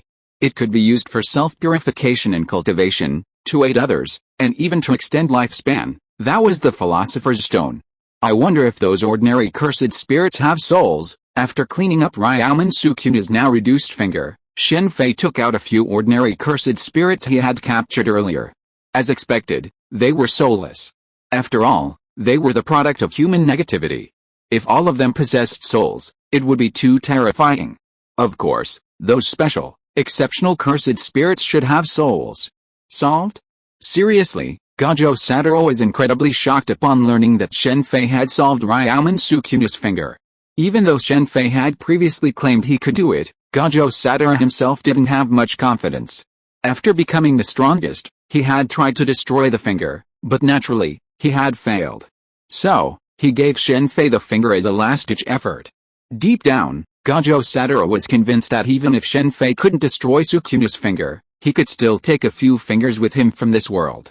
This way, the threat posed by the Curse King would be significantly reduced. The finger has turned to ashes. I can't show it to you, but I can get rid of Sukuna in Itadori's body now. Do I need to do it now? Gojo Satoru is not Ryomen Sukuna. It's naturally impossible for him to sense the disappearance of the finger. Now, after Shen Fei finished speaking, Gajo Sadara immediately fell into deep thought. Gajo Sadara is different from the top leaders of the Curse Center. Those leaders naturally don't care about Itadori Yuji's life, so after learning about Itadori Yuji's existence, they immediately ordered the death penalty. However, after Gajo Sadara discovered that Itadori Yuji could freely control his body, he naturally didn't regard him as a curse and eliminated him. According to the saying of the curse world, it is exorcism. The same is true for Megumi Fushiguro. After seeing Itadori Yuji eat Sukuna's cursed object, she was ready to exorcise Itadori Yuji according to the rules of the curse world. However, after discovering that he had his own consciousness, she immediately hesitated. It's fair to say Yuji Itadori was quite lucky. The people he met didn't seem to care much for the Sukuna within him. If it were anyone else, he'd probably be treated like a Jinchuriki in the Naruto world, shunned and isolated. Okay, that's a good opportunity for him to choose again, Gajo Sadara agreed after some consideration. Unlike Megumi Fushiguro and Nobara Kujisaki, Yuji Itadori was simply an ordinary high school student. While he possessed motor skills far superior to those of ordinary people, easily breaking world records, he was still not a sorcerer. Yuji, come here. The two quickly found Yuji Itadori. He was resting, having just finished exterminating a hospital curse with Megumi Fushiguro and Nobara Kujisaki. After their injuries had healed, they naturally began their mission, a normal one. Gajo-sensei, what's up? Yuji Itadori immediately ran over. Let Sukuna come out. I need to talk to him about something. 5 minutes will be enough, Gajo Sadara said to Yuji Itadori with a smile. Okay, Yuji Itadori had great trust in Gajo Sadara. After all, he'd saved his life and taught him that he was special. Because of his grandfather's words, Yuji had always believed he was special, that he would die surrounded by people. His decision to join the Jujutsu Special was largely due to his grandfather's dying words. How did you do that? As a new pair of eyes sprouted beneath Yuji Itadori's eyes and a varying number of black stripes appeared on his body, Ryaman Sukuna appeared. Upon seeing Shen Fei and Gajo Sadara, he immediately addressed Gajo Sadara. Unable to leave his home for days, Ryaman Sukuna had been troubled by the disappearance of his finger. If it were anyone else, Ryaman Sukuna would have immediately attacked, but each of the two men before him had beaten him before, so Sukuna naturally wouldn't resort to unnecessary action. Are you talking about that finger? You'll find out soon, Gajo Sadara said, nodding at Shen Fei, signaling him to proceed. Bang! As Shen Fei slapped Yuji Itadori's chest, or more accurately, Ryoman Sukuna's chest, a shadowy figure was immediately knocked out by the palm of his hand. It was none other than Ryoman Sukuna's soul. After Ryoman Sukuna's soul was knocked out, Yuji Itadori's body immediately returned to its original state, and Yuji Itadori's soul also returned.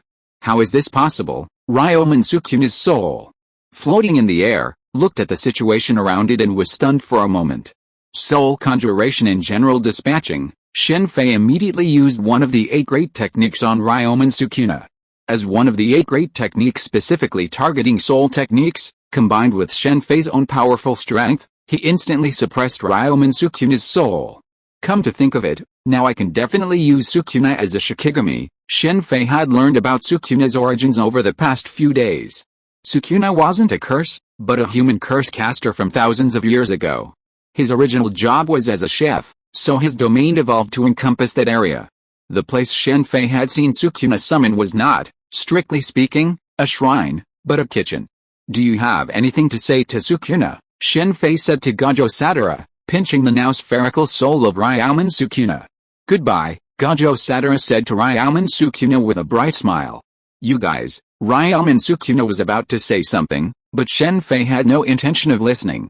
He simply crushed the soul ball with a single squeeze of his fingers. While using the soul conjuration technique could make Ryoman Sukuna a Shikigami, Sukuna's presence wouldn't significantly increase Shen Fei's strength. In reality, Shen Fei had no shortage of Shikigami. Using the Tongshin scroll, Shen Fei can create a variety of Shikigami, such as the 5 ghost talismans, the Shanking Sex 5 riders talismans, and even a jade dog similar to Fushiguro Megumi's. Of course, such Shikigami are certainly inferior to true soul-formed Shikigami, but after all, Shen Fei dislikes Sukuna. A Shikigami like Yuki Onna would be a good choice. As for devouring Sukuna through the soul subjugation technique, Shen Fei has no desire to do so. From the time he possessed the soul-conquering and sentencing technique until now, he has never used it. Consuming souls, to Shen Fei, is like cannibalism. He's not a pervert like Abinashi, so naturally, he wouldn't do it. He can use the Philosopher's Stone for cultivation, but he absolutely won't use the soul subjugation technique. Some might call him hypocritical, but that's just who he is. Sukuna is dead. Seeing the so-called cursed king die so easily, Yuji Itadori and Nobara Kujisaki weren't overly shocked, but Fushiguro Megumi was incredibly surprised. This wasn't Megumi Fushiguro's fault. Yuji Itadori and Nobara Kujisaki weren't from a family of sorcerers, so they had little idea of the cursed king. But Megumi Fushiguro was different. As a member of a family of sorcerers, he knew exactly what the cursed king was like, and it was precisely because of this that he found it difficult to accept. Don't be so surprised. The reason Ryomen Sukuna wasn't mortal wasn't because he was truly immortal, but because we simply weren't strong enough to kill him, Gojo Sadara reassured Fushiguro. Doesn't that mean Gojo-sensei is inferior to this guy? Yuji Itadori and Nobara Kujisaki said in unison. How is that possible? Gojo-sensei is the strongest. Yuji Itadori and Nobara's words prompted Megumi Fushiguro to retort. It was the same issue as before. Yuji Itadori and Nobara didn't understand the world of sorcery, didn't understand the terrifying nature of the Curse King, and didn't understand Gojo Sadara's position in the world of sorcery. I am not stronger than Gojo Sadara. We are just good at different things. I am just good at dealing with curses. Although Shen Fei is indeed stronger than Gojo Sadara, in order to preserve Gojo Sadara's title as the strongest, he still opened his mouth to explain. Chapter 592, Curse Power and Transaction, and after hearing Shen Fei's explanation, Fushiguro Megumi nodded in understanding. For Fushiguro, this explanation perfectly matched his thoughts. Just like Tengen-sama, different sorcerers possess different strengths. If we were to simply measure total cursed energy, it was rumored that Yuta Otsutsuki possessed more than Gojo Sadara. However, even then, Yuta Otsutsuki still couldn't defeat Gojo Sadara. Furthermore, there was a student in the third year of the Curse Academy who was suspended and possessed immense power. In his prime, he was said to be as powerful as Yuta Otsutsuki. While the academy generally only boasted 4 special-grade sorcerers, there were actually many others with powers comparable to special-grade sorcerers, who weren't included in the calculations. Gojo Sadara's cursed energy wasn't as high as Yuta Otsutsuki's, but thanks to his 6 eyes, he consumed very little cursed energy. Therefore, even in a war of attrition, Yuta Otsutsuki was no match for Gojo Sadara. He's lucky. I can give him the next finger, and then I'll take care of the soul. That way, he'll possess the cursed power of Ryomen Sukuna, while transforming Ryomen Sukuna into the Philosopher's Stone would be a good idea. Shen Fei wouldn't mind using it to increase the protagonist's power. After all, this is their world, and they still need to fight the curse.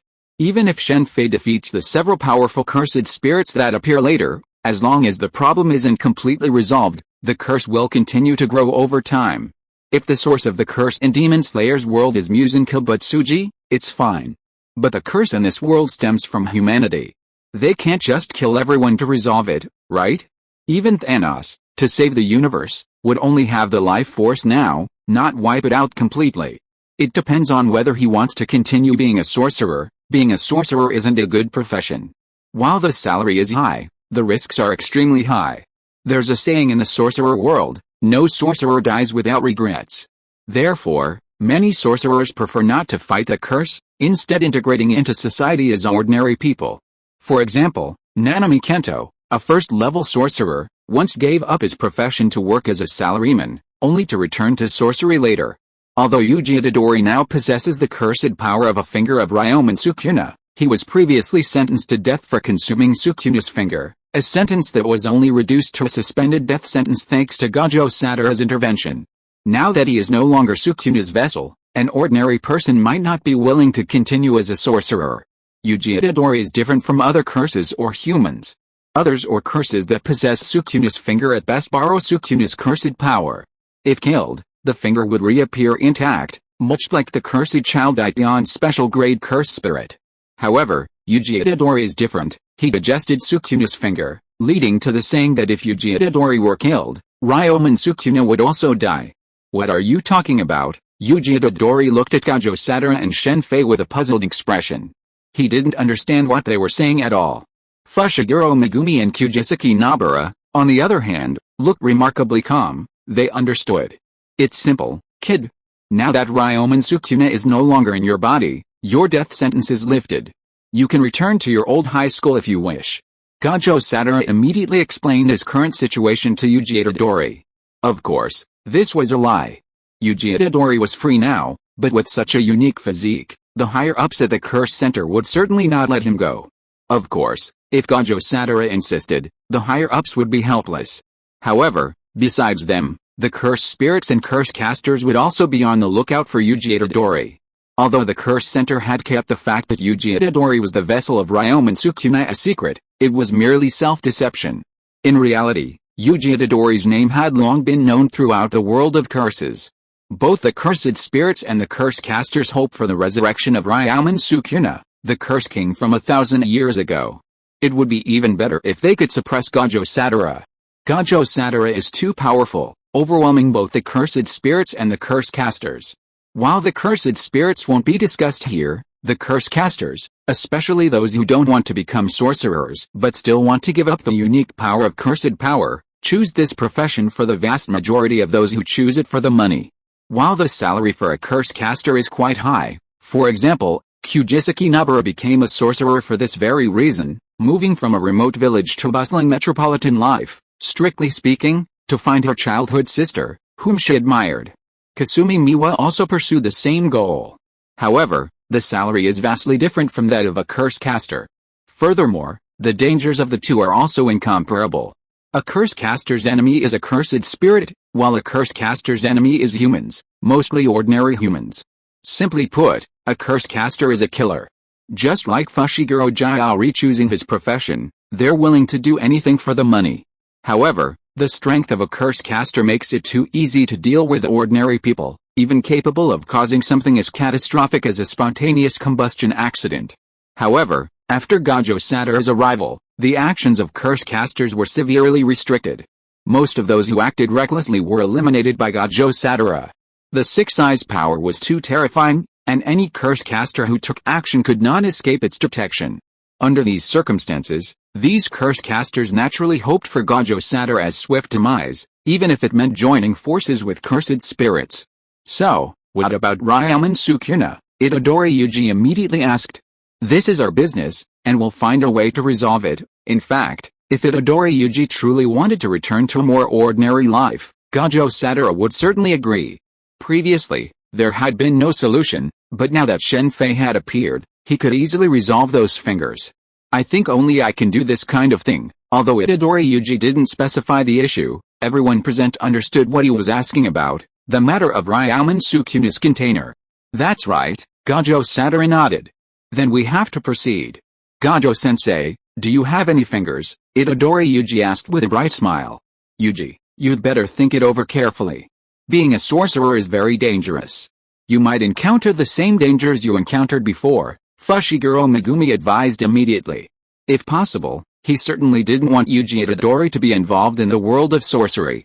It was actually because of his carelessness back then that Yuji Itadori would never have become the vessel of Ryomen Sukuna. That's right, Kujisaki Nobara also said. Then why do you still want to be sorcerers? You aren't afraid of danger, so why should I be? Besides, this way, we can save more people. Since childhood, Yuji Itadori has wanted to be a hero because of his grandfather's words, a hero who died surrounded by people. It's good that you've thought about it, but you don't have to worry about the death penalty this time. We can kill Sukuna's soul at any time. You just need to inherit his cursed power, Gojo Sadara said, turning his gaze to Fushiguro Megumi, and continued, Megumi, you have to work hard, otherwise Yuji will soon surpass you. The current Yuji Itadori is naturally not as good as Megumi Fushiguro and Nobara Kujisaki, but as he eats more and more fingers, his cursed power will become stronger and stronger. In addition, he has inherited the technique of Ryomen Sukuna, so it can be said that he will soon become a special grade sorcerer. I will try my best. Then do we have to destroy Ryomen Sukuna? Yuji Itadori suddenly spoke, immediately attracting everyone's attention. It seems that you still have some naive ideas. Have you forgotten that the Ryomen Sukuna in your body almost killed this guy before? If I hadn't appeared last time, he would have really died, or are you going to wait for him to kill him before dealing with him? Looking at Yuji Itadori's somewhat puzzled expression, Shen Fei pointed at Megumi Fushiguro and spoke. It's not too surprising that Yuji Itadori has these thoughts. After all, he was just an ordinary high school student before and had no contact with the world of curse. You don't seem to have told him about the deeds of Ryomen Sukuna. Tell him, I think you'd better educate him about what the Curse King Ryomen Sukuna is like, so that he won't have illusions about the Curse King and make some constraints with the other party in a confused manner, which would be troublesome. In the original work, Yuji Itadori knew the true identity of Ryomen Sukuna only after experiencing a series of things, but at that time, the constraints between the two had already been established. Really, I almost forgot about this, Megumi, Kyangwei, you should tell him about Sukuna immediately afterwards, and let him know some taboos in the world of curse. Hearing Shen Fei mention the constraints, Gojo Sadara finally reacted. The constraints in the world of curses are very strange, and are very similar to the oaths and constraints in the world of Hunter. If the constraints are well established, it can make a person's strength stronger out of thin air, just like the oath and constraint that Kurapika made to the Phantom Troop in Hunter. It can be said that if Shen Fei makes the corresponding oath and constraint for himself now, it will not be a problem to kill Garp with one punch, but the cost of doing so is simply not worth it for Shen Fei. I understand, Fushiguro Megumi nodded solemnly. After hearing Shen Fei's words, Fushiguro Megumi also reacted. With Yuji Itadori's personality, it is really possible that he would form some kind of constraint with Ryomen Sukuna without knowing it. By the way, don't tell anyone about the fact that Ryomen Sukuna was killed. When Fushiguro Megumi was about to take Yuji Itadori back to learn the common sense of a cursor, Gojo Sadara immediately reminded him. I understand, Teacher Gojo. Megumi Fushiguro said as she and Nobara Kujisaki took Yuji Itadori away. It's time for me to get my finger too. After the three of them left, Gojo Sadara also left immediately. Because of what the top leaders of the Curse Special Forces did last time, Gojo Sadara had an excuse to get the fingers of Ryomen Sukuna that were sealed by the Curse Special Forces. Of course, the Curse Special Forces did not agree to Gojo Sadara taking all the fingers. Yuji Itadori quickly ate another finger of Ryomen Sukuna. Ryomen Sukuna, who reappeared in Yuji Itadori's spiritual realm, had a gloomy face, but was unable to do anything. As the King of Curses, Sukuna had never experienced this feeling of waiting to die. Thanks to Shen Fei's reminder against Megumi Fushiguro last time, and the deeds of Ryomen Sukuna that Megumi Fushiguro and he popularized, Yuji Itadori would never let Sukuna out. If it weren't for Yuji Itadori's need to slowly assimilate Sukuna's cursed power, and for Sukuna's technique, Shen Fei might have killed Sukuna's soul as soon as Yuji Itadori ate the finger. The residual filth this time is really extraordinary. On the side of a completely burned down family restaurant in Shibuya, Tokyo, Gojo Sadara walked around the family restaurant, then walked up to Shen Fei and shook his head slightly. What's wrong? Very strong, Shen Fei asked curiously. Not very strong, but very cautious. The residual filth is very subtle, as if these people know the power of my 6 eyes. Gojo Sadara's 6 eyes can be said to be the nemesis of many curse spirits and curse masters. As long as they take action, Gojo Sadara can track the other party through the 6 eyes, but this time Gojo Sadara failed. The so-called residual filth is the residual traces of cursed power. Generally speaking, it is difficult to completely eliminate it, and under normal circumstances, no one will deliberately eliminate it. However, as Gojo Sadara said, only those who know the power of his 6 eyes will do so on purpose, and those who take action need to have precise control over the cursed power. Your name of the strongest is known to everyone in the curse world. It is not surprising that someone has developed a way to deal with your ability. What to do when facing an enemy you can't defeat. Of course you should hide first, that's true, but it's interesting that they acted so openly and honestly and carefully eliminated the remnants. Unable to find any traces of filth, Gojo Sadara stopped paying attention. Initially, the fire at the family restaurant was dismissed as an accident by the support staff of the curse-making community, as not all accidents are caused by cursed spirits. However, during the police investigation, a surviving employee was discovered. He had been scheduled to work that day but had escaped, which naturally attracted the attention of the police. During interrogation, the employee claimed to have sensed a terrifying aura and fled early, which attracted the attention of Window, a support staff member of the curse specialization. The number of curse-making practitioners in the curse specialization is extremely small, so relying on these practitioners to proactively identify curses is unfeasible. This is why Window was established as a support organization, a hidden organization similar to the Demon Slayer Corps in Demon Slayer. Its primary responsibility was to observe curses, notify curse-making practitioners to resolve them, and then clean up the mess. Being a police officer was undoubtedly a perfect cover for Window, allowing him to discern accidents from those caused by curses. It was precisely because of this that the employee escaped the suspicion of being a suspect, as his behavior was considered too suspicious by the police. This employee is a good man. Although he works as a waiter, he supports the studies of his 4 adopted sisters. Perhaps good deeds are rewarded, so he had a strong premonition of danger and escaped. Since he is a good man, and happened to be seen by Gojo Sadara and Shen Fei, Gojo Sadara introduced him to a well-paid job. As one of the 3 great families, the Gojo family has many industries in Tokyo. Gojo Sadara is a rich second generation with assets counted in billions. Whether it is spending 1 billion to buy Fushiguro Megumi or spending a lot of money to hire Mingming, he did it without blinking an eye. Okay, let's leave the situation here to Chuang.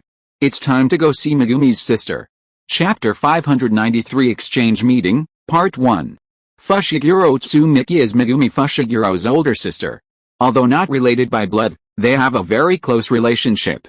Megumi Fushiguro became a sorcerer largely because of her sister. Fushiguro's real name is Zenin Megumi, a member of the Zenin family, one of the 3 great families. His father, Fushiguro Juro, also known as Juro, was born under the name Zenin Juro. However, due to his heaven and curse-binding abilities, he had 0 accursed power, making him unpopular with the Zenin family, even though he was a top-tier sorcerer. In the world of sorcery, cursed power reigns supreme, and those like Juro and Maki Zenin are held in low regard. Maki's personality was relatively well-behaved, but Juro's was different. Due to his childhood experiences, he developed a very bad temper, even developing antisocial tendencies. Juro's youth was quite interesting. He was an expert gigolo, relying on his handsome looks to maintain romantic relationships with multiple women. It wasn't until he met Megumi Fushiguro's mother that he began to calm down and become more stable. Unfortunately, Megumi Fushiguro's mother died after giving birth to her. Megumi Fushiguro then reverted to his former self, continuing to have ambiguous relationships with numerous women and even bringing Megumi along with him. He finally married into the Fushiguro family, which was when he found temporary stability. This is how Megumi Fushiguro got her name.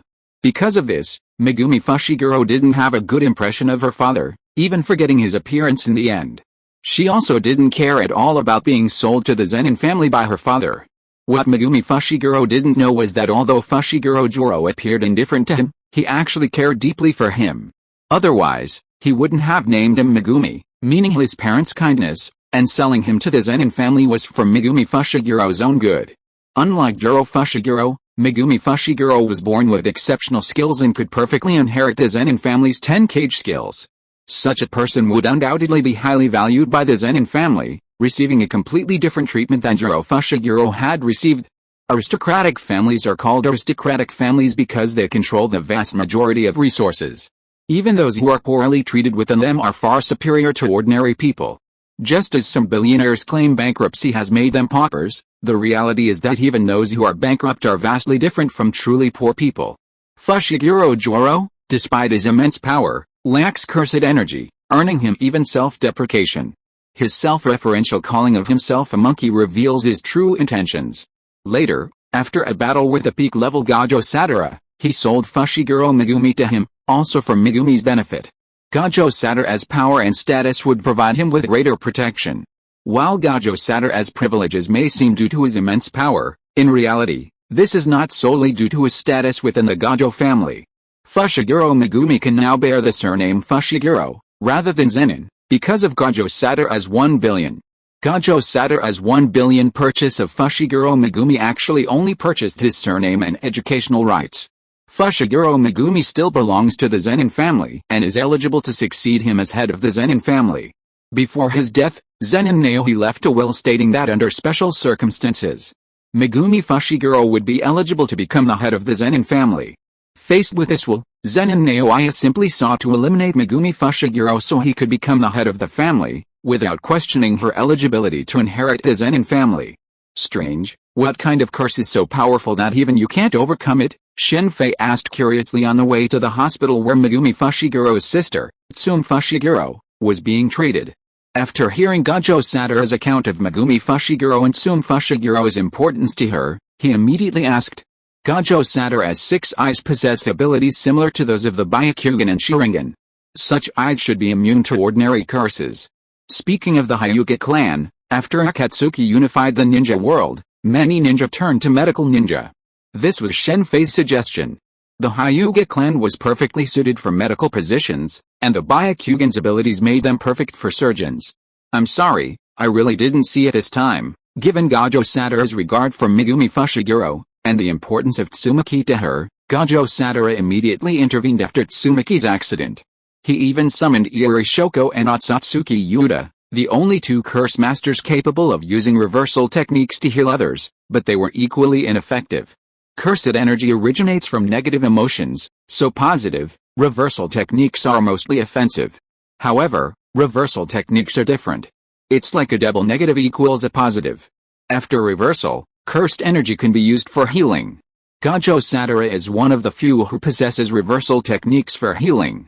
His mastery of this technique saved him from defeat in his battle with Fushiguro Jiao.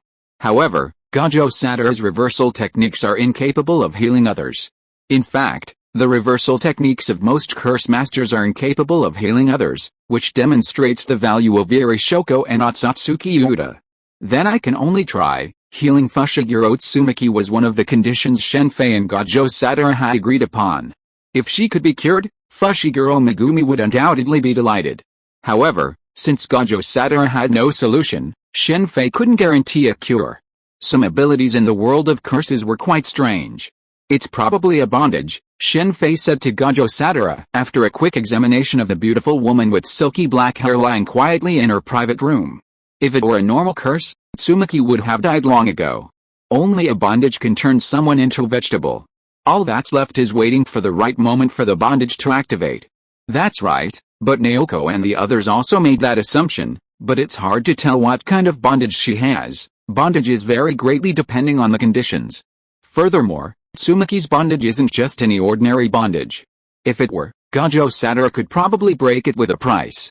There's nothing wrong with the body, so it must be the soul. Looking at the strange black streaks on Tsumaki's forehead, Shen Fei suddenly slapped her chest, knocking her soul out of her body. The problem really is with the soul. After seeing Tsumaki's soul, Shen Fei immediately understood what was going on. The constraints in the world of curses were incredibly powerful, even affecting the soul. Strange. She's just an ordinary person, so is this worth all the trouble? Or is it for Megumi Fushiguro? Tsumaki Fushiguro was an ordinary person. Even if she was quite beautiful. It was unclear why someone with the ability to bind souls would specifically target her. The only possibility was that it was for Megumi Fushiguro. While many people in the world of curses use binding souls is completely different. Gojo Satoru didn't touch on this aspect. While the focus was different, it clearly showed that the person who did it was a very powerful individual. Soul?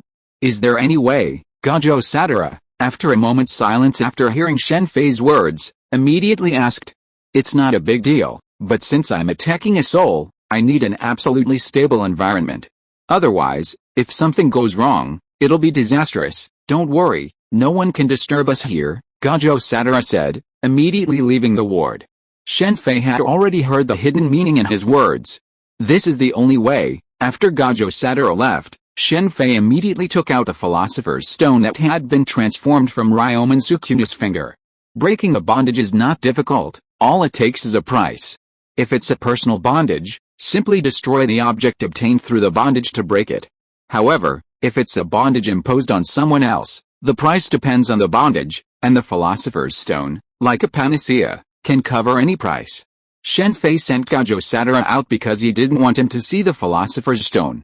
Done. Under the influence of the Philosopher's Stone, Fushiguro Tsumaki's soul quickly returned to normal, and Shen Fei immediately pressed his soul back into his body. Someone has untied the restraints. Impossible. Gojo Satoru doesn't have that ability. While Shen Fei was untying Tsumiki's restraints, a black-haired young man with a strange suture scar on his forehead, who was leaning on a beach chair on an unknown but unusually beautiful beach, suddenly sat up. "What's wrong, Xiaoyu?" The black-haired young man immediately attracted the attention of several other people on the beach. To be precise, they were not people, but humans and cursed spirits. "Nothing, I just suddenly remembered something that I need to confirm." The black-haired young man stood up and walked forward. In front of him stood a strange door on the beach. There were no walls in front, behind, or on either side of the door.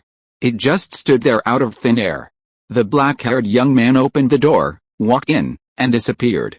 "Is this guy trustworthy?" After the black-haired young man left, someone on the beach immediately spoke up. "It doesn't matter whether you believe it or not. We're just temporarily aligned on the same goal. It's done, but I don't think the person who bound her will give up so easily." "What are you going to do next?" Fushiguro Tsumiki was just an ordinary person. It would be too easy to bind her again.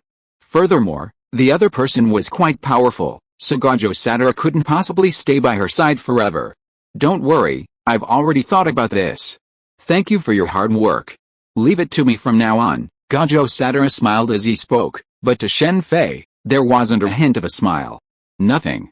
It's an agreement."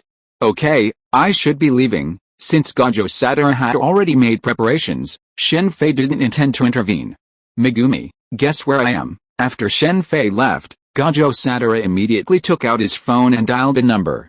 "We're busy here, Gojo-sensei," came Fushiguro Megumi's helpless voice from the other end.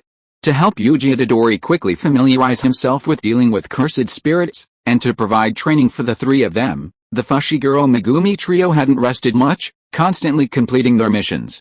Even though they were only minor curses, they were still wearing on them. "I have good news for you. Tsumiki's awake," Gojo Satoru said with a smile. "I'll be right there." After a brief pause, Megumi Fushiguro immediately hung up the phone. "You really are here?" After hanging up the phone, Gojo Satoru's smile faded as he disappeared from the ward.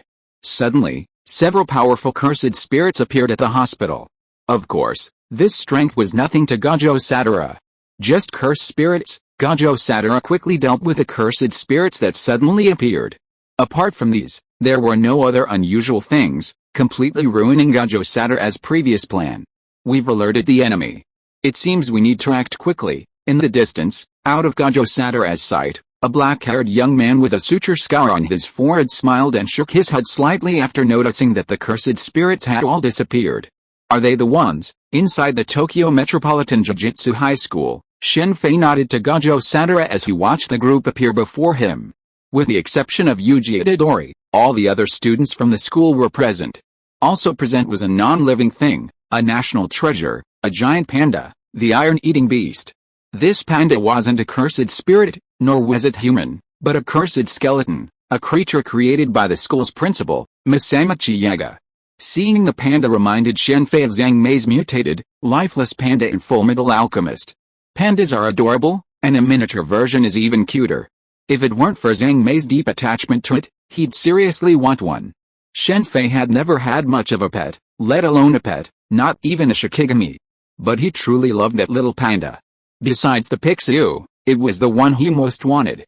"Yes, they are," Gojo Satoru said with a smile, clasping his hands together. "Gojo-sensei, what are you sending us here for?" "We're very busy right now," Zenin Maki, wearing glasses and holding a spear, asked immediately after Gojo Satoru finished speaking. "I know you're busy, but the exchange meeting is about to begin, so I'll give you special training now," Gojo Satoru said with a smile.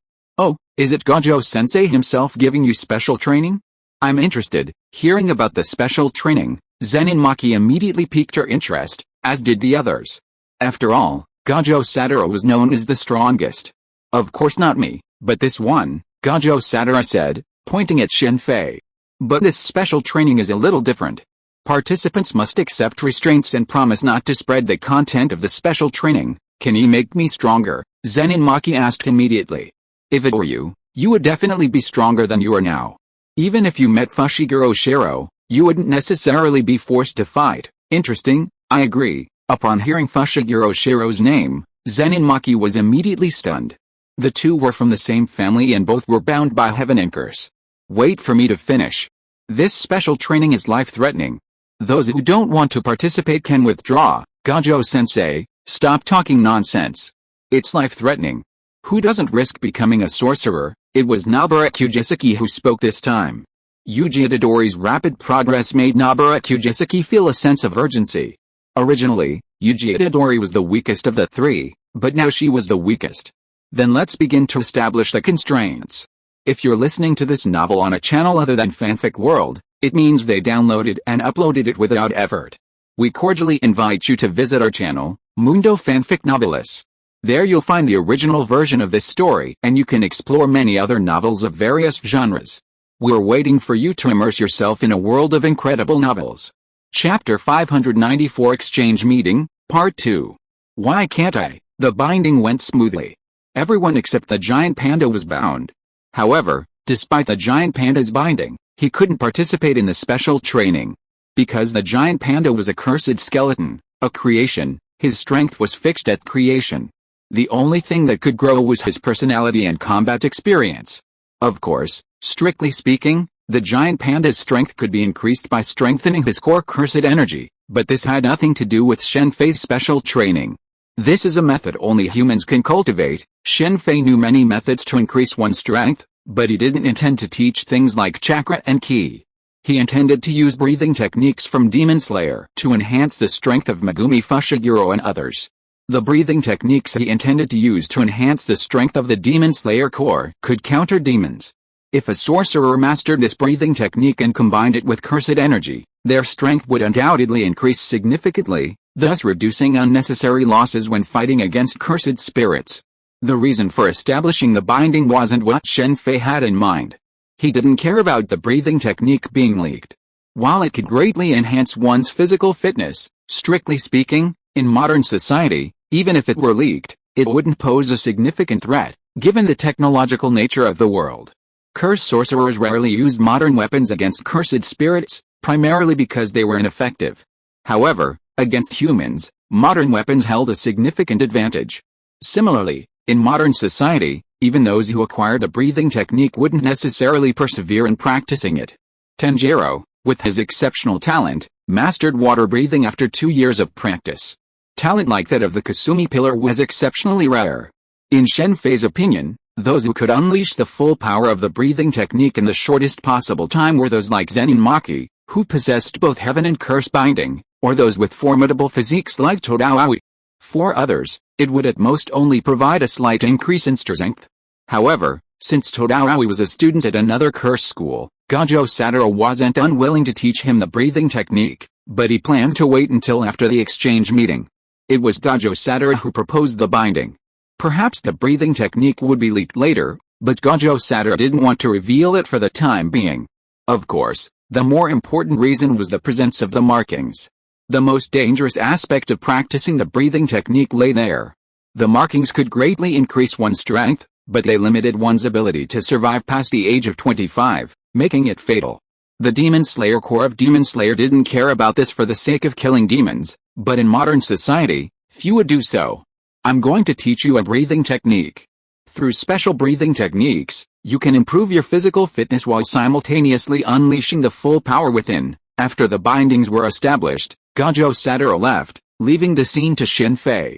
As a top-grade sorcerer, Gajo Satoru had a lot of work to do. It's basically all water breathing. Water breathing is the gentlest and most adaptable.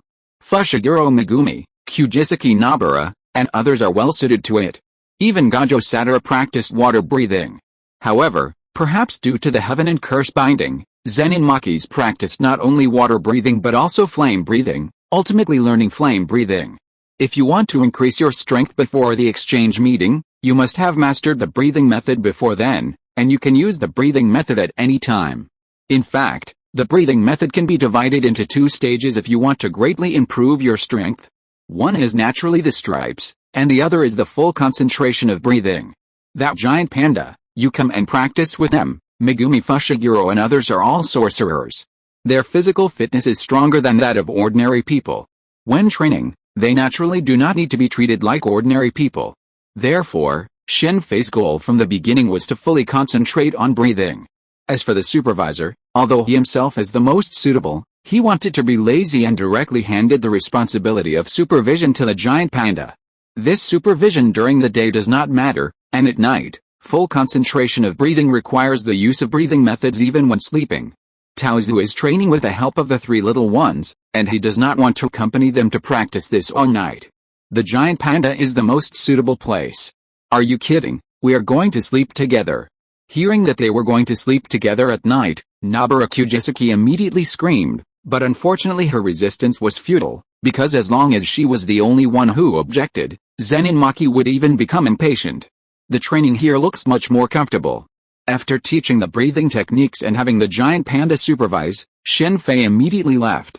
Fushiguro Megumi and the others' pursuit of strength meant that Shen Fei didn't need to supervise their training, not even Kugisaki Nobara. As sorcerers, they were well aware that every time they exorcised a cursed spirit, accidents could occur. To avoid this, they naturally didn't slack off. Shen Fei arrived at Yuji Itadori's location. Yuji Itadori hadn't participated in the breathing techniques training because Gojo Satoru was training him to use his cursed energy. Suddenly, he gained a large amount of cursed energy left by Ryomen Sukuna, and now, like Jang Xianming who had gained Yandan's power, he couldn't use it at all. Gojo Satoru's training method was to have Yuji Itadori watch various movies and constantly output his cursed energy. Breathing techniques could increase one's strength, but cursed energy was more important. After all, cursed energy was energy. Even in the world of Demon Slayer, with the exception of Yoriichi Tsugumi, the creator of the breathing of the sun, no one who practiced breathing techniques had surpassed their limits in strength. This kind of training method is naturally much more comfortable than that of Megumi Fushiguro. It's over there, Gojo Satoru asked immediately. They have good talents and have already learned it. The next step is to practice slowly. I asked Giant Panda to supervise. How is he doing over there? There has been considerable progress. Itadori Yuji's personality is very similar to that of the head pillar. Such people have simple personalities. Once they devote themselves to it, the progress will naturally be significant. Just like Luffy, after 2 years of training. Although there is still a big gap between him and the 4 emperors, there is no problem with the strength of the vice-emperor. Gojo-sama, it's almost time, it's time to set off. Just as the two were talking, someone came in from outside and said to Gojo Satoru with a respectful look. The person who came was Ichichiko, the assistant supervisor of the curse specialist and one of the persons in charge of the window. He himself possessed curse power and could use a tent. The so-called tent is a technique to hide an area within a certain range. The existence of the curse is hidden from the public in order not to cause panic among ordinary people. However, it is very difficult to fight against a cursed spirits without being seen, so the tent came into being. The scope of the tent can be large or small as a school or a hospital, or as large as a city. This tent is also one of the gains that Shen Fei gained from coming to this world. Just as the three-body technique in the Naruto world is the foundation, the tent is the same in the world of curses. In fact, the tent can be seen as the prototype of the barrier in the field, and if the strength is strong, the tent setup will be so strong that even Gojo Satoru will not be able to enter. For Shen Fei, the tent is an unexpected and good gain. It's too early to set off now. Looking at Ijichi, Gojo Satoru revealed a hint of a smile. Ijichi came to Gojo Satoru in order to go to Kyoto to attend the meeting of the Curse College Exchange Conference. This, after hearing what Gojo Satoru said, Ijichi couldn't help but sweat on his forehead. Gojo Satoru was a well-known king of lateness.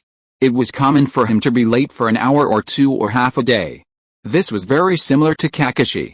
In view of this time the higher-ups asked Ijichi to bring Gojo Satoru to the meeting room on time, so at this time Ijichi was the sandwich between the upper level and Gojo Satoru. He couldn't afford to offend either the upper level or Gojo Satoru. Okay, let's go. Looking at Ijichi who kept bowing, Gojo Satoru could only agree reluctantly. Gojo Satoru was dissatisfied with the top management of the Curse College, but he was different from those guys in the top management. He would not take his anger out on his subordinates, especially on people like Ijichi who were active on the front line. Auxiliary supervision is a very dangerous and busy job. Confirming the existence of cursed spirits, reporting, evacuating people, and doing aftermath, etc., are all the work of auxiliary supervision.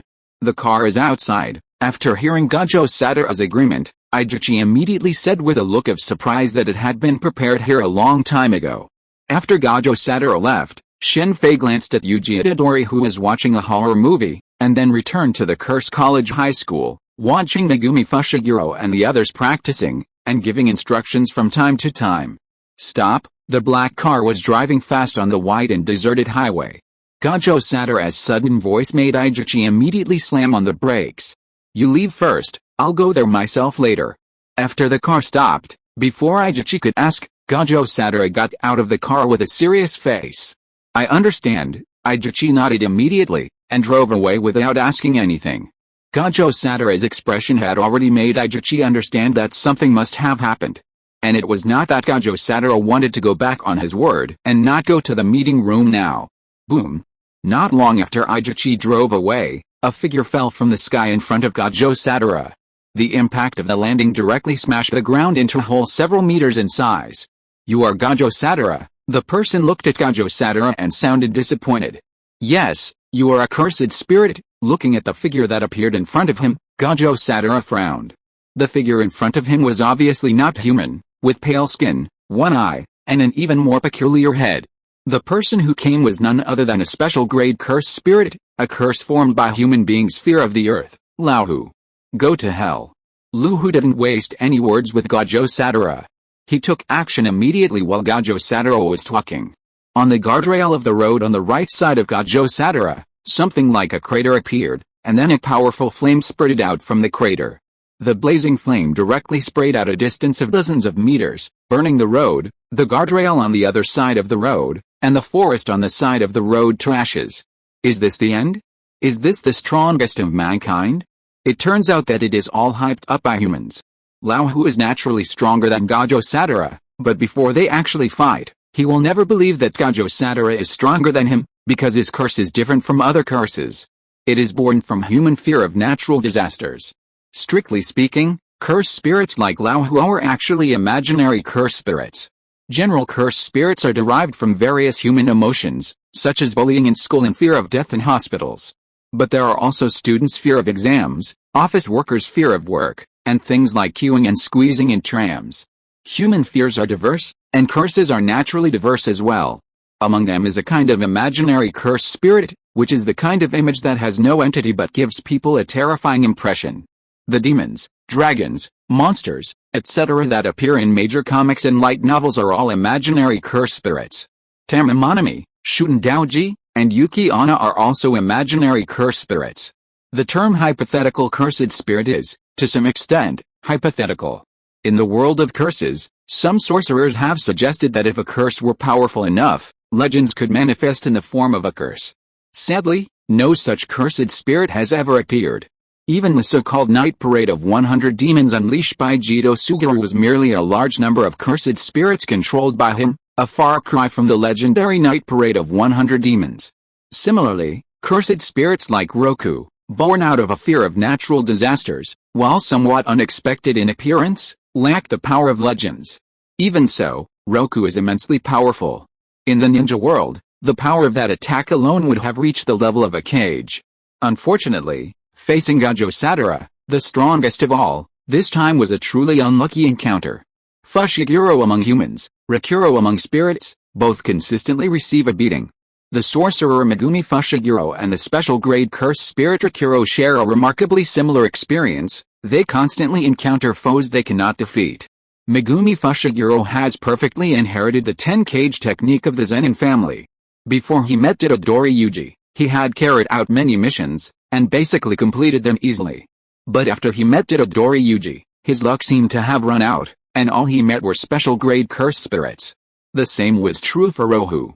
Before he met Gojo Satoru, killing people was easy for him, even for cursors. But after he met Gojo Satoru, his luck was gone as well. Later he met Ryuman Sukuna and was killed directly. It's powerful, isn't it? But it's not enough. Just as Rohu was about to leave, Gojo Satoru's voice suddenly rang out. Rohu turned around and saw a fireball appear in the smoke, and then Gojo Satoru slowly walked out of the fireball. This situation made Rohu stunned for a moment. He knew very well how powerful his own flames were. Looking for death? The flames around Gojo Satoru disappeared, and Luhu immediately rushed forward. A powerful hurricane of fire appeared on his right hand, and he slapped the flames on Gojo Satoru's face with a slap. Then he quickly circled behind Gojo Sadara, and a huge flame emerged from his palm again. In the blink of an eye, Gojo Sadara's whole body was engulfed in the sea of fire again. Humans are indeed fake, and only we are real humans. Seeing Gojo Sadara engulfed in the sea of fire clearly made Lao Hu very confident about this attack. There was no way Gojo Sadara would avoid it like before. Gojo Sadara was unharmed before, and Lao Hu thought it was because he had avoided his technique. Chapter 595 Exchange Meeting, Part 2. Unfortunately, Lao Hu's guess was wrong. Gojo Sadara didn't dodge at all, he remained standing. His unharmed condition was due to his unlimited jutsu. While Gojo Sadara's unlimited jutsu is well known, few fully grasp its true capabilities. Even those who have clashed with him wouldn't understand its true nature without Gojo Sadara's explanation. Because of this ability, Gojo Sadara rarely dodges during combat, lacking any need to. This is similar to Uchiha Obito's Kamui, who could transform into hollow Travade attacks. Why would he dodge? After all, he was already invincible. While Gojo Sadara might appear engulfed in flames in Lao Hu's eyes, the flames remained a considerable distance from his body under the unlimited jutsu. Even a millimeter's distance would allow him to reach a distance of roughly 1 meter, if not infinite. At this distance, even if Lao Hu were a top-tier cursed spirit, he wouldn't be able to tell. Or perhaps it was precisely because he was a cursed spirit that Lao Hu couldn't tell. A human could look up relevant information, but cursed spirits don't do that. Their use of cursed energy comes from innate instinct. Is that all you've got? Just as Lao Hu was about to see Gojo Sadara's body reduced to ash, Gojo Sadara suddenly emerged from the sea of inferno, still unharmed. Impossible. I clearly hit you, Lao Hu exclaimed, watching the unharmed Gojo Sadara. I didn't hit you. If you don't believe me, let me show you, Gojo Sadara said, extending his right palm toward Lao Hu and beckoning Lao Hu to come closer. But Lao Hu was no fool and certainly wouldn't dare approach Gojo Sadara rashly. Don't worry, it's just a demonstration. Don't you want to know why? Gojo Sadara smiled and beckoned Lao Hu with his left hand. Despite Gojo Sadara's strange behavior, Rohu, after a moment's consideration, stepped toward Gojo Sadara, extending his right palm to press against his own. He was deeply curious as to why his previous attack had been completely ineffective. This is it. Rohu's expression changed as he watched his right palm, barely missing Gojo Sadara's reach, unable to reach him. That's it, it missed, Gojo Sadara said, his right palm suddenly thrust forward to grab Rohu's right hand. Then, with a momentum, he raised his right leg and kicked Rohu directly in the face. A powerful burst of cursed energy sent Rohu flying backwards, crashing through dozens of trees and flying approximately 70 to 80 meters before collapsing heavily to the ground. Who are you, and why are you attacking me? Rohu, who had fallen to the ground, had not yet gotten up when Gojo Sadara's figure reappeared before him. The one who killed you. Seeing Gojo Sadara appear not far in front of him, Lao Hu, who had climbed up, immediately retreated several meters. The crater on his head began to spew out strange creatures. In the blink of an eye, dozens of mosquito-like creatures appeared around him. Fire gravel worms. Lao Hu waved his hand, and dozens of flying insects immediately flew towards Gojo Sadara like sharp arrows, moving at speeds too fast for ordinary people to see clearly. Boom! Dozens of flying insects landed in front of Gojo Sadara. The spike on one of the insects' heads was just a hair's breadth away from piercing Gojo Sadara's forehead, but this tiny distance was an insurmountable obstacle for the insect. At the same time, behind Gojo Sadara, the ground was directly lifted up. Speed is power, this is Kizaru's favorite saying. With such rapid speed, these flying insects naturally carried considerable power, but unfortunately, they were completely ineffective against the unlimited technique. What's this? Just as Gojo Sadara was curiously observing the flying insects before him, the wings of the insects that had been stopped suddenly began to flap rapidly. An inexplicable sound echoed around Gojo Sadara, and then the insects began to swell.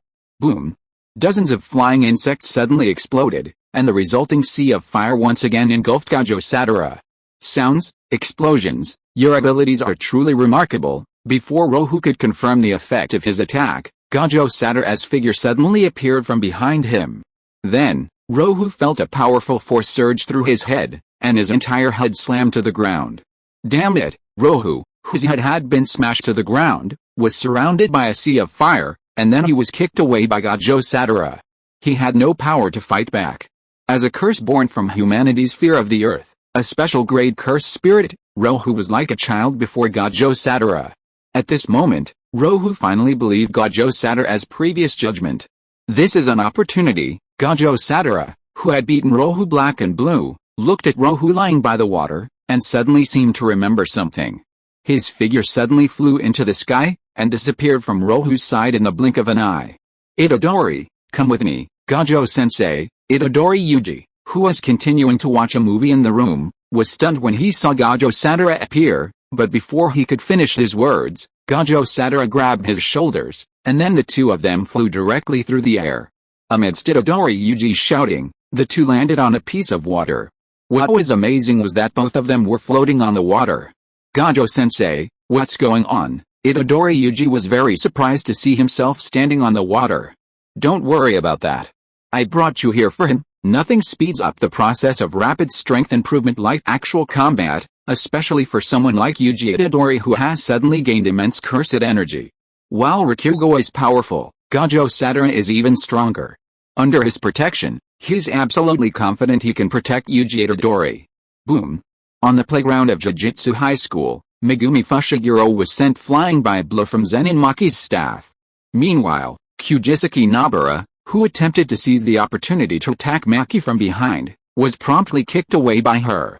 Come on, Panda, join in this time. Having mastered the breathing technique, even at a rudimentary level, Zenin Maki's strength has improved rapidly. While her body, bound by heaven and curse, may be a curse to those in the curse world, it might be a blessing from another perspective. If it weren't for the fact that Inumaki Satara's technique couldn't be incorporated, Zenin Maki might have faced 4 opponents at once. Inumaki Tsushiya's technique is the word spirit, a powerful one so powerful that he even has to use the names of food instead of words. This caused him considerable suffering as a child, and it wasn't until he entered the Curse Mastery School that things improved. Shen Fei was also very curious about Inumaki Tsushiya's word spirit. In a different world, Inumaki Tsushiya's ability would be like a word, bringing his words to life. If he possessed the cursed power of Gajo Satara or even Otsutsuki Yuta, relying on this word spirit, he might not even be a match for Gajo Satara. But Alice, he didn't. If Megumi Fushiguro can't subdue the last Shikigami, he might be the weakest of the trio. Of the 3, Megumi Fushiguro, Yuji Itadori, and Nobara Kujisaki, at this stage, Megumi Fushiguro is undoubtedly the strongest, but that will change over time. Yuji Itadori is naturally powerful, perhaps even slightly more powerful than Maki Zenin in terms of pure strength, and he's not even bound by heaven or curse. It goes without saying that the protagonist is the protagonist. Kujisaki Nobara's technique is the Straw Spirit Curse, which is similar to Shen Fei's normal understanding of curses. It can be controlled from a distance through scarecrows and nails to attack enemies. Even a powerful cursed spirit like a real person was harmed by this technique. Fushiguro Megumi, on the other hand, possesses 10 Shikigami in his 10-cage technique. Unfortunately, many of them were destroyed in his previous battle with Ryomen Sukuna. He also cannot use the most powerful Shikigami, the 8-gripped swordsman, the ring-bearing god general, Makura, because he has not subdued him. Fushiguro must subdue his Shikigami before he can freely use them, but this also gives him a trump card, the card of mutual destruction with his opponent. When Ryomen Sukuna controlled Yuji Itadori's body, Fushiguro was preparing to summon Makura, the 8-gripped swordsman, who he could not control. If he had summoned him, Ryomen Sukuna would have been dead. The power of 8-gripped swordsman, the divine general Makura, was such that Ryomen Sukuna needed almost 15 fingers to defeat him. This also illustrates Gajo Satara's strength. 100 years ago, the Gajo and Zenin clans clashed, resulting in a mutual destruction due to the Zenin clan's master summoning the unsubdued 8-gripped swordsman, the divine general Makura. This is a multi-person taming ritual. While such a subdued Shikigami is not considered a self-submission and cannot be controlled, it can be used as a trump card to achieve mutual destruction with the enemy. Unfortunately, 8-gripped swordsman, the divine general Makura, was defeated by Ryomen Sukuna, who possessed 15 fingers. Gajo Satara, even facing Ryomen Sukuna in his prime, showed no sign of weakness. Facing Zenin Maki's challenge, Fushiguro Megumi naturally refused. While practicing breathing techniques, he also sought ways to increase his strength. As a sorcerer primarily focused on summoning Shikigami, Fushiguro must form hand seals, which prevented him from using weapons. However, the world of cursed magic does have a cursed tools that increase power. This special training taught Megumi Fushiguro the importance of weapons, and then there was the question of how to carry them. A special cursed spirit, yes, it possesses full human intelligence, the ability to speak, and seems to have some plan. Gojo Satoru led Itadori Yuji to battle Rocco.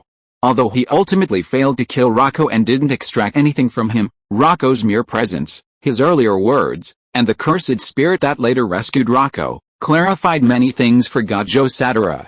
It's normal for cursed spirits to possess intelligence. Not only special grade cursed spirits, but even ordinary cursed spirits possess considerable intelligence.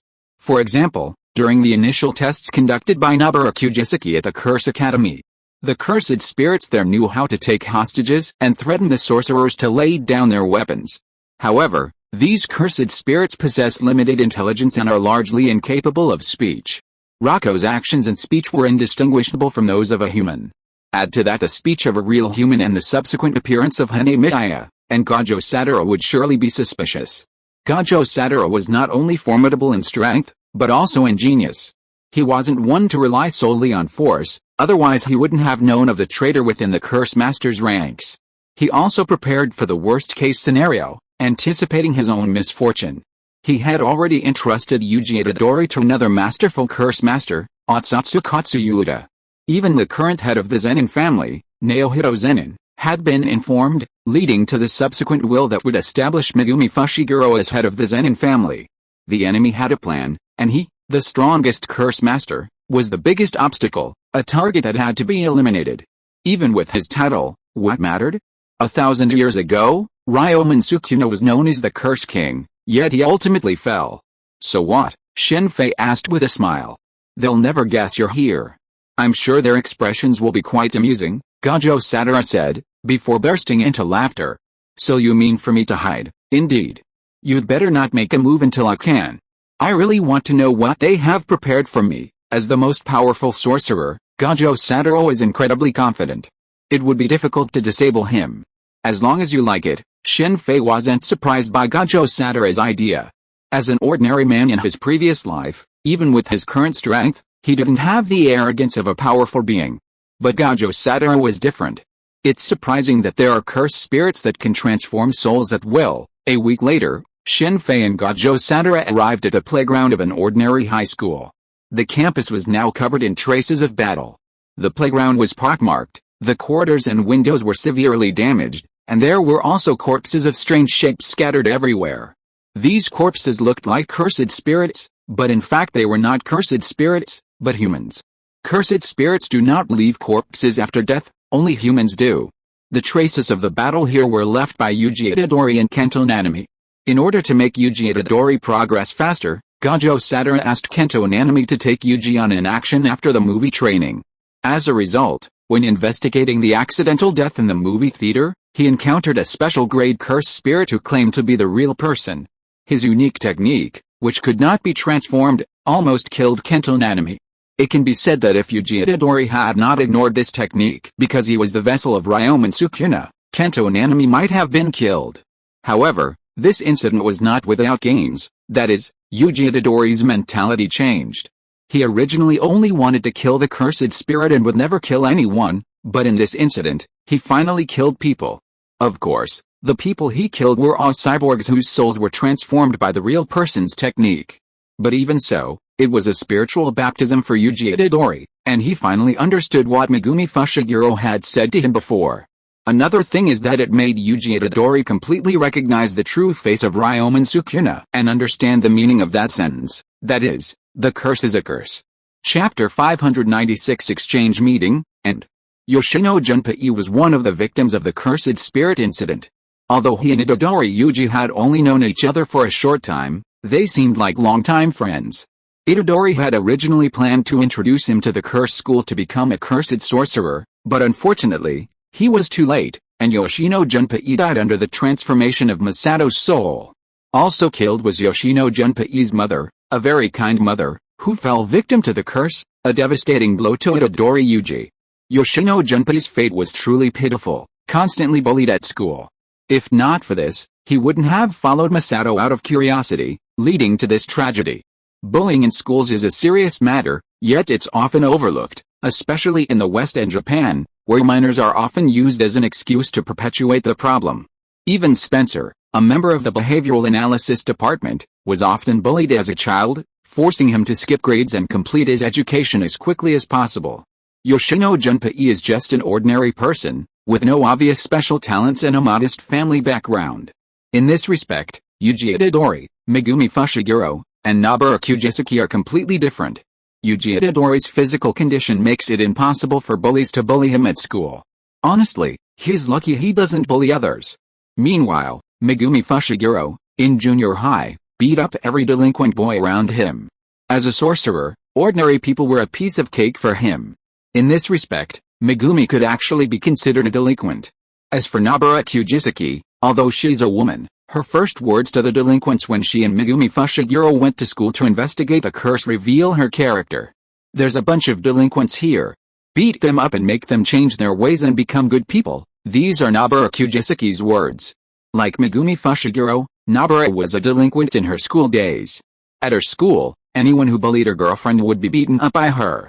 The enemy's target should be Ryomen Sukuna, as Yuji Itadori stared at the body of Yoshino Junpei, who had been transformed into cursed spirit. Nanami Kento, Gojo Sadara, and Shen Fei discussed the circumstances surrounding the murder of Yoshino Junpei's mother, and simultaneously held out a finger of Ryomen Sukuna. You didn't tell him, Gojo Sadara said softly, taking Sukuna's finger. No, the written report was just a simple cursed spirit attack. He can't bear such a burden now, Nanami Kento sighed softly. For Yuji Itadori, the deaths of Yoshino Junpei and his mother, Yoshino Nagi, were already a huge blow. To learn that they died because he was a vessel for Ryomen Sukuna would be a truly heavy burden. This was exactly what the real man and his gang had planned, but they didn't expect that Nanami Kento would immediately conceal the truth after discovering it. Speaking of which, Nanami Kento is somewhat similar to Kizaru in some aspects, that is, he doesn't want to work overtime and leaves work on time. This is one of the reasons why he returned from being an office worker to being a sorcerer.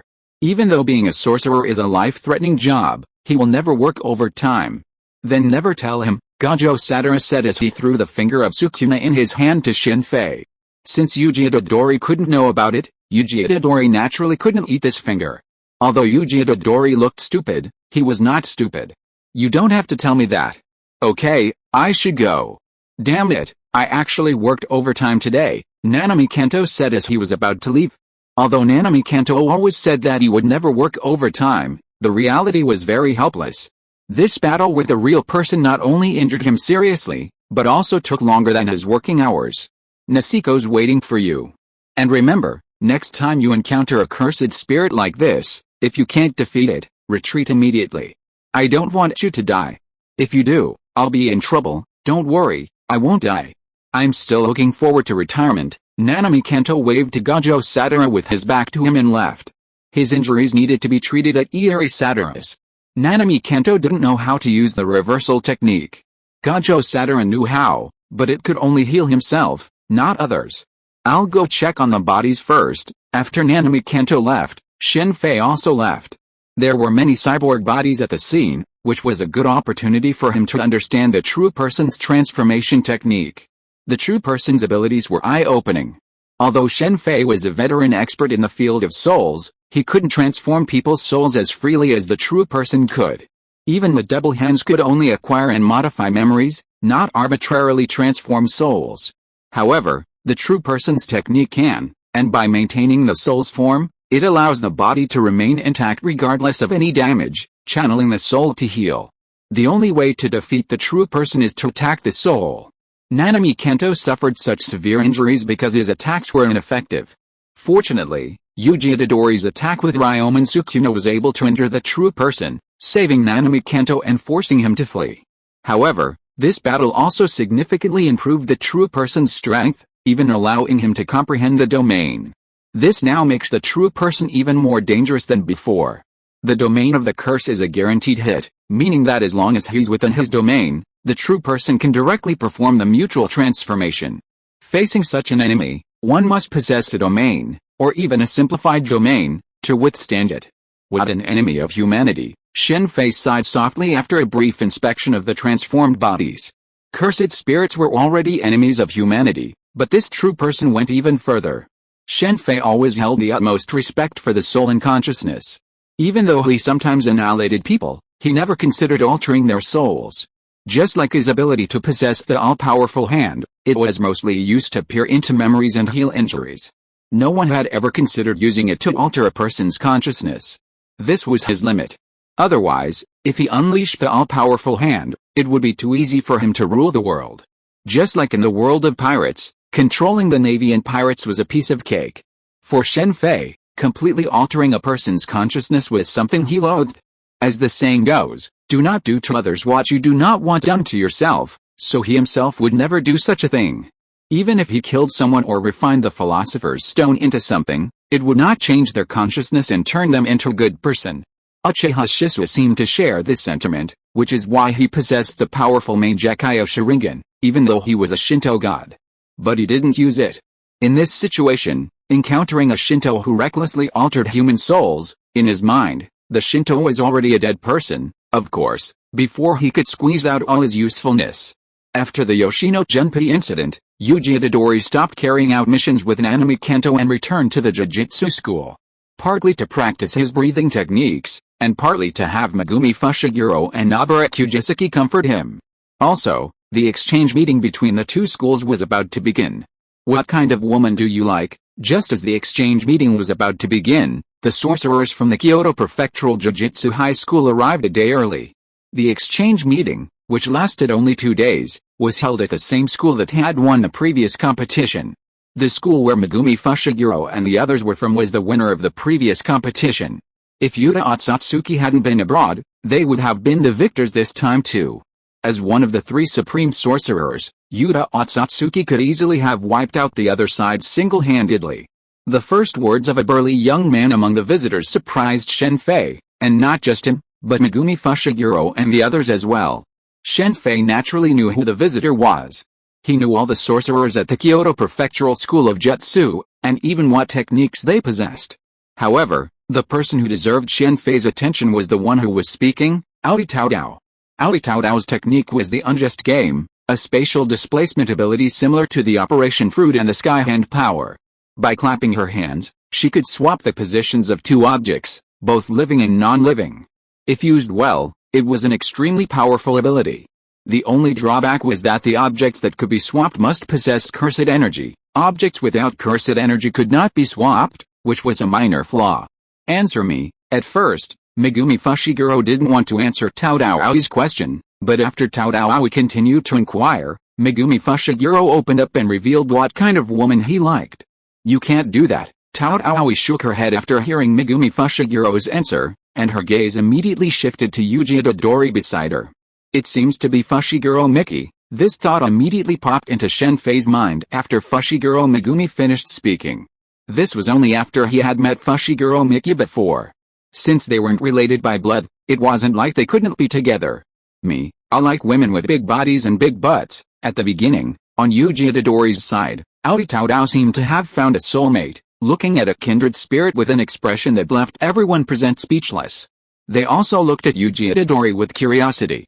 Everyone around them knew who Yuji Itadori was, but the fact that he resonated with Aoi Taodao was truly surprising. This was the first time they had met someone with whom they could share a common topic. In other words, no one present, including Shen Fei, knew that Aoi Taodao would later develop non-existent memories of Yuji Itadori. It was truly amazing. While Yuji Itadori and Aoi were connecting, a tense situation arose between Maki Zenin and her sister, Mai Zenin. The relationship between these 2 sisters was quite complex. The elder sister's cursed energy is so low that she can't even see cursed spirits without her eyewear. The younger sister possesses exceptional skills, making this a perfect choice for aristocratic families. Fushiguro Joro is truly unique. Despite having 0 cursed energy, he can see and control cursed spirits. He possesses an arsenal of cursed spirits, including cursed tools capable of even killing Gajo Satara. The special grade cursed tool, the Tenshoku, can negate all spells, even Gajo Satara's limitless spells. This is Gajo Satara's weakness. While seemingly special abilities are actually spells, they're actually spells. A purely spatial ability wouldn't present this weakness. Having spent some time in the world of spells, Shen Fei understands why aristocratic families discriminate against those with low or no cursed energy due to their heavenly and cursed abilities. For aristocratic families, strength is one thing, but inheritance is crucial. While the immense power of heavenly and cursed abilities is difficult to pass down, spells and cursed energy are, unlike them, passable. Of course, according to Shen Fei, even for this reason, he didn't treat the powerful family disciples too harshly. If it were a family from the Celestial Empire, these powerful disciples, while unlikely to inherit the patriarchate, could certainly become important fighting forces for the family. However, this ideal was too idealistic. Harmony within a family was impossible. If it were so idealistic, the family wouldn't have perished. Begin now. Following Yogama Samachi's announcement, two teams entered the forest, one on the left and one on the right, outside the forest used by the curse specialists as a training ground. The exchange meeting would be divided into individual and team battles. However, the individual battles weren't one-on-one, but rather determined by how well both sides killed cursed spirits, similar to the initial selection of the Demon Slayer Corps in Demon Slayer. Within the forest were cursed spirits previously captured by the curse specialists, so such a test naturally had a mortality rate. This was why Gajo Sadara, even knowing that the curse specialist's leadership was seeking to seize the opportunity to kill Itadori Yuji, didn't say much. Gajo Sadara had previously investigated the existence of traitors within the curse specialist's leadership, including curse masters and possibly even cursed spirits. As Gajo Sadara had predicted, the Kyoto curse masters, with the exception of Todaowi, immediately rushed towards Itadori Yuji, showing no intention of dispersing to hunt down the cursed spirits. Fushiguro Megumi responded directly. Since there was no escape, the only option was to fight. Soon, each side met their respective opponents. What had originally been a personal battle to hunt down the cursed spirits had become a true one-on-one battle. Tengen, a barrier, Shen Fei naturally had no interest in such a fight. He was somewhat curious about the man named Tengen hidden deep within the curse masters. He possessed an immortality technique and seemed to have lived for over 1,000 years. However, this immortality seemed to have significant side effects. Tengen could no longer move freely and needed to reincarnate periodically, otherwise he would be cursed and become a cursed spirit.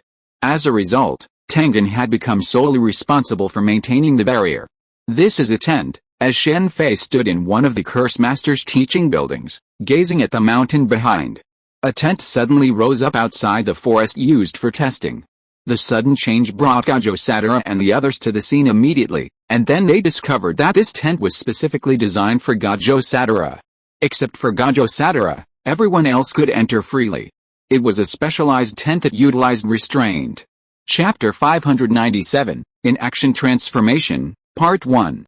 As expected, they're targeting me. You go in and protect them first. Upon noticing that he was the only one excluded from the suddenly appeared tent, Gajo Sadara let out a cold sneer and told Yoshinobu Rakugenji, and Udaheim, and the others to enter the forest first. The students on this exchange were the future backbone of the world of sorcery. If they were to attack here, it would be a huge blow to the sorcerers. Yoshinobu Rakugenji and the others didn't hesitate. After nodding at Gajo Sadara, they immediately rushed in. After they entered, Shen Fei suddenly appeared at Gajo Sadara's side. I'll trouble you next, I know. Shen Fei nodded and walked into the tent ahead. His job was simple, to protect the students of the Sorcery Academy. This was something they had previously agreed on. Of course, if their lives were not in danger, there was no need to intervene. Simply put, Shen Fei was now the equivalent of a bodyguard. The tent blocking Gajo Sadara's entry, coupled with the earlier attack by the cursed spirit, clearly indicated that this supreme power in the world of curses was being targeted. If Shen Fei hadn't appeared, according to the original story, Gajo Sadara would likely have already been contacting Otsutsuki Yuta. Of course, with Shen Fei present, he didn't need to. Where's that bastard Gajo Sadara? Come out. I'm going to make him into a clothes hanger. Upon entering the tent, Shen Fei heard an unusually arrogant voice from the distance. The mention of a garden made Shen Fei shake his head helplessly.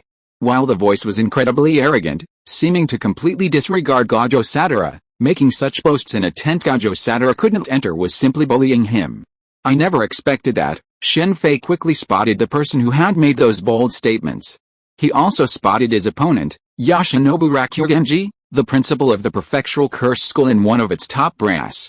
He was a die-hard conservative and had a serious problem with Gojo Sadara. Shen Fei naturally had no favorable impression of this old man, but his fighting style had truly astonished him. He had been curious about the special magical tool he carried in the box, but it turned out to be an electric guitar.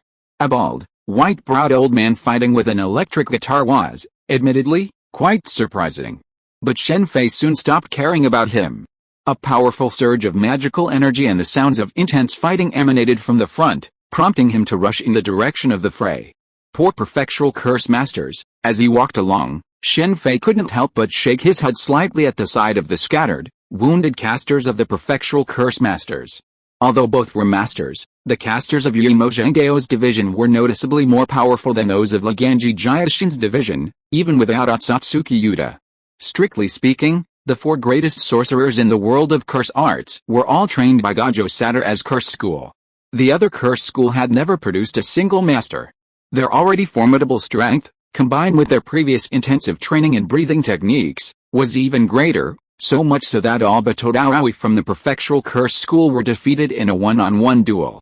Zenin Maki, in particular, gained even greater strength after acquiring the breathing techniques. In a one-on-three duel, she defeated Nishimiya Momo, Miwa Kasumi, and her sister, Zenin Shinji. Nishimiya Momo suffered the most bitter defeat. Her technique, Fusenkajutsu, allowed her to control the flight of her broom with cursed energy, making her virtually invincible against ordinary sorcerers. Unfortunately, this time, Zenin Maki's breathing techniques gave her incredible jumping ability, and Nishimiya Momo hadn't anticipated this aspect. This led to her tragic end when Maki used a tree trunk to pull her off the broom. The man who was defeated by Nobara Kujisaki in the original story was unable to fight Nobara this time. The only two curse masters who were evenly matched were Megumi Fushiguro and Kenki Kamo. Originally, there was a slight difference in strength between the two, but thanks to his breathing techniques, while Fushigiro's strength wasn't as strong as Kenki Kamo's, he could definitely hold his own longer. Unfortunately, a sudden change brought their clash to a halt, and they now rushed together towards the only battle site. The sudden arrival of the tent immediately halted the fight.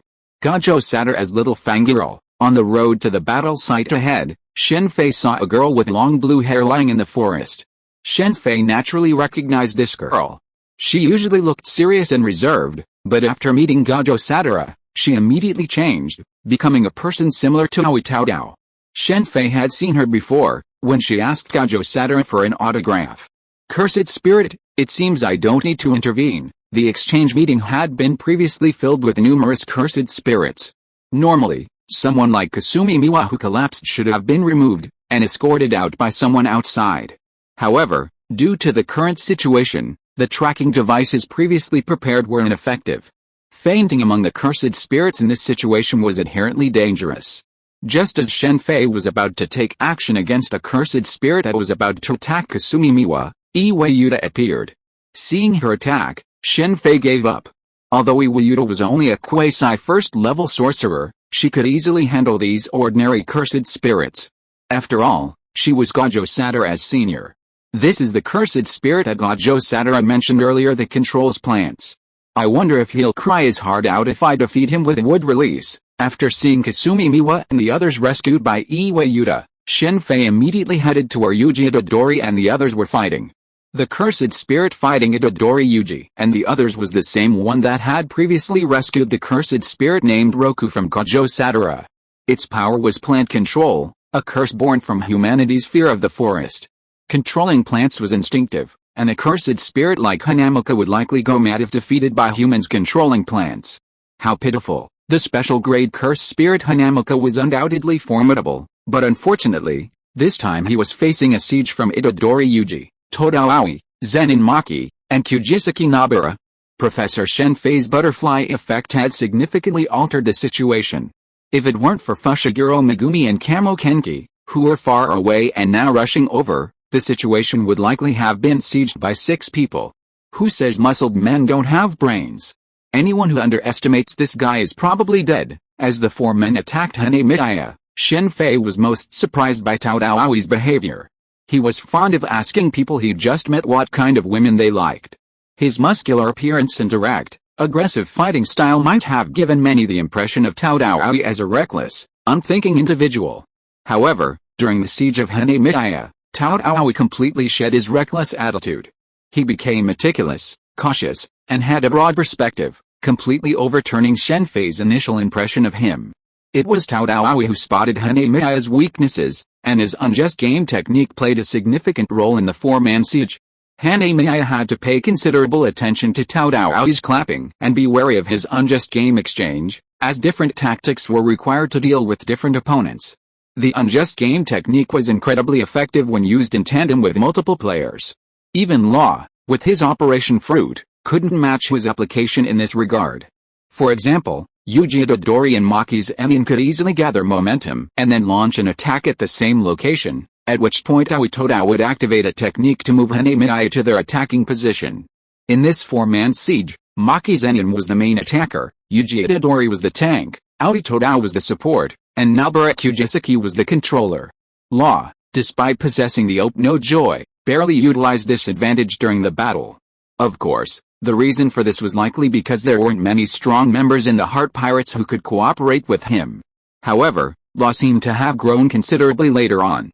In the movie, Against Barrett, the synthesis fruit, Law used the Ope no Joy's special displacement skillfully.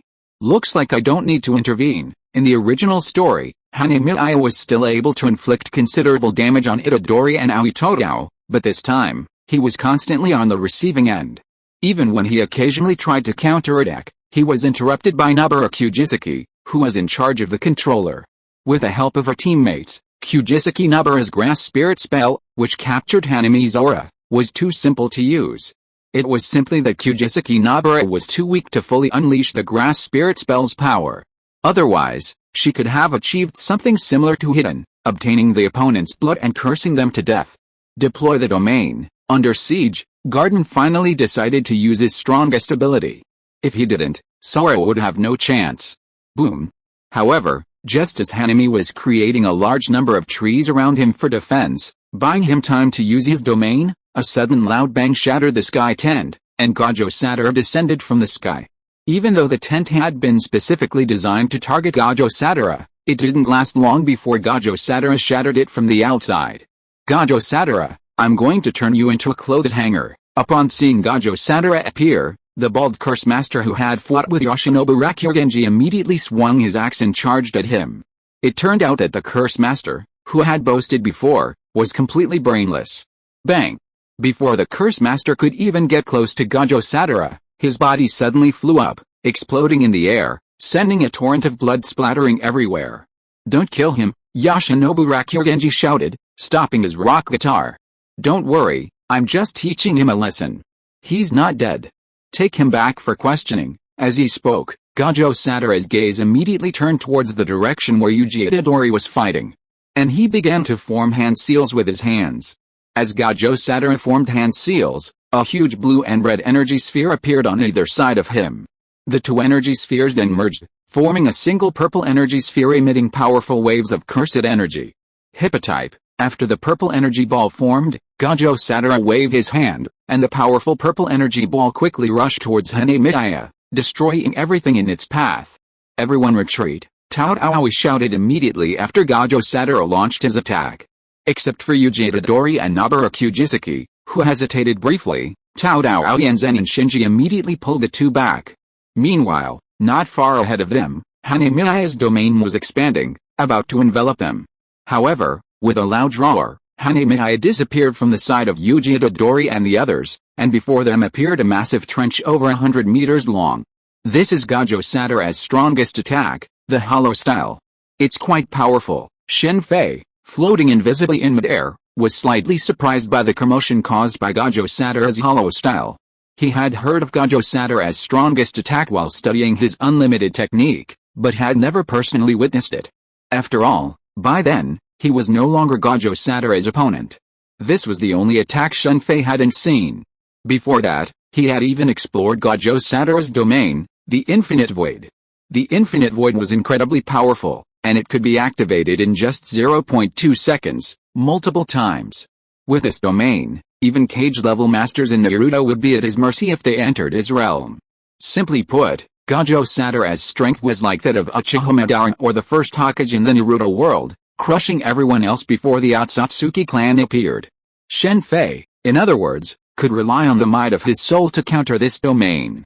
She's not dead yet. Gajo Sadara was surprised that his hollow style hadn't completely killed Hanamiya. He hadn't used his hollow style to show off, but rather because he had seen through his 6 eyes how Hanamiya had deployed her domain. Without her domain, Hanamiya was no match for the combined efforts of Tao Daoui and the other 3. But once his domain was deployed, the situation was reversed. Within his domain, Tao Daoui and the others were no match. It was precisely because of this realization that Gajo Sadara immediately unleashed his most powerful attack. Despite Shen Fei's protection, he didn't want to use it if he could. Gajo Sadara had assumed this attack would surely kill her. Is this the real person? Let's kill him now. Gajo Sadara didn't pursue the fleeing Hanamiya, knowing someone had already gone after her. That person was naturally Shen Fei. After watching Hanamiya escape underground after being struck by Gajo Sadara's hollow style, Shen Fei gave chase. Then, in an underground sewer, he encountered the cursed spirit that Yuji Itadori had encountered before, capable of transforming ordinary people through their souls. Hanamiya, who was already near death, was quickly revived under his spell. Gajo Sadara's hollow shiki was extremely powerful, and it was lucky that Hanamiya didn't die on the spot. If it weren't for the real person's treatment, it can be said that Hanamiya would have died without a doubt. Chapter 598. In Action Transformation, Part 2. The so-called Wu-Wei transformation actually has such a use. This is truly astonishing, even more astonishing than the magic of Kamar-Taj. Shen Fei, hidden within the mirror dimension, was stunned for a moment after seeing the real person heal Wu-Wei through Wu-Wei transformation. Using the soul to heal physical injuries is precisely what Kamar-Taj magic excels at. For example, Dr. Strange's injured hands were healed through this method, as was the case with a paralyzed prisoner named Jonathan Pangborn. While Jonathan Pangborn appeared to be using magic to restore himself to normal, a complete recovery was not impossible. Unfortunately, he was impatient. After discovering his body had returned to normal and even improved, he stopped practicing and returned to the city, intent on achieving fame. Back in the city, Jonathan Pangborn planned to leverage his immense physical prowess to become a basketball star, and he quickly rose to prominence. It was conceivable that with his improved physique, he could have become a basketball star and a billionaire. Unfortunately, someone shattered his dream. In fact, if Jonathan Pangborn had stayed at Kamar-Taj for 2 more years, not only would his physical condition have improved, but his physical problems would have also been completely cured. Even if his magical energy had been drained, it wouldn't have been a major problem. It's just a shame he was too impatient. Kamar-Taj's treatments aren't just temporary fixes, relying solely on magical power to restore a person to normal.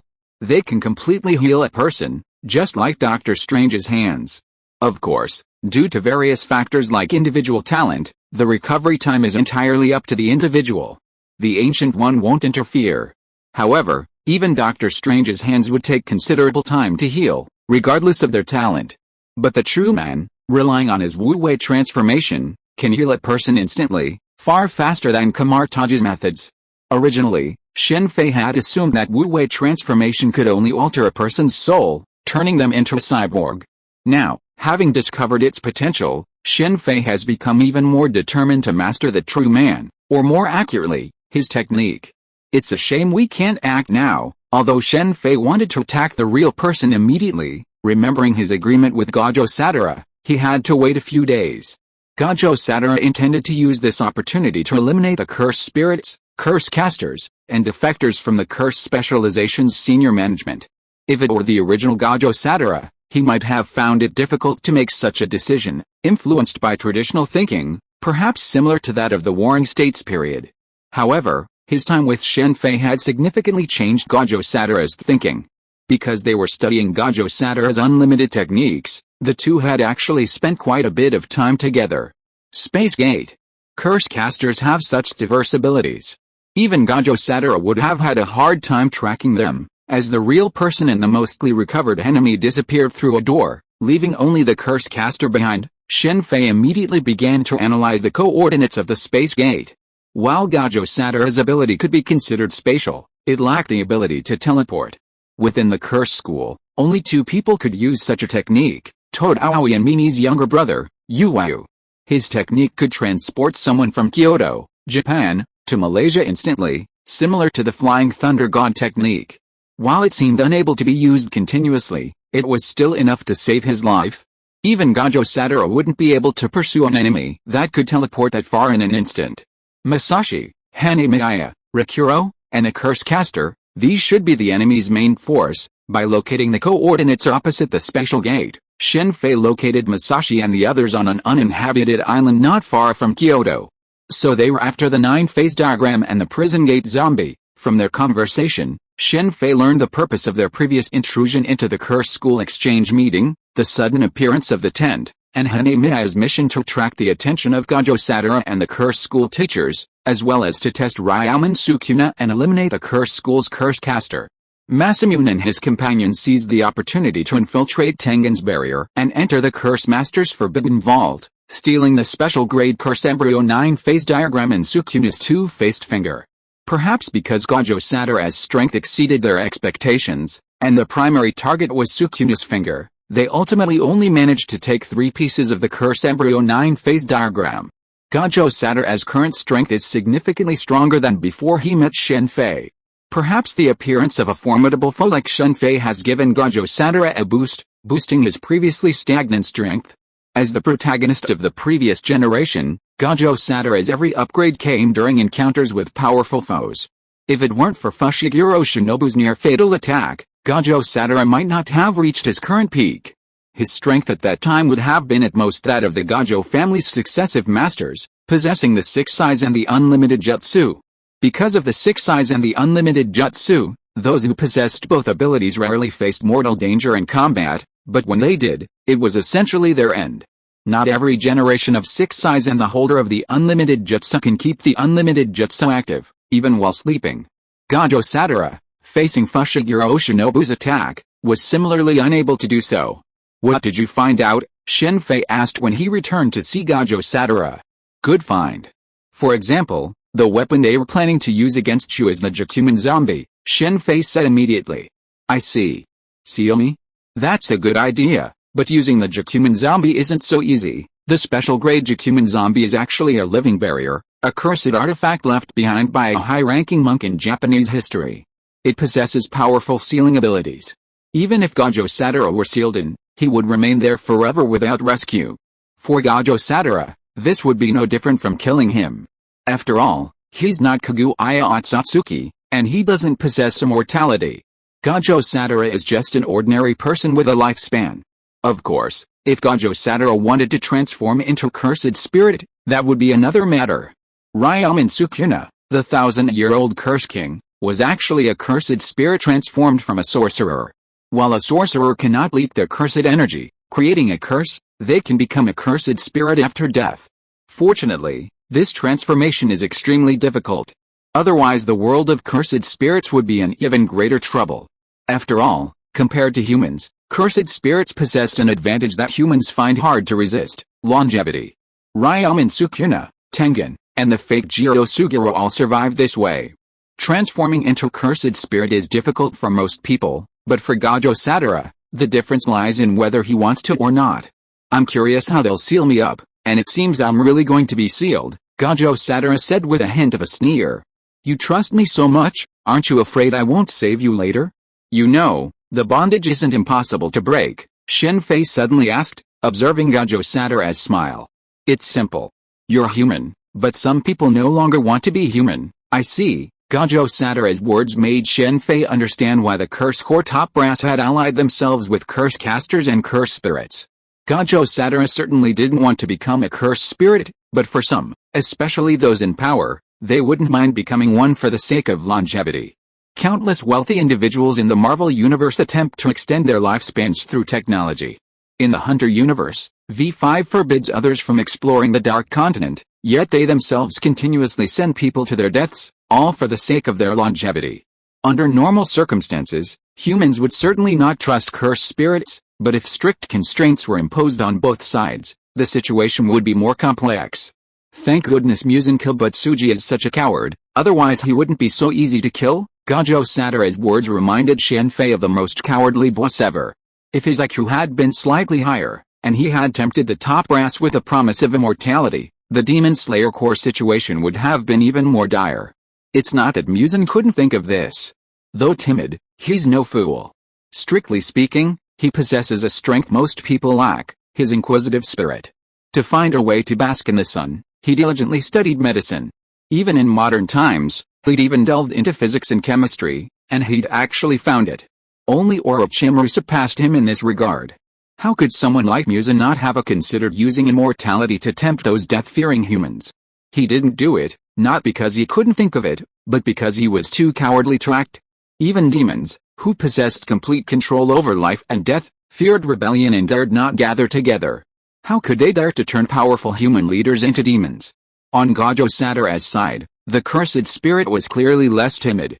Whatever you want. After this is over, I'll be leaving, Shen Fei said, standing up and leaving. While the unlimited technique, the method of extracting cursed energy from emotion, and the Wu-Wei transformation technique wouldn't enhance his current strength, they would be of immense benefit to his future. That's such a shame, how idle. Originally, the exchange meeting between the two schools should have been cancelled due to the attack by the special grade cursed spirits. After all, they needed to be on guard against further enemy attacks. Furthermore, the ease with which the cursed school's wards were breached had surprised the school's leadership. Shineun's barrier consisted of 1,000 constantly shifting doors, with only one truly accessible. Given the circumstances, and the enemy's intrusion, anyone with a reasonable mind would have had some suspicions. The members of the prefectural curse school had been preparing to return immediately, but at Gojo Satoru's request, stating that it would be a waste to leave now given the rare opportunity for the two schools to exchange, the team competition went ahead as planned the next day. However, this time, it wasn't a team competition, but a baseball game where cursed energy was allowed. With the added power of cursed energy, the game was so engaging that Shen Fei, watching from the sidelines, wondered if such a competition could be introduced in the worlds of Kenshi, Naruto, or One Piece. It would surely be quite entertaining. For example, in the pirate world, the Whitebird Pirates are currently competing against the Beasts Pirates. First up is Whitebird, the Whitebird Pirates pitcher, while Kato is the Beasts Pirates go-between. On the Hawkage side, the pitcher is Ninetales Naruto, and the go-between is Sasuke Susanoo. It's not just baseball, there's also Blue Fist, soccer, and so on. It could be a whole Olympics. In the Qin dynasty, with Luoyang, the Shadow Secret Guard, the Six Gates, and the various schools of thought, it's enough to hold an Olympics. To hold such a competition, we first have to find a sturdy enough ball. While Shen Fei was daydreaming, the baseball game ended with Megumi Fushiguro and Yuji Itadori winning.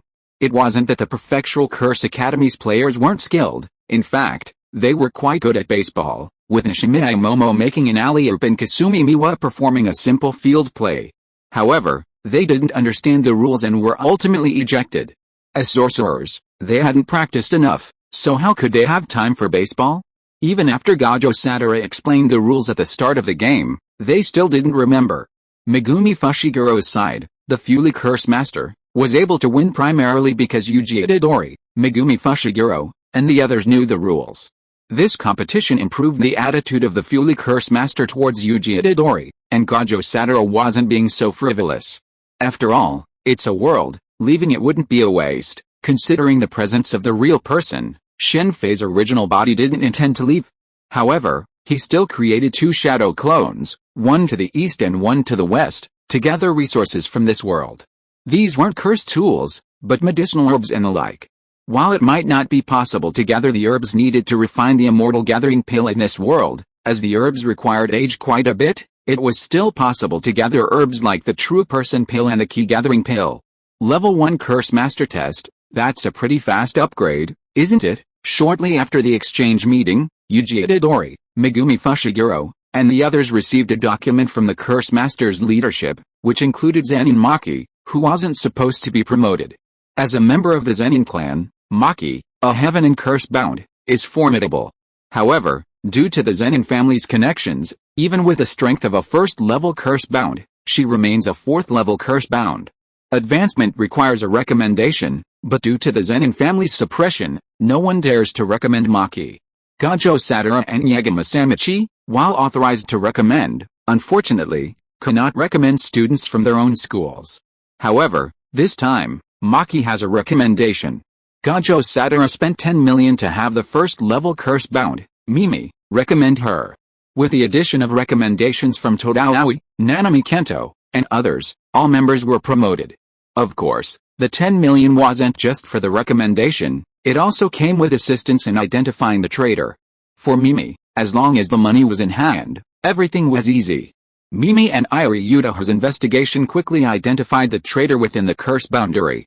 It wasn't someone from the metropolitan curse boundary, but from the prefectural curse boundary. For Gojo Sadara, even within his own school, where many of the students were discovered by him, he couldn't be sure if there was a traitor.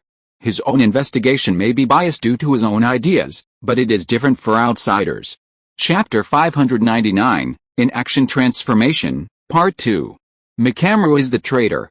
If it's him, I'm not surprised. Yuda's investigation quickly identified the traitors within the prefectural curse school as Makamaru and Kakichi, the heaven and curse-bound person. While Yuda didn't want to suspect her own students, the previous intrusion at the exchange meeting, followed by the theft of Ryomen Sukuna's finger and the curse-born 9-phase diagram, was a factor. Adding to Gojo Sadara's request, even if Yuda trusted her students, she needed to investigate.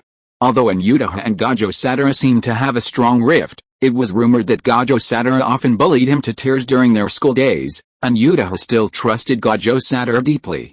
Only after finding some clues did Yuda ask Aoi Todao and the others to take action, as they were classmates after all. So, after asking Gojo Sadara, Shen Fei, Yuji Itadori, and Megumi Fushiguro joined Yuda in the operation.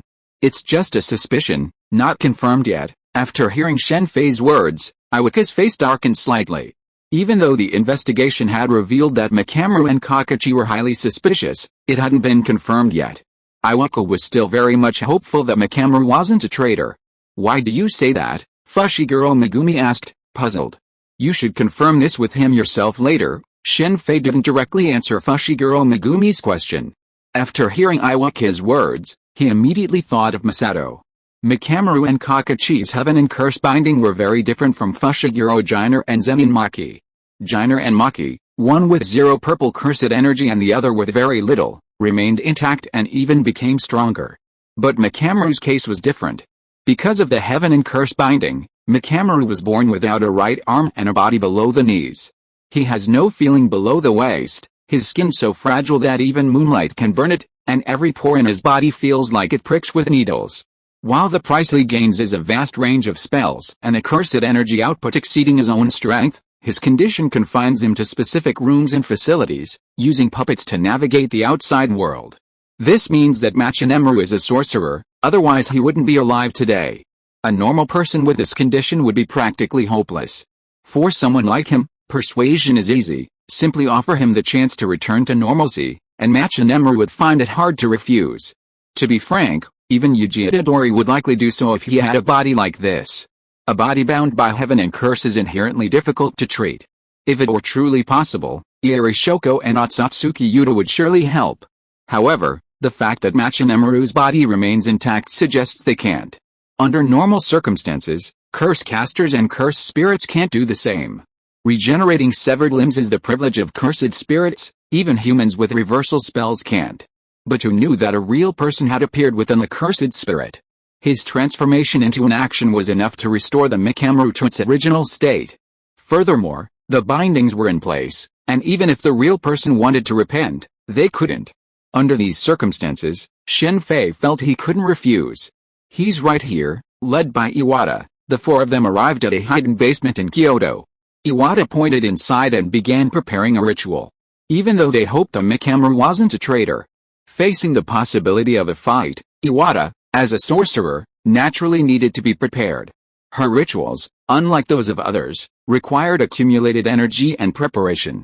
Yuji Itadori, after nodding to Megumi Fushiguro, immediately smashed the iron gate before them with a punch and charged in first, followed closely by Megumi Fushiguro, their coordination seamless.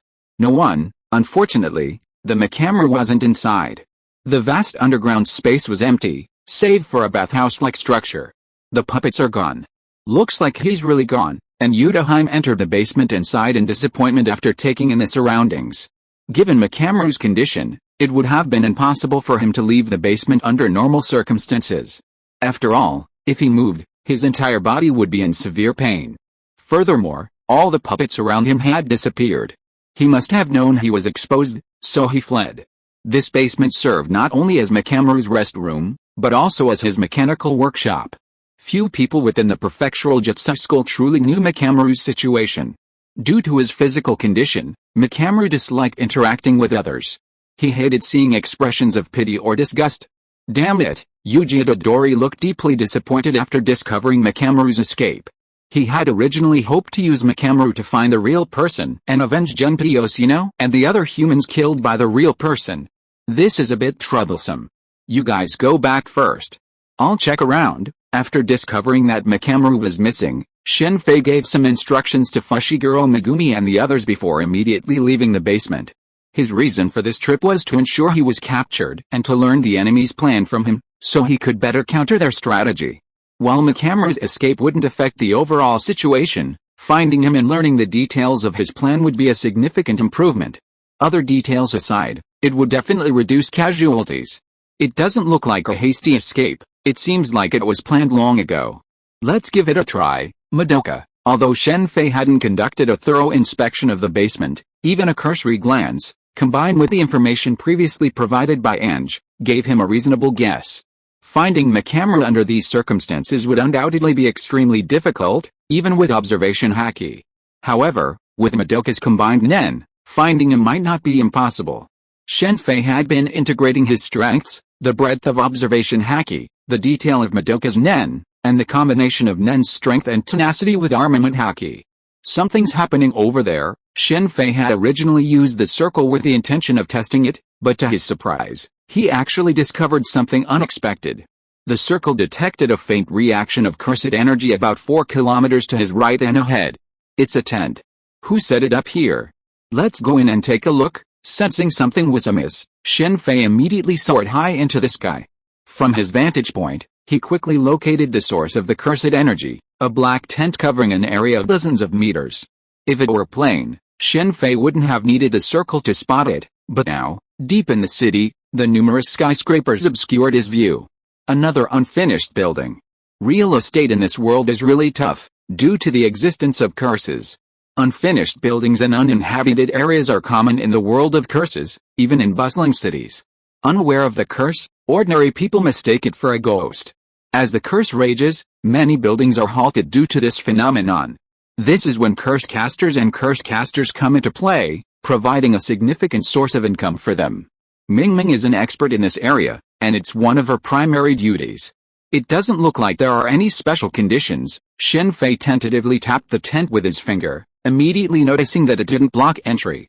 Tensions generally don't have many additional abilities, their primary purpose is to block sight. After all, curses can't be revealed to ordinary people. The tent and the curse, in turn, are visible only to those with cursed powers, those without are invisible. It's the curse specialists exorcising the cursed spirit. With this thought in mind, Shen Fei concealed his form and entered the tent. Immediately, he heard the sounds of fierce battle from within, a gigantic puppet and a gigantic monster engaged in combat. This is a case of searching high and low for something, yet finding it effortlessly. From the known information, only Mechamaru's technique was used for this giant puppet, and the other, needless to say, was a special grade curse spirit. Is this an internal conflict, or has the deal fallen through? The side of Mechamaru, supposedly a traitor, and the real person engaging in combat left Shen Fei somewhat puzzled. Glancing in the other direction, at the curse master who had been observing the battle with a smile, Shen Fei tapped the tent again. You can come in, but you can't leave. Looks like you want to kill him. Ordinary tents are easy to cast, after all, even windows and auxiliary monitors can be used. However, those only block vision. To add various properties to the tent requires a powerful sorcerer. He used the Wu-Wei transformation to transform into the Imperial Tool Transformation Freedom, the effective Gaia Foundation. This guy, Masato, has a good fighting talent. Watching Masato's body constantly transform, blades, claws, wings, and so on. Initially, the giant puppet had the upper hand, but as time passed, Masato's side slowly turned the tide. Both sides are so clever, aren't they? Mechamaru even prepared a technique specifically to deal with Masato, Misato's Wu-Wei transformation technique has no effect on his physical injuries. As long as he has cursed energy, he can recover at any time. So far, besides Gojo Satoru and Itadori Yuji, it's been extremely difficult for anyone else to harm him. Even the powerful Nanami Kento is helpless. While Mechamaru did inflict real damage, it came at a heavy price, with a giant puppet suffering significant damage. Reality's Wu-Wei transformation requires contact with the opponent's palm to function. In this respect, Mechamaru, hiding within the giant puppet, is considered the real person's nemesis. Judging from the current state of the battle, Mechamaru had clearly been preparing for the real person's weaknesses long beforehand, thus severely wounding the real person, who had nearly died from Nanami Kento. Domain expansion, self-enclosed circle wrap. The severely injured real person immediately unleashed his ultimate killer move, domain expansion. Its speed was so rapid that by the time Shen Fei could attempt to stop it, the domain had already been deployed. For a sorcerer, deploying a domain requires hand seals, and this applies to most techniques as well, making their arms crucial. However, the real person's use of the domain was incredibly difficult to defend against, as he could transform his body at will through his soul. He manifested a large number of small hands within his mouth, completing the seals that unfolded the domain. This method of expansion was so powerful that even Nanami Kento couldn't dodge it. He won't die, will he? Shen Fei wondered as he watched Mechamaru fall into the real person's domain. Judging from Mechamaru's previous preparations, it was impossible for him to be unprepared for the real person's domain. Nanami Kento had previously explained the nature of the real person's domain. Because of its guaranteed hit effect, it could directly activate the inaction transformation on the target without even making contact. So far, only Ryaman Sukuna and Gojo Satoru could ignore it. This is, indeed, prepared. With a loud bang, the real person's domain and body suddenly exploded, instantly confirming his guess. After the real person's domain vanished, Mechamaru emerged from it, seemingly unharmed. Tsujiaoji, your turn next. Having defeated the real person, Mechamaru immediately controlled a giant puppet and aimed it at the cursor who had been observing the fight. Really? The curse master known as Jiro Suguru looked at the giant puppet with a smile on his face, showing no intention of attacking. Well prepared, what a shame. From Mechamaru's perspective, it looked as if the real person had been killed. However, Shen Fei, who had been observing from the sidelines, clearly saw that the real person wasn't dead. Instead, at the moment of his body's explosion, his soul had hidden within the shattered body, leading Mechamaru to believe he was dead. To the real person, the soul was his true form, the flesh was irrelevant. Even a flesh the size of a fingernail wouldn't affect his soul. Boom. As Mechamaru focused his attention on Jiro Suguru, the real person suddenly attacked. His originally small body instantly expanded, and his right hand transformed into a giant hand. With a single blow, he destroyed the puppet Mechamaru was riding, revealing the real Mechamaru inside. So handsome, Shen Fei was stunned as he looked at Mechamaru, who had emerged from the puppet's destruction. Although he had never seen Mechamaru before, he could already tell what he was like from his description. But now, a handsome man appeared before him, intact, confirming Shen Fei's previous suspicion that he was a traitor for the sake of the body. This heaven and curse binding is excessive. Is this simply sacrificing looks for strength? Seeing Zenrin preparing to attack the already severely injured Rabatamaru, Shen Fei finally made his move. If he didn't, Rabatamaru would be dead. Your arms aren't as long as his. Seeing Rabatamaru in his final moments, contemplating death alongside Zenrin, Shen Fei shook his head slightly. He then fired a shot at Zenrin's massive right arm, which was about to strike Rabatamaru. Simultaneously, a figure appeared beside Rabatamaru and grabbed him from the ground. Who? The sudden attack made Zenrin and Jiro Suguru's faces change. They had never imagined there was someone else inside the tent. It was their overconfidence. Bang, bang, bang. Seeing the sudden appearance of the stranger, Zenrin and Jiro Suguru simultaneously prepared to attack. They had come here to eliminate Rabatamaru, lest he could thwart their plan. Besides prohibiting egress, this tent also had another function, blocking electronic signals. Originally, Mechanical Mare was planning to inform Gojo Satoru of their plan as soon as his body recovered. Since Gojo Satoru was prepared, it would definitely not be so easy for them to seal him. Chapter 600, In Action Transformation, and the use of the special grade cursed item, the Hellgate Zombie, requires the person being sealed to be within 4 meters of the zombie's effective range after it opens. Furthermore, this requires approximately 1 minute. With Gajo Satura's limitless technique, achieving this is extremely difficult and can only be achieved by catching the enemy off guard. If Gajo Satura learns of their plan, there's virtually no chance of sealing him. Therefore, Jito Suguru and Shintoku work together to fulfill the agreement with Mikamaru, setting up a trap beforehand to prevent Mikamaru from transmitting information through phone calls or other means. While Mikamaru restrained them during the agreement, they also restrained Mikamaru. Mikamaru was aware of this and had a backup plan in place, one that would only be activated after his death. It's undeniable that Mikamaru is a formidable figure. If Shintoku's technique, Wu-Wei transformation, were not so unpredictable, Rakuko, Hanemiya, and the others might not be his match. The two men attacked without hesitation, and for this very reason. Previously, Jito had been watching from the sidelines, having no need to intervene. But now, things were different. Hurry, go. Tell Gajo Satura they're trying to seal him. I'll hold them off. Suddenly, someone arrived to rescue them.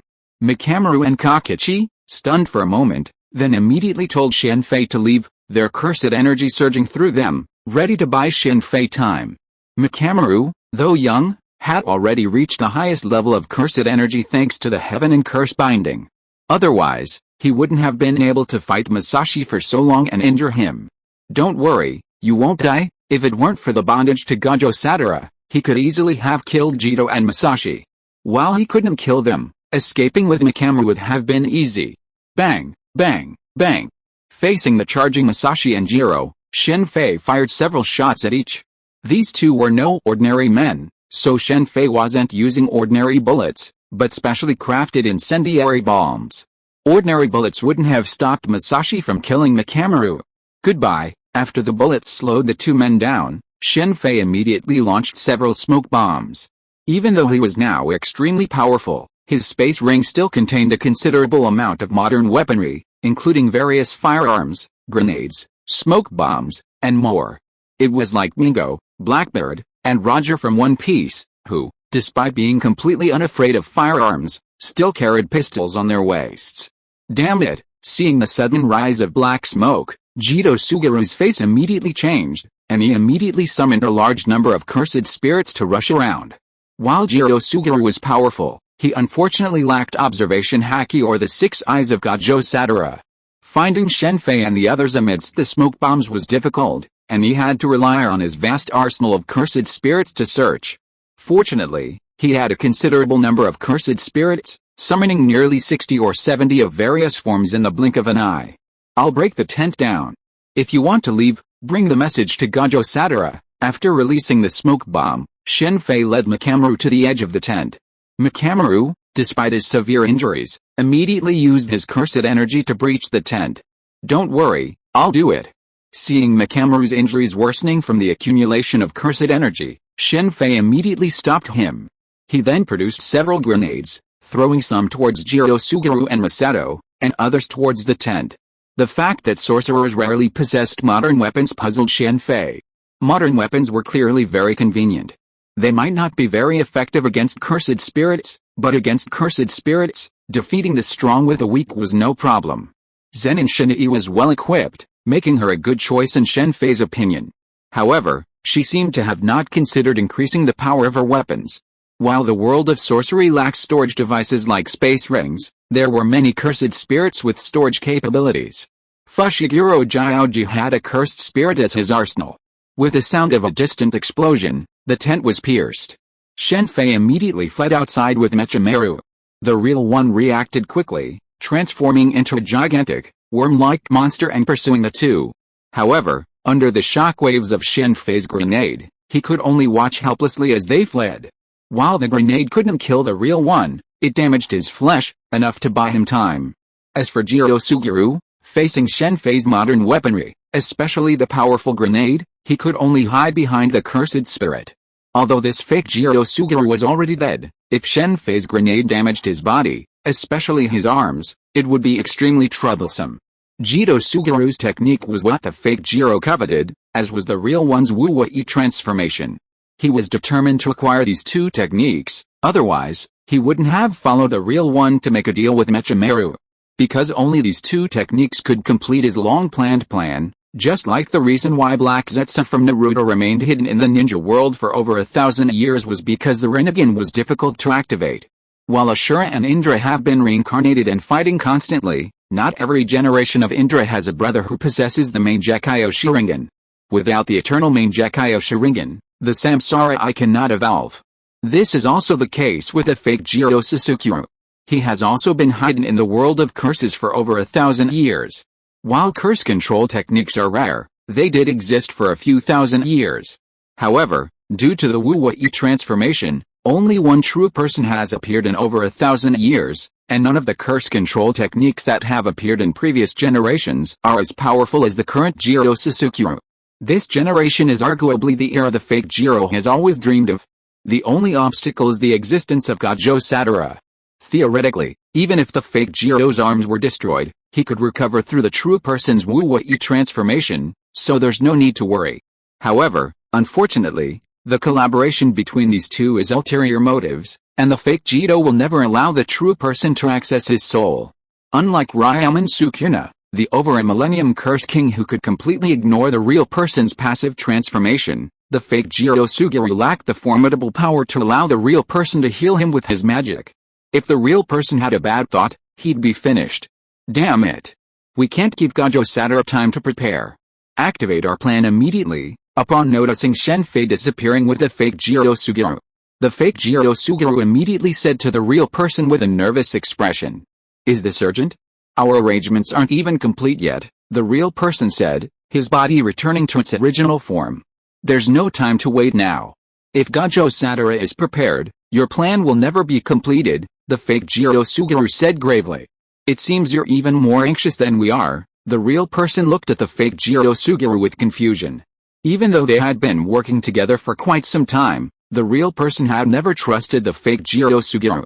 To be more precise, the real person had never trusted a human being, even a curse caster. If we don't launch the plan now, I'll have to give up. Facing a defensive Gojo Satoru, I'm not sure I can seal him. Perhaps sensing the real person's suspicion, the fake Jiro Suguru's expression immediately regained its composure. Then launch it. I'll notify them, and you go notify those people. The real person looked at Jiro Suguru, silent for a moment before nodding. With that, the two of them immediately split up and began their actions. I've brought you the person you wanted. Shen Fei emerged from the tent and immediately led him to Gojo Satoru. Upon seeing Gojo Satoru, Mikamaru immediately revealed what he knew and the deal he had made with a real person. What are you talking about, Jiro Suguru? That's impossible. He's dead. Gojo Satoru initially didn't care much for Mikamaru's information, having already heard the general idea from Shen Fei. However, when Mikamaru mentioned Jiro Suguru's name, his expression changed immediately. Are you sure you really killed him back then? Mikamaru stared at Gojo Satoru and asked directly. Honestly, he was also shocked when the fake Jiro Suguru appeared before him. The deal between Mikamaru and the real person was brokered by Jiro Suguru. This wasn't surprising. Without Jiro's cursed spirit, it would have been impossible to know Mikamaru's physical condition and weaknesses. For Mikamaru, restoring his body wasn't his primary wish. His primary wish was Kasumi Miwa's happiness. He loved her and wanted to be with her.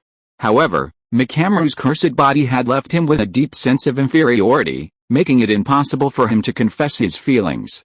He could only be with Kasumi Miwa if his body returned to normal. I'm sure that since I killed him back then, the current Jiro Suguru must be a fake. Someone must have manipulated him through magic. Damn bastard, Gojo Satoru said with a firm expression after taking several deep breaths, his words laced with murderous intent. Jiro Suguru was Gojo Satoru's best friend.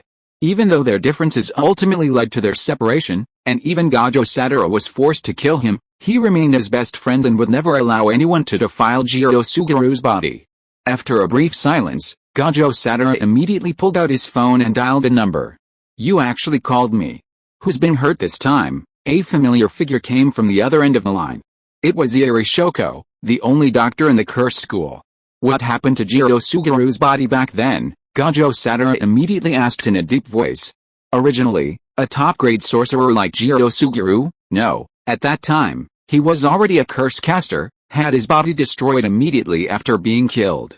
This was to prevent any cursed items from appearing on his body. With his strength, The appearance of a cursed item after his death would definitely be top grade. Many top-grade cursed items in the world of curses were basically formed this way, such as Ryaumen Sukuna's finger, the Gakumen zombie, the Amina Hako, and so on. But since Jito Suguru was Gojo Satoru's good friend, Gojo Satoru couldn't bear to leave the body and handed it over to Yuri Shoko to deal with. You actually ask this? From your tone, it seems like something happened. The body of Jiro Suguru was taken away by the higher-ups, and they said they were going to dispose of it. His name is, if it were at ordinary times, Yuri Shoko might still joke with Gojo Satoru, but because she was very familiar with Gojo Satoru spoke in this tone, so something big must have happened. I know. Be careful recently and stay safe. I'll ask the principal to find you. It seems that the matter is very serious. I know. I haven't heard you speak in such a serious tone for a long time.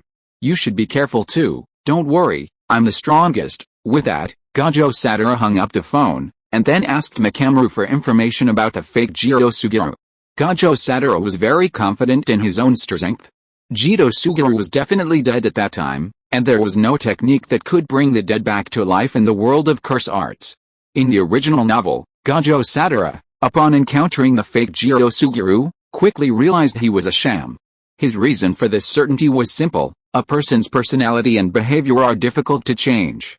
Even if the fake Jiro had access to the real Jito's memories, he wouldn't be able to make the same decision. For Gojo Satoru, if the real Jito were to be resurrected, he would definitely remain in hiding and would likely seek him out immediately upon his resurrection. The situation is extremely dangerous now. Their plan is to destroy the entire country where cursed spirits live. For the real person, Rakuro, and other cursed spirits, their goal is to eliminate humanity and establish a world inhabited only by cursed spirits. However, in reality, even if the plan succeeded, it would only affect Neon. They were far from powerful enough to impact the entire world.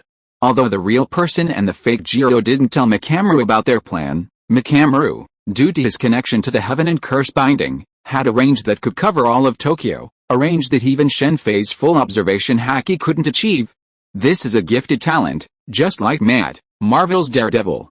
Despite his eye problems, his hearing can monitor half of New York. Speaking of which, Spider-Man Peter Parker's identity hasn't been exposed thanks to Daredevil's quiet meddling. So, while Spider-Man wants to do good things, he can only do so by eavesdropping on police radios, while Daredevil can hear the presence of bad guys just by hearing them. Thank you so much, sir, for saving me. After sharing the intelligence with Gojo Satoru, Mikamaru immediately expressed his gratitude to Shen Fei. His survival meant a chance to be with Kasumi Miwa. You're welcome. If you want to thank someone, thank Gojo Satoru. He was the one who sent me there. Don't mention thanking me yet. You're in a lot of trouble right now. Although Mikamaru ultimately planned to kill the real one and the fake Jiro Suguru, he had betrayed the Curse Special's information and would undoubtedly be punished. Given the current situation among the Curse Special's leadership, and the presence of another traitor, the possibility of Mikamaru's execution was extremely high. I know. Before dealing with me, can I meet Miwa? Miwa, I see. It's about how to deal with you. Gojo Satoru had just said this when his phone rang. After he answered it, the urgent voice of Yudmos Hengdeo came from it. Come here immediately. Something happened in Shibuya. It seems that their plan has begun, and it just so happens that I am about to start my own plan. After hanging up the phone, Gojo Satoru showed a meaningful smile on his face. I'll go with you too, Mechanical Maru immediately said. You? Okay, thank you for your trouble. Gojo Satoru looked at Mechanical Maru, and then his eyes fell on Shen Fei. Mechanical Maru's injuries were not healed yet, and he had no fighting power. You really treat me as a nanny, hasn't it already begun? End of this chapter. Thank you very much for reaching the end. Don't forget to like. Looking for more exclusive content and immediate access? Subscribe to our Patreon. Remember, every like, subscription, or donation encourages us to continue. Thanks to everyone, see you in the next video.